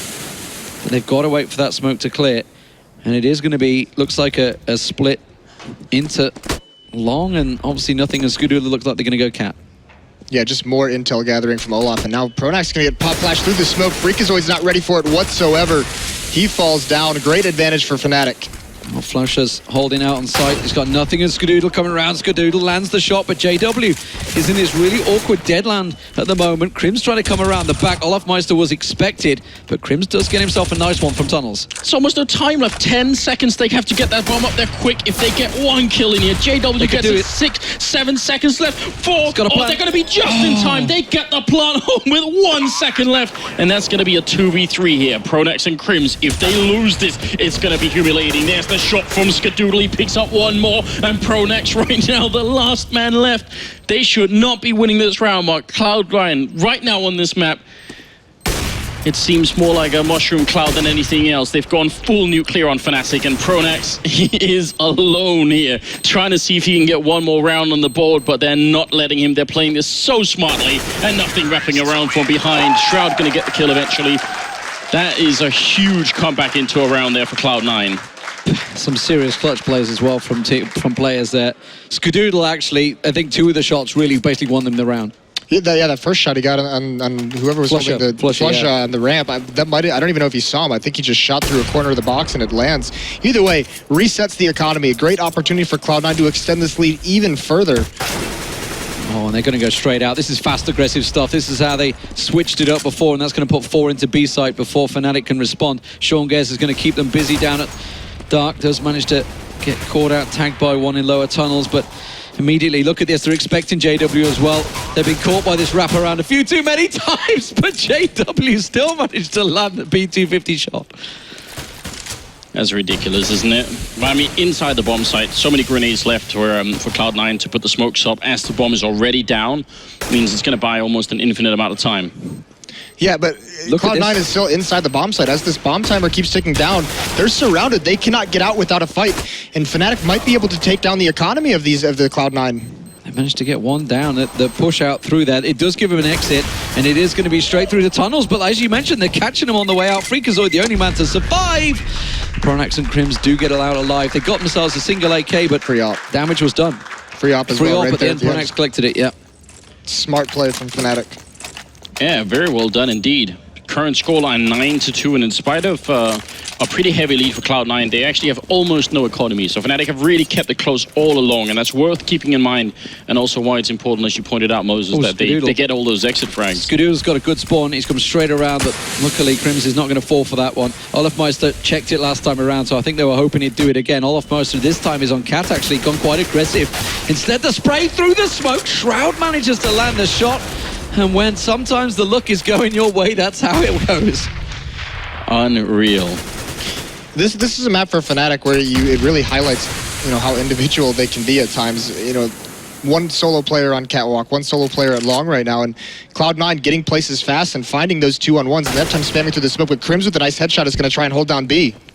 And now they are going to grow a smart play. JW with a great flick there to drop Freakazoid. He's going to try and do it again through the window, and not going to be successful this time. There's also a player in middle, but Flusher sees it coming. Very well played here on the Fnatic team. It's going to be a 2v3. Skadoodle and Shroud inside the bomb site, and the bomb just going to go down on the other side. They've got one Molotov left on the side of Cloud9, but Pronax is also walking up behind. He's going to walk into a smoke first, but once that fades, it's going to get real tricky here for Cloud9. Skadoodle can't see a thing. The smoke is up again. Shroud inside doing the damage. He almost gets a double, but now it's Skadoodle all the way in the back lines alone. And he doesn't get the flick here. Flusher, very, very well played. First kill in middle, last 2 inside the bomb site for a triple. Well, when you get those openers on Olaf and you think, okay, everything's going our way, this is great, this is easy. Krims did enough to hold them up, and then JW to hop on through that window and immediately just shut them down, stop them dead, get the flash out there and give them pause for thought. And well, that is exactly what Sean Gares has done right now. He's called himself a tactical pause, because while they have a great lead, suddenly this is Fnatic looking like they're back in it. Yeah, this is a critical juncture of this first half because you can see Cloud9 going to force by here. What they want to do is win this round and reset the economy one more time for Fnatic. Don't let them string them together. If Cloud9 happens to lose this match, they're more than likely, especially if they don't get a plant, be on a double save, and that all of a sudden turns this great 9-3 lead into 9-5 with the possibility of Fnatic getting up to 6.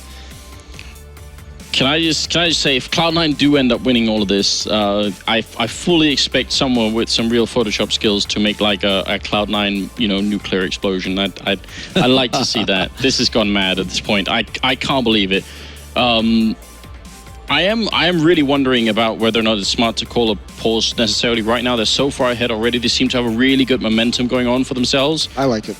You prefer it now as opposed to... Especially after the collapse they had last map at 13-7 or 13-8, whatever it was. You make sure everyone's on the same page. You make sure everyone's calmed down. You talk things over.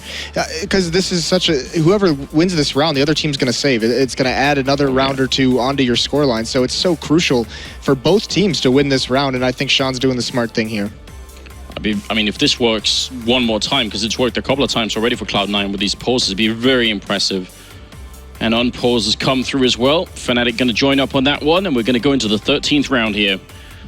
What a game this has turned out to be. This whole grand finals has been... It's been incredible. Shocking, isn't it? Obviously, at the start of the tournament, everyone was looking at North America and thinking, why the hell have they got these 4 slots? Well, the #1 team in North America versus the #1 team in Europe is putting on a absolutely fantastic best-of-5 final so far. Standard spread for Cloud9. They don't want to get wrapped around anywhere. That one time Olofmeister push there was enough for them to learn that that is not fun. They have very few grenades in this round, though, but they are going to go fairly quick up catwalk, yeah. And JW is the only one holding on A right now. If they can zone him out, they don't even really have to kill him, but obviously do, it's great. But if they can just zone him out and get the bomb down quick, this might work out. Yeah, there's 2 players in the B bomb site, but everyone else, there were 3 other remaining players of Fnatic are all spread out individually. It's all one player's different locations. A lot is on JW with this op, and he can't get it done. SHROOOOOD wins that battle. It's the bomb site for Cloud9. They got in so quietly as well. Fnatic were not ready for that. They just had the one man. Nobody had rotated anywhere near it. They're looking to possibly go for the wraparound here. SHROOOOOD's holding the back angle. So if anyone were to get a peek, anyone to boost, Olofmeister's got to be careful. He's going through those low tunnels. SHROOOOOD didn't quite have the look on him there. I think they're going to actually save this one. Yeah, they're just going to keep hold of their guns, and I think they want to challenge SHROOOOOD, and rightly so, because he's got that AWP. This is a very expensive gun if somebody can get that out of his hands, but it doesn't look like it's going to happen. He's going to fall back. They're all going to exit out long, and they're going to find... they're exiting through CT spawns. So. That was great from Sean. Bear in mind they had the pause. We talked about the Fnatic pause. They got in unseen. Fnatic had no idea there was going to be a 5-man hit cap. I think Fnatic in the beginning, if they wanted to see if there was someone top middle, so maybe if they found a player top middle and kill him and make it a 4-on-4, then they feel like they have enough time to go for a retake, but they didn't find anyone and they just didn't have time for it there. Yeah, what a great call, honestly, and they've got a double up set up now on this T side, and SHROOOOOD did spawn for long. If he can start up with an opening, he got the perfect long spawn. Fnatic are going to obviously triple grenade this, so he has to get the kill, otherwise he might die himself, and a lot of damage does. He does actually make it back, but it's a little bit scary always. That Molotov and double grenade is something that NiP started doing a lot, and every other team seems to be just picking up on that too. Yeah, much more slower paced round here for Cloud9 as they set up in, like you said, that default, and now they're all going to meet up towards middle. They haven't run a single mid-B split this entire half so far, so they've been catching Fnatic off guard. You can see they're playing 2 towards B and 1 in middle, and there really hasn't been any pressure put on that defense. Jada was just going to hold the angle. It is looking like it's going to be another cap play, although Bomb's still holding in mid. They're just going to give them any direction.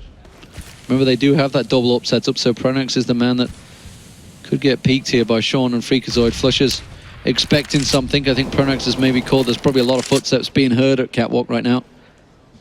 They actually have the op in Olofmeister's hands. He's in the back platform of B. That's going to allow Crims to cheat over towards mid, and you can see this defense for Fnatic. It's a heavy lean towards A. Crims can get a fast flank up catwalk. Yeah, they're definitely ready for it. Counter grenades coming out as well from Fnatic, and Pronax trying to see if he can get close to the plant and actually buy the barrels here. This is very smart. As they come through the smoke, he's going to have a huge advantage here and sprays down Shroud. The bomb is dropped as well.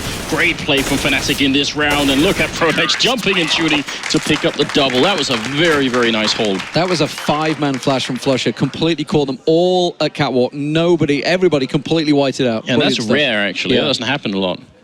Yeah, and actually that round is won by the decision to save in the last round. If they had gone for that retake and lost it, which was very, very likely, they would have had to been on a full save there, but they saved the 4 weapons, and they're able to get a great buy in that round, and now they've got themselves in a position to pick up a 5th. They're going for the force, get whatever they can on the board here. Pronax holding a car this time. It is going to be Long that's going to get hit. That's Flusher and Pronax covering off the defense. Flusher should get a good angle on this one, but he's flashed up nicely. Skadoodle with a great little cross there. That grenade should be on point though, and it will give them time. Flusher and JW on the rotate. JW's got a cheeky angle just through the smoke there with a CZ, and he manages to catch nothing. Almost got himself a double, and Flusher and Olaf doing the damage from the cross as well.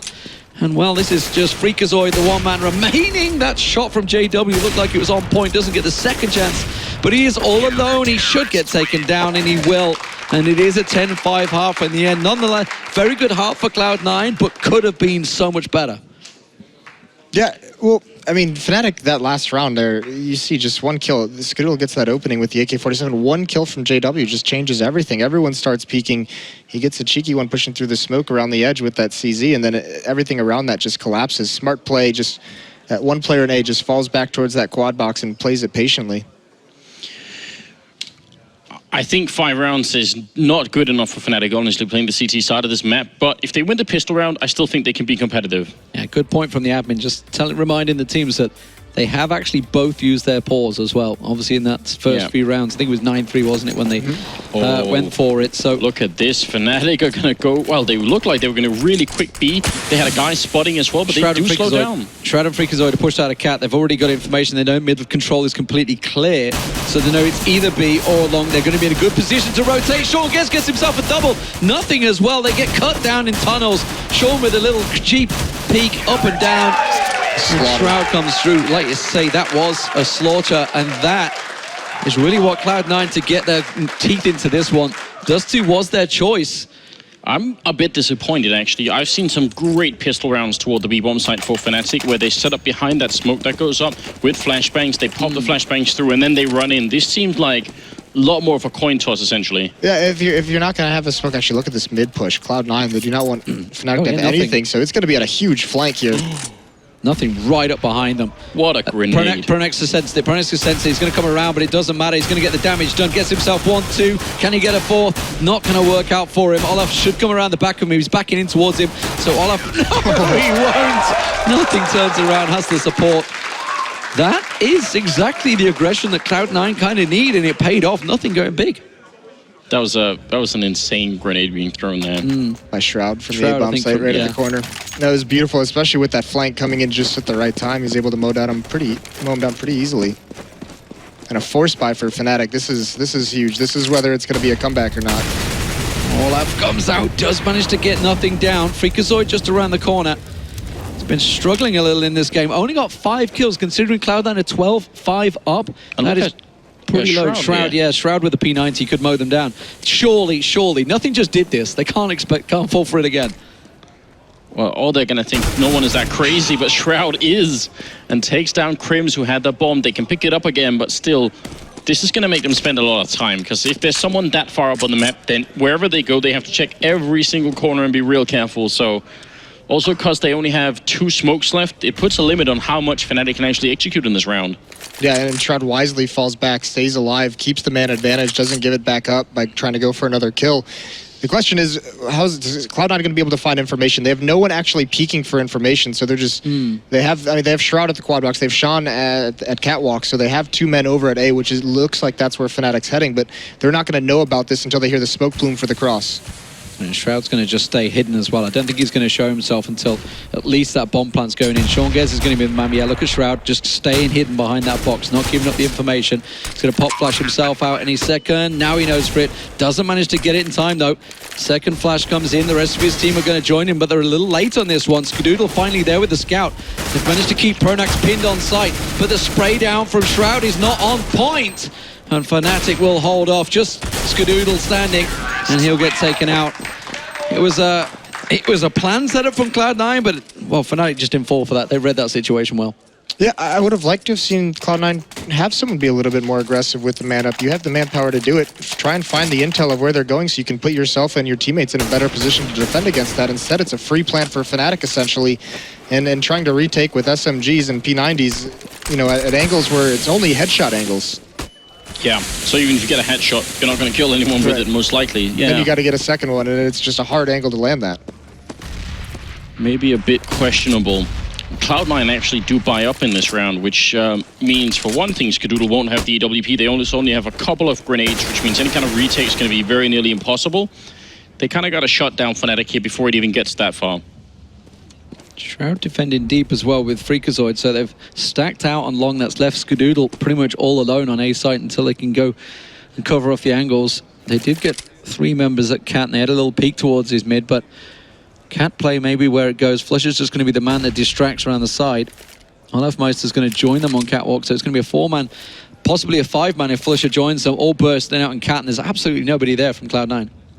Yeah, this is an interesting buy. No utility at all. I mean, this is a very static defense. They kind of just have to see what Fnatic's about to throw at them, and Fnatic's making the call where there's absolutely no defense. It's going to be another free plant and no chance for a retake. Only 1 kit on SHROOOOOD, 1 flashbang to use. This might just be an automatic save call. The only way I see them winning this is if Freakazoid and Shroud get to fight 1v1 against some of the Fnatic members. If they're silly enough to go and fight them on long, maybe this can work out, but Fnatic should be smarter than that. Shroud, you can see he's trying down here, and Olafmeister takes a quick peek and then, you know, thinks twice and says, no, it's not worth it. We've got the bomb down, why should we do anything? JW, he's going to come behind them. They're all 3 pushing up, going for that cross. JW could creep up behind, give them the information. Olafmeister's just around the corner, and that's just a simple cut down. And this is Rifles just being lost, really thrown away by Cloud9 in a position that's almost unattainable unless Shroud suddenly has himself the angle. Crims, though, on the catwalk will cover him off, and it was easy in the end.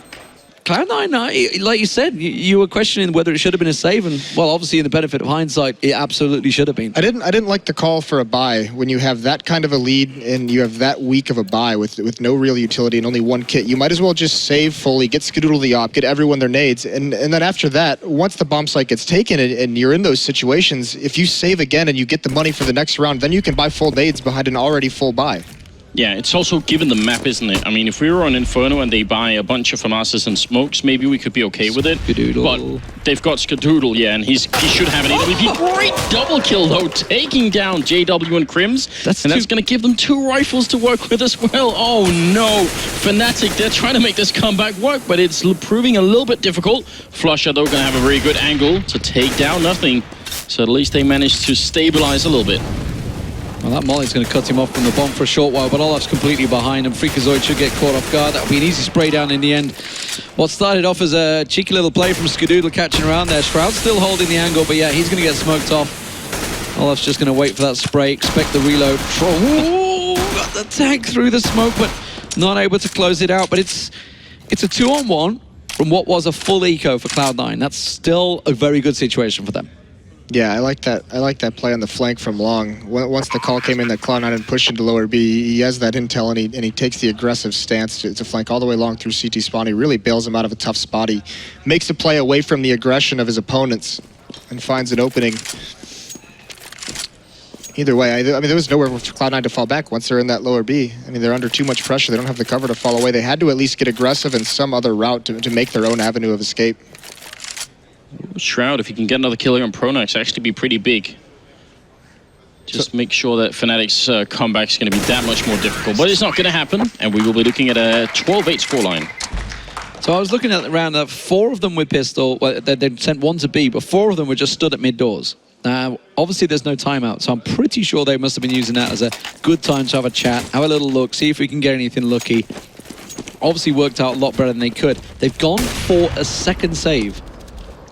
Yeah. Yeah, that's why that 1 buy is questionable, because now, I mean, they're just showing they want to have an AWP in SHROOOOOOD's hands, and they could have had it for just 1 save 2 rounds ago. Yeah, that was exactly going to be my point, which is we have SHROOOOOOD, such a strong AWP player. If you don't buy the AWP on him, you're kind of, you know, you're not giving him even a chance to go full for his full potential. And that's going to be a big issue. They could even go for a double AWP if they really wanted to. I mean, I wouldn't be opposed to that here. It is Dust 2 after all. Freakazoid just got a little peek there. I think he caught a glimpse of maybe Crims or Pronax there, so that may well give them information to stack up. They have only got pistols, but they'll be in the right place at the right time. Shroud's just staying back there with Sean down. Skadoodle looks like he's going to be the man that tries to get around the back of them. It's just going to hold out and CT spawn, but Fnatic, are they going to choose to go for this play? It looks like they will. They're going to try and burst out. 3 from Cat, nothing of Freakazoid. Going to challenge this one. Getting a little impatient. Freakazoid leaping through the air. You're not really going to land too much when you do that sort of play. But Shroud's got himself the double. That's down at long. Gives him the rifle. Crim's managing to get the one down though. Shroud now coming into the cross. If you can manage to get a one tap on one of them on site, it should open things up. But now he's going to have to go for the ace. Gets a good tag on towards, I think it was JW through the smoke there. Catches a glimpse on Pronax as he drops down. But time is running out. He's going to smoke off the catwalk player. But does he realize that Crims is waiting on box? It was the position that Shroud used just a moment ago. Tries to drop down. Time is running out. It's not in his favor. He realizes it's not going his way. And they play it really well, actually, in that nobody peeked. Yeah, juggling aggression. I mean, just doing the half peaks, keeping Shroud frozen, you know, wasting his ammunition, keeping him from committing to any one fight. All right, so here's the buy, finally, for Cloud9. It's been a long time coming, and it's not even super exciting. It is the AWP from Skadoodle, which is very good, but sort of halfway wondering, since they've been saving so much, if they were going to go for an auto sniper or something like that, just to try and see if they could lock down Fnatic in a slightly different way. Some damage being pushed out early on onto Olaf Meister here, but apart from that, it's a very standard early round here for Fnatic. It's a very standard setup as well from Cloud9. Yeah. 1 in Goose, 1 at Cars, 1 at Long, and 2 in the B bomb site. So mid is wide open. There's a lot of space there for Fnatic to work if they so choose, whether it's to walk out dry or just execute a split. Bombs out towards A Long though, so they're just poking and prodding right now. This is something Fnatic does. They like to take control of Cat and go from there. This was the setup that worked well against Envious as well. Envious were trying to take over Cat constantly, which is actually what Fnatic have done for the last, 2 or 3 rounds now. So Skadoodle at Car, this is a position he's comfortable in. And I just wonder if Fnatic are going to read that and go, right, okay, let's take a B hit, because we haven't gone there for a while. It could well be. If they do go for the standard A execute with the smoke there, Freakazoid's position is great because you can actually just spray straight ahead and you'll kill whoever's putting down the bomb. So Fnatic have got to be wary about that. It's very hard to grenade someone out of Freak's position. So we'll see if that's going to be a factor in this round. They are going to go for the 2-3 split here on towards A bomb site. 3 on catwalk and 2 on long. They're going to burst out. Skadoodle's backed away just as they're coming out of Cat, so it's going to give him a little trouble. Does manage to land the first shot. Can he get the second? Shroud's keeping them busy down in pit, but he will find one head and the second as well. Shroud and Skadoodle making it work for them, and it's Flusher and Crims though on site. Skadoodle's still not been dealt with, and now the retake on. Nothing at catwalk. Well, Flusher tries to hold position. They're going to creep on through the smoke here. All they have to do is wait for Sean on that Molotov and they're going to be fine. There's nothing but the kill, and Crim's got no chance at all. Sean coming up from behind, but they could have actually. Sean had the Molotov on short, and that's the easiest Molotov of the whole grenade to throw, the one that lands inside the bomb side, and that would have made that round 100%. But they do it anyway, and it's going to be 13-9 here. And now Fnatic are starting to, whittle down their own bank a bit here. Yeah, it's very fortunate Skadoodle came up huge in that round because Freakazoid peeked from that position where all he had to do was hide. So Skadoodle comes up with 2 big kills, bails Shroud out of a long battle that was looking a little bit scary for him, and they can just win an easy retake from there. There was a quick peek there from Skadoodle, didn't land though. A lot of shots coming through. Shroud does manage to get Olaf Meister down, but he paid a heavy price, both him and Freakazoid. Very low on health, and that grenade so close. It did 1 damage to Freakazoid, who's at 3, and now Flush it. Cloud9 pushes the upper tunnels, gives it right back to him, a taste of their own medicine. I was just about to say that. How do you like that? Oh man, 3 on 5 here, and this is very scary. If Fnatic lose this round, they are definitely going to be ecoing. And then Cloud9 are almost at map point. I don't think Fnatic's going to eco if they lose this round. You think they're going to go for it? This will be a forced buy for sure. Cloud9 delayed so well as well, because that's the first smoke they've used on B, so they've got another smoke to back that one up. Freakazoid, well, he did, like you say, he only has that 2 hit points holding that mid side, but Skadoodle in the cross has to be smoked off here. It's only Pronax and JW with that as they creep their way out. Freakazoid holding in CT spawn, and he's waiting for some sort of cue that something's going on behind him, otherwise he's going to keep looking there. He's very low on health as well.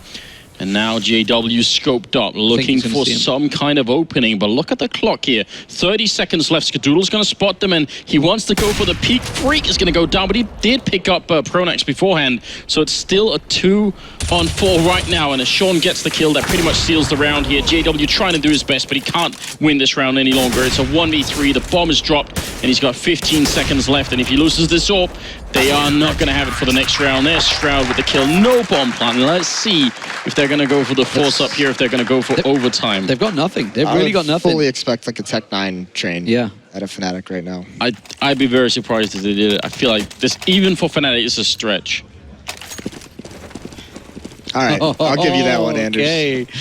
I'll give you that one. Well, pistols at dawn. Sadigo for Crims. Let's see if they can do something with it. They're going to 4-stack up. Pronax is the sole man. Skadoodle actually going to get challenged up close. Does manage to find the opener on Crims as he catches a glimpse of the hop from Pronax. Tries to draw him while the rest of his team go across. Freakazoid's going to catch them all coming out of Cat here.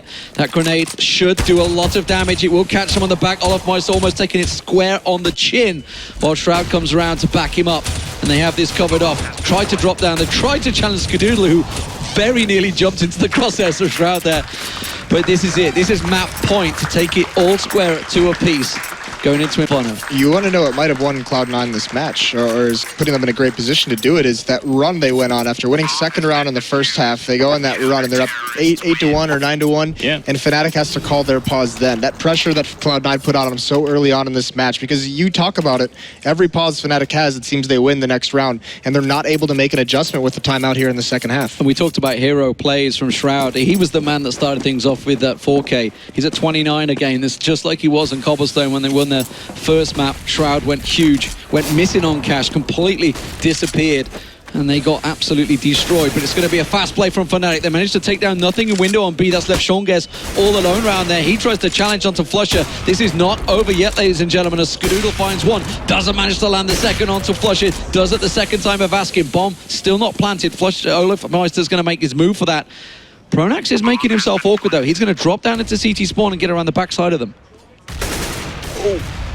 That timing is unfortunate, but he recovers, he hits the shot. Skadoodle gonna have to try and save this gun. There's no retake for him whatsoever. That's a beautiful round as well from Fnatic. They put one really, really well-timed flashbang onto Catwalk, which means even if someone was holding there, they wouldn't be able to hear that they're actually running into middle. They wouldn't be able to have any of that information, and then they just go for it. Very, very quick, and I mean, actually, that's the sort of play I expect Fnatic to go for if they could have taken a timeout. So maybe they just, you know, try to do it anyway. Like, let's come up with something different here and see if that's going to catch them. No scope.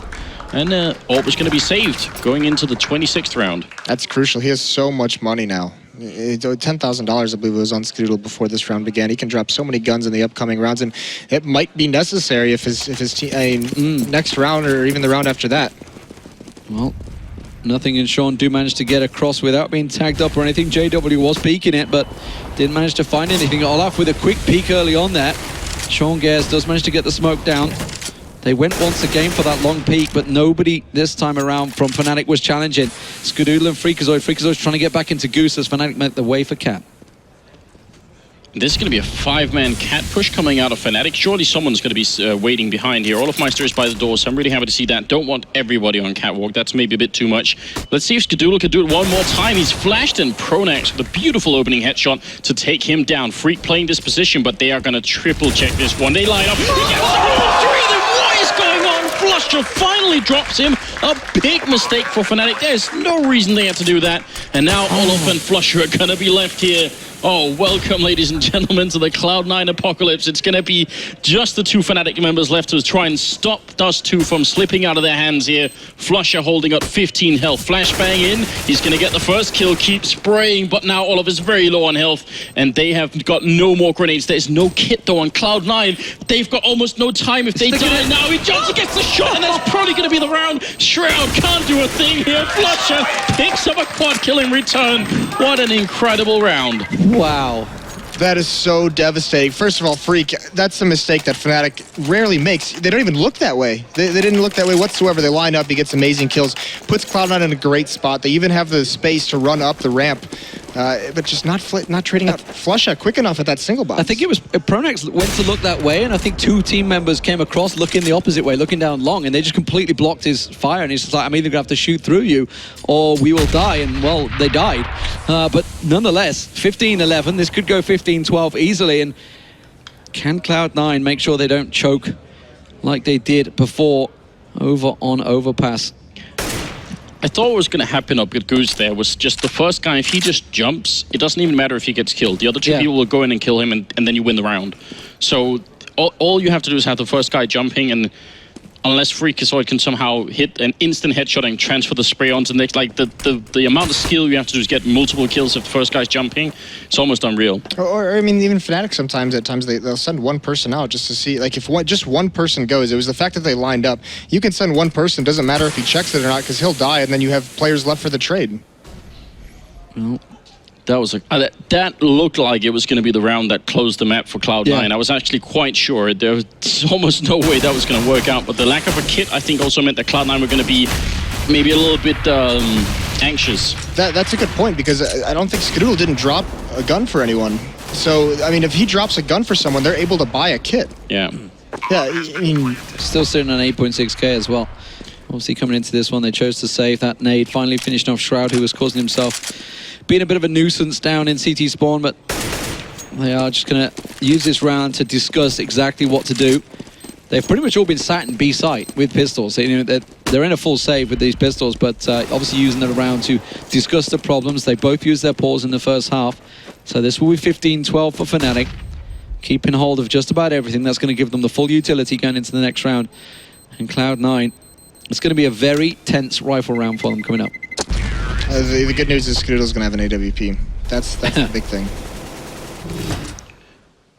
It's interesting as well, too, that Cloud9 really hasn't had a mid-presence whatsoever in this match. And Fnatic, you know, the one round they took advantage of was just rushing straight out, and they had a free path to the B bomb site. But other than that, Fnatic hasn't discovered that, or doesn't know that they're playing such a weak mid setup, or they just don't feel like going there.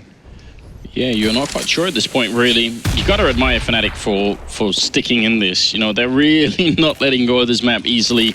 And if they make this comeback, it seems like it's going to be fully deserved. They're really fighting hard and long for this one. Another 3 rounds, and we might go to overtime. SHROOOOOD making sure he got a good look from Goose this time onto Catwalk. I think he's expecting this one a little more, but Freakazoid is going to be just below them. Remember the perfect flash that Flusha threw out last time? It's not going to help out this time. SHROOOOOD, different angle. He's not used this one for quite a while on box. It is a pretty standard position, but not one that he's been using, so I'm not too sure whether Fnatic will expect it as they try and hold position. Looks like it is going to be a mid play. Yeah, it looks like a mid play the way they're setting up. JW leading the charge with the bomb, though. That's not ideal.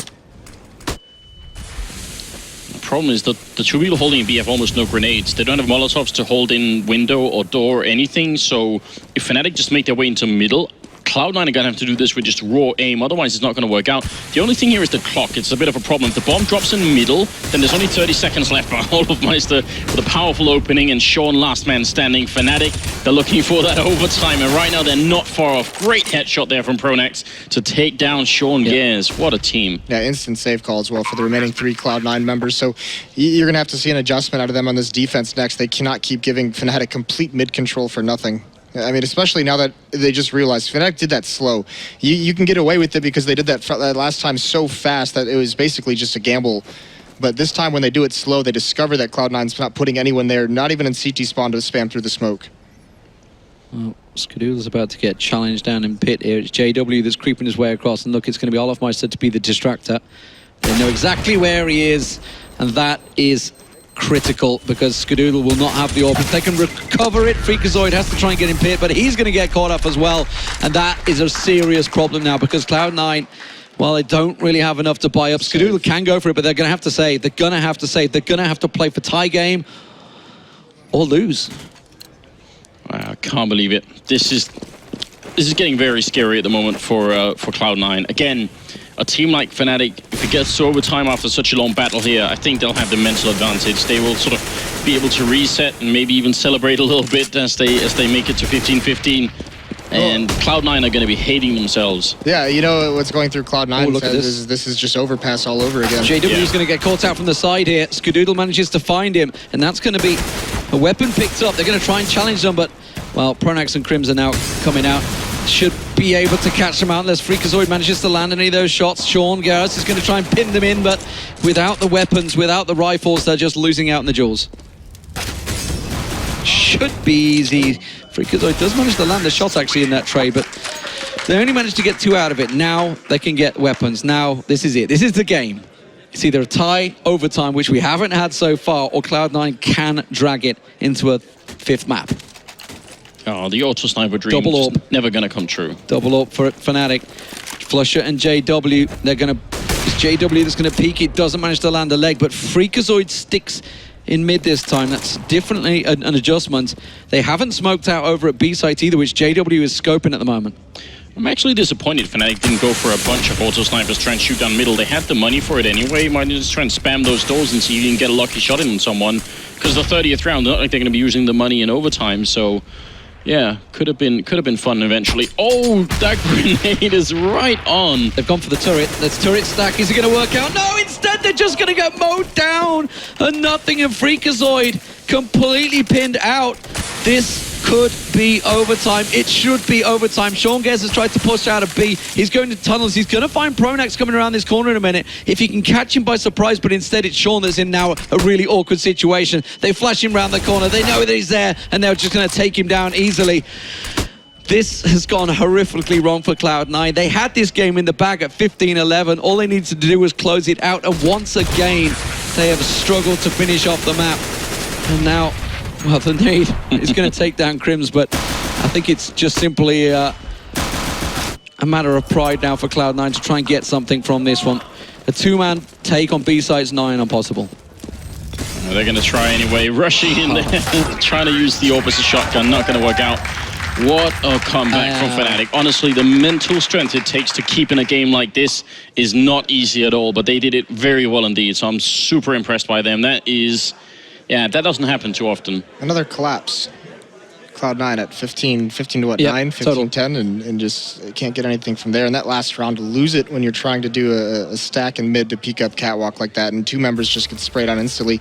I mean, immediately they're never in that round. Yeah. And that's just crushing. Body language tells you everything with Shroud there. I almost feel like, let's say Cash was the last map in this grand finals, and Fnatic just take it away. You know, Cloud9 be upset, but I think you feel more like you've been defeated. If somehow Fnatic win this in overtime, Cloud9 will never forgive themselves. That will be too painful. So it's going to be MR3. It is 10K, and we are going live once again. 15-15 overtime. We should not have been here after what was a magnificent T-side from Cloud9. Fantastic start. 7-1 up at one point in this game. Pulled it to 9-2, 9-3. Fnatic pulled out the pause, and they haven't really looked back since they switched over to that T-side. They seem to have a good read on Cloud9, and Cloud9 starting out in the CT. They have to make adjustments, and adjustments fast. Crims will get lost in the trade. Olofmeister, though, picks himself up a double, and you can't afford that sort of thing down at A-Long, and that leaves Skadoodle on his own. They did go for the double up setup with Sean Gez, and well, if they have a retake situation, that's going to be real tricky for Skadoodle. Yeah, double up set up in the first round of overtime. That's going to be crippling to the economy if they can't pull it out. And more importantly, neither of the ops have had an impact yet. They probably haven't even shot a single bullet with those ops, and they're already a man down. Here we go. JW won out in this duel last time. Skadoodle instead is backed completely away. Are they already calling for a save here? It's just gonna. It's got to be a gamble. If they go B, they've got the stack, and if not, they can save the ops. Oh, Flush. If he's he's hearing the zooming right now. Going to be walking right in for the double. That's horrific. That is horrific. Why are you rushing double doors with 2 AWPs? I don't think there's a good answer for that, really. Yeah, no. I mean, if you, especially with nothing on the flank, let him clear that close out for you. But I know the idea that they wanted to have was they had no control of A, so they wanted to gain mid control so they could get up towards catwalk, or they could flank long if they wanted to. They know, if there's a lot of members of Fnatic taking long, there's usually going to be only one lurker in middle, and if they could eliminate him and gain that control, they'd have an avenue back into the round. It just completely backfires when you push 2 ops. And now Pronax, no cares in the world, already out mid. Yeah, I mean, why should they? They know exactly that 2 crossed. We saw JW taking the shots there and just comes running out. He does get taken down by nothing. We're going to have some superhero play coming out of Cloud9 members here. They've kind of all gone missing in the last 6-7 rounds. Nobody's really been able to make those incredible plays. Freakazoid with that triple was as close as we got, but as it is, Olofmeister with the bomb creeping his way out. It's going to be a B split. SHROOOOOD will get smoked off in a moment, and that's going to give them away. Sean Gare's got himself tucked in. It's Flusher smoked off in tunnels, so JW's going to creep around. He's going to find SHROOOOOD, but doesn't manage to get the flick shot. SHROOOOOOD instead will come out on top, but Olofmeister manages to push on round. SHROOOOOOD gets taken down. Sean Gare's all alone in tunnels. Oh, and they've given his position away. They know he's there. Freakazoid and Shroud going to try and wrap around, get there in time, but Sean had to hold on, had to delay. And the head in hands from Moses says it all. Yeah, 5 on 3. Now it's a 3 on 2. So complete control of the B bomb site for Fnatic. It's going to have to be a quick retake. They don't have any kits. They have 2 flashes. They have no kits. So this has to happen soon. And they are delaying a bit outside. Fnatic also putting up Molotovs to keep them back, and Olofmeister, he's got very low health here, so if they can get him down quick, maybe they might be able to win this, but no time. Run away. Already too far gone. I think Freakazoid's going to get caught on the run here as well. No, they're going to be able to get away. Olofmeister's giving fast pace. He's going to try and catch him. He might be able to catch him around the corner, but Freakazoid will be better at him. But economy-wise, they're not looking great. They are not looking good. This is going to be very much a forced mismatch from Cloud9. Just get what you can. They do manage to rescue the AWP for SHROOOOOOD, but that really is the only saving grace. And Fnatic, well, they've got anything they want. This has got to be triple AWP. Yeah, they're just going to go for that cross pick. But I mean, this has got to be 8 straight rounds on the terror side for Fnatic, going stretching back towards regulation. I mean, they did have a good T side, but they're going to have to start off incredibly strong. And also, that was down to the Superman heroics from Shroud. And it's so different when you're playing in overtime like this, even though you should be able to pick up maybe 3 rounds yourself on the terror side. Once you know that even a single mistake can cost you this whole grand finals, the pressure is unreal. And all of a sudden, you're going to start making some mistakes maybe you wouldn't. That's part of the game, but it's also potentially going to be hard to watch here. Cloud9 are going to have to come up with a miracle now. Gotta say, it's incredible to see Fnatic being able to pull it back like this. It's just their experience. I mean, they are double major winners. They are by far the most experienced CSGO team currently out there. They have won just about everything available to win, and well, ESL Pro League Season 1 champions looks like it may be going their way unless Cloud9 can do something to change their fortunes of the last 8-9 rounds running. Nothing in Sean Gare's, and only one of them has a rifle over at that B bomb site, and this is looking like a B execute with Krim sort of faking it out just a little bit over here.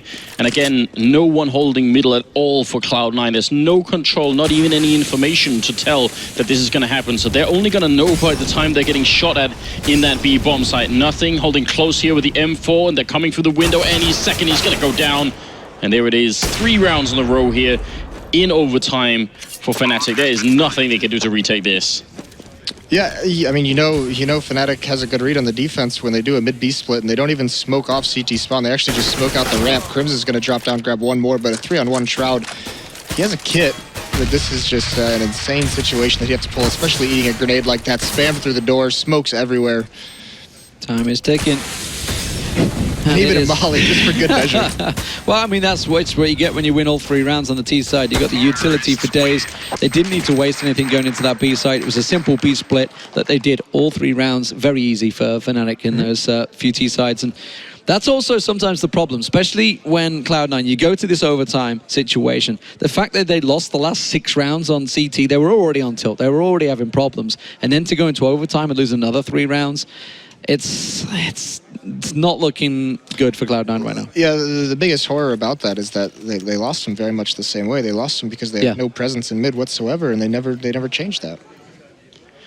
Well, it's going to be the second half of the overtime coming up now. It has to be 3 straight rounds here for Cloud9, and then we're going to go into double overtime. If Fnatic pick up even 1 on their CT side, that's it. And Olofmeister charging in. He does go down, but JW there quickly, and that's another thing that Fnatic have been so good at, getting the refracts here. Smoke is going to go up, and Pronax is going to put up a very good grenade here. They're going to walk right into it. The follow-up Molotov to burn up a little bit more damage, and Sean goes down. There's JW with the kill.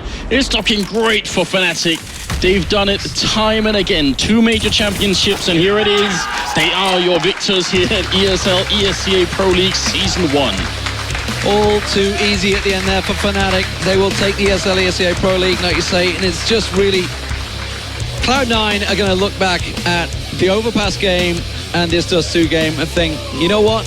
We should and could have won this tournament. We could have taken it 3-1. They had it in their possession. They were 13-7 or 14-7 on Overpass. They were at 15-10 here on Dust 2. It was there. It was match point. They should have been on Inferno or even walking away with this one. But, you know, all credit to Cloud9. They have put up a fantastic performance in this tournament, no doubt about it. Yeah, and they get to play one of the best, if not the best team in the world. So, I mean, so that's also, it's also down to that. And look at their faces. Fantastic stuff. Congratulations to Fnatic. They are your ESL ESCA Pro League Season 1 champions. Yeah, and in outstanding fashion as well. It's just the experience that they have. You can't take the top off. JW wants to put a drink in there, maybe. I'm not too sure. I mean, if you're Cloud9 here, you're going to have to go back home and think, all right, what's important is we get beat up a couple of times in grand finals like this. Every time we learn, we come back stronger. Well, also the confidence that you think you had 2 maps won on the best team in the world. You had Overpass, you had Dust 2. Those are maps that definitely should have gone their way. That puts this current team, this current formation of Fnatic at over $600,000 in winnings now. This current lineup change. 100,000 in their pockets for taking this one. Let's get over to Alex and the guys to take us through that incredible Fnatic performance. Incredible is right, Lee. Thank you very much. Gentlemen, I think Lee summarized it quite beautifully. We had exactly the same thoughts. Natu, you were the one saying it, like, that could have been so different if just a minuscule amount of rounds had gone differently. Yeah, we could be listening to the American anthem right now easily. It could have been 3-1 C9. Wasn't meant to be. I mean, but Incredible. It's a huge testament to Cloud9's abilities. This tournament, they've really shown the world that they're able to really battle with the best. Just running short in the end. Fnatic just proving to be too strong for them. I think that's going to be the kind of overarching opinion, Devilwalk. You're nodding along like, yep, I feel the same.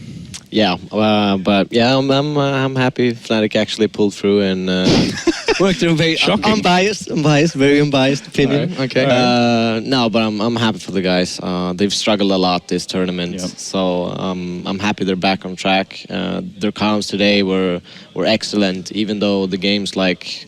That's even what's amazing about Cloud9's performance is that the comms of Fnatic were really spot on. Yeah. But Cloud9 was just so good. I mean, incredible. You say unbiased, Devil. Could you possibly just lift up those headphones you've got in front of you on the desk? Could you just make sure we can see what? That's interesting. Okay, just double check. Colors. There's colors. I've seen them before. Yeah, somewhere. No, but I mean, you've made a very good point that's a real display of skill, and people are not going to underestimate Cloud9 for a long time coming. Semler? No, they've made a statement. That's it. And I think all North American teams at this event have made a statement. I think along the entire bracket, the way that it all played out, you have one North American team, one European team, through and through. And so when we have had tournaments in the past, over the past several months, where North American teams have struggled to even pick up a single map versus European teams, we've just had a North American team, the best North American team, basically push the best team in the world to the trenches, to their very limit, basically, to be able to close out this title, a title win that should have really been Fnatic's in the bag, no discussion, and they should have plowed through these guys 3-0. Yeah. Might have struggled a little bit, but it should have been a Fnatic win clean. No, it wasn't that. It had to be the battle. And North America can be proud of Cloud9. I think now that they've made a statement, going forward, it's going to be amazing. The next majors only just got more exciting. I think that's a really good way to think about it. Let's put the brackets on screen though and look at a kind of recap of what we witnessed over these 4 days. You said America really showed up, and semi-final 1 was a real testament to that. CLG, of course, falling to Cloud9. And I mean, Europe were tested as well. The fact that we didn't see Envious past the quarterfinals was a big statement as well. We have had such a, I don't want to say surprising again, I feel like I'm running out of words to say the word surprising, but seriously, a crazy event. Yeah, a very well-deserved final for Cloud9. I mean, that's it right there. You're pointing it out. The fact that it's not like they had the easier bracket per se. They didn't get a free walkthrough. No, they had to go through the French team, a top 3 team in the world. So, I mean, CLG, I'm not going to put CLG up there, and Cloud9 never looked flustered at all when they played them in the semis, but that match right there. Yeah, that match. This man right here. Oh, yeah. Yeah, old man. Is that the best way to summarize that? Yeah. Yeah, that must have been. I mean, let's start right at the beginning. You guys going into Cobble, that was a map that everyone here on the desk said, you know, was a map for Fnatic. Of course, a couple of unfortunate circumstances, but Cloud9 had your number on that map. Yeah, they did their homework really good, and we didn't play like we wanted to play, and I don't know, we wanted a pause earlier, but something with the E-bot was wrong, so we got it like 2 rounds after, and that got us a little bit mad. Understandably, yeah. And I mean, going then further through that one, you had a question there? No, I was just thinking, you know, was that a bad thing? Because the second map, that all of Meister, you just went completely insane. Actually, I don't know about that. I didn't like how I played at all this game. I got carried by my awesome teammates. To be honest, I didn't play good. Well, on Overpass, Flusha went completely crazy, and he actually dropped a 30 bomb there. Yeah. You have that kind of flexibility within Fnatic. We were saying on the desk is when you don't show up, or you know your JW isn't there, you've got another 3 that are there to kind of pick up to pick up the frags. Yeah, that's why I don't want to see myself as some people call me the best player in the world, but like it's easy to be good in this team when you have like 4 or 5 guys that can go completely nuts at any time. So I see us like. The best team in the world. I don't see us as anyone as the best player, because everybody in our team can be the best player. So a lot of respect there as well. And I haven't seen anything. I only heard about something. People went mad that I went to pee in Cobblestone. Someone told me that Reddit went crazy. I just wanted to say I don't know why, but admin told me that it was okay to go. So I went to pee, and one admin told me not to go, and 2 admins told me to go. And I was really needed a pee, and I couldn't do anything. I just went straight to the bathroom. Everybody should see that, and I just went back. So if there were people in the bathroom, I went to the peeing and whatever. I don't know if people went mad thinking that I could ghost or whatever, but it's almost like in exams you need to have someone like escort you there, got your back. I have no idea those days. What's up, and I'm sorry if people got mad. I was exploding. And we got mad before we couldn't get the pass. TMI, Olaf. TMI. Yeah, no. But that's all round a massive result for Fnatic. It started with us looking at you guys thinking this was going to be a real test for you. It was. You've had some of your biggest challenges throughout this one. You know, I think back the CLG result, the TSM best of 1. You guys have had to work super hard to get this one. And how does that kind of leave you guys feeling for the major? Well, it's easy to say now because we won, but it's really fun to see North America stepping up their game, and Cloud9 proved to me that they are one of the best teams in the world. To be honest, like at this tournament, this is one of the biggest, or not the biggest tournament of the year, and they pushed us to the limits, and they got better off MVS, and it's a lot of it's fun to see, and you get surprised. To be honest, it's really fun. What was the hardest thing, in your opinion, playing against Cloud9? Well, like there's some like in your head, because before it was easier to play against them. So you still have that mindset, even though they proved that they are a really good team. You think like it's gonna be easier. Then when they're like, no, dude, we're as good as you guys. So then you get like, oh man, why? They were winning a lot of close rounds. They were winning a lot of clutches, which is something you guys usually do against them. So. The Overpass was clutch. We lost so many rounds, man. Yeah, and I mean Dust too as well. That 10-15 or whatever it was that you managed to come back from as well. That you guys, Fnatic just went into that extra mindset that you guys occasionally find. We did like Nip, man. Nip. Okay. All right. Okay. I think it is time for us to say goodbye. Now to Semler, while you have a moment, any last thoughts for this tournament as a whole? Oh, I think goodbyes. Goodbyes for the tournament as a whole. I mean, it's pretty much as what Olaf Meister just summed up for us, is the fact that North America now, they're here to play. They're a real threat, and like I said, the major is going to be that much more interesting. Now we're going to have so many teams now who are a real threat, who can actually take that trophy, that title. So CS, as if it wasn't already just an amazing game and amazing scene, it just got that much better. Great learning experience for everyone, I'm sure. Like you said, North American teams really showing up. Just a great testament that we have a great game here going on. It is better for the scene. It's better for everyone that we have teams from everywhere. I'm hoping we have an Asian team in the future coming up, showing up into these kind of tournaments as well. So just been a great ride. It's been a great ride. You heard it here. It's going to be such a fantastic major, and you can actually get tickets on the ESL website, so do be sure to check that out as well. From all of us here, though, it is time for us to say goodbye, and one last reminder about the esports app. The Score esports app. I've got this wrong. I'm going to get it right. The Score esports app for scores, roundups, and news. Check it out, and we'll see you next time.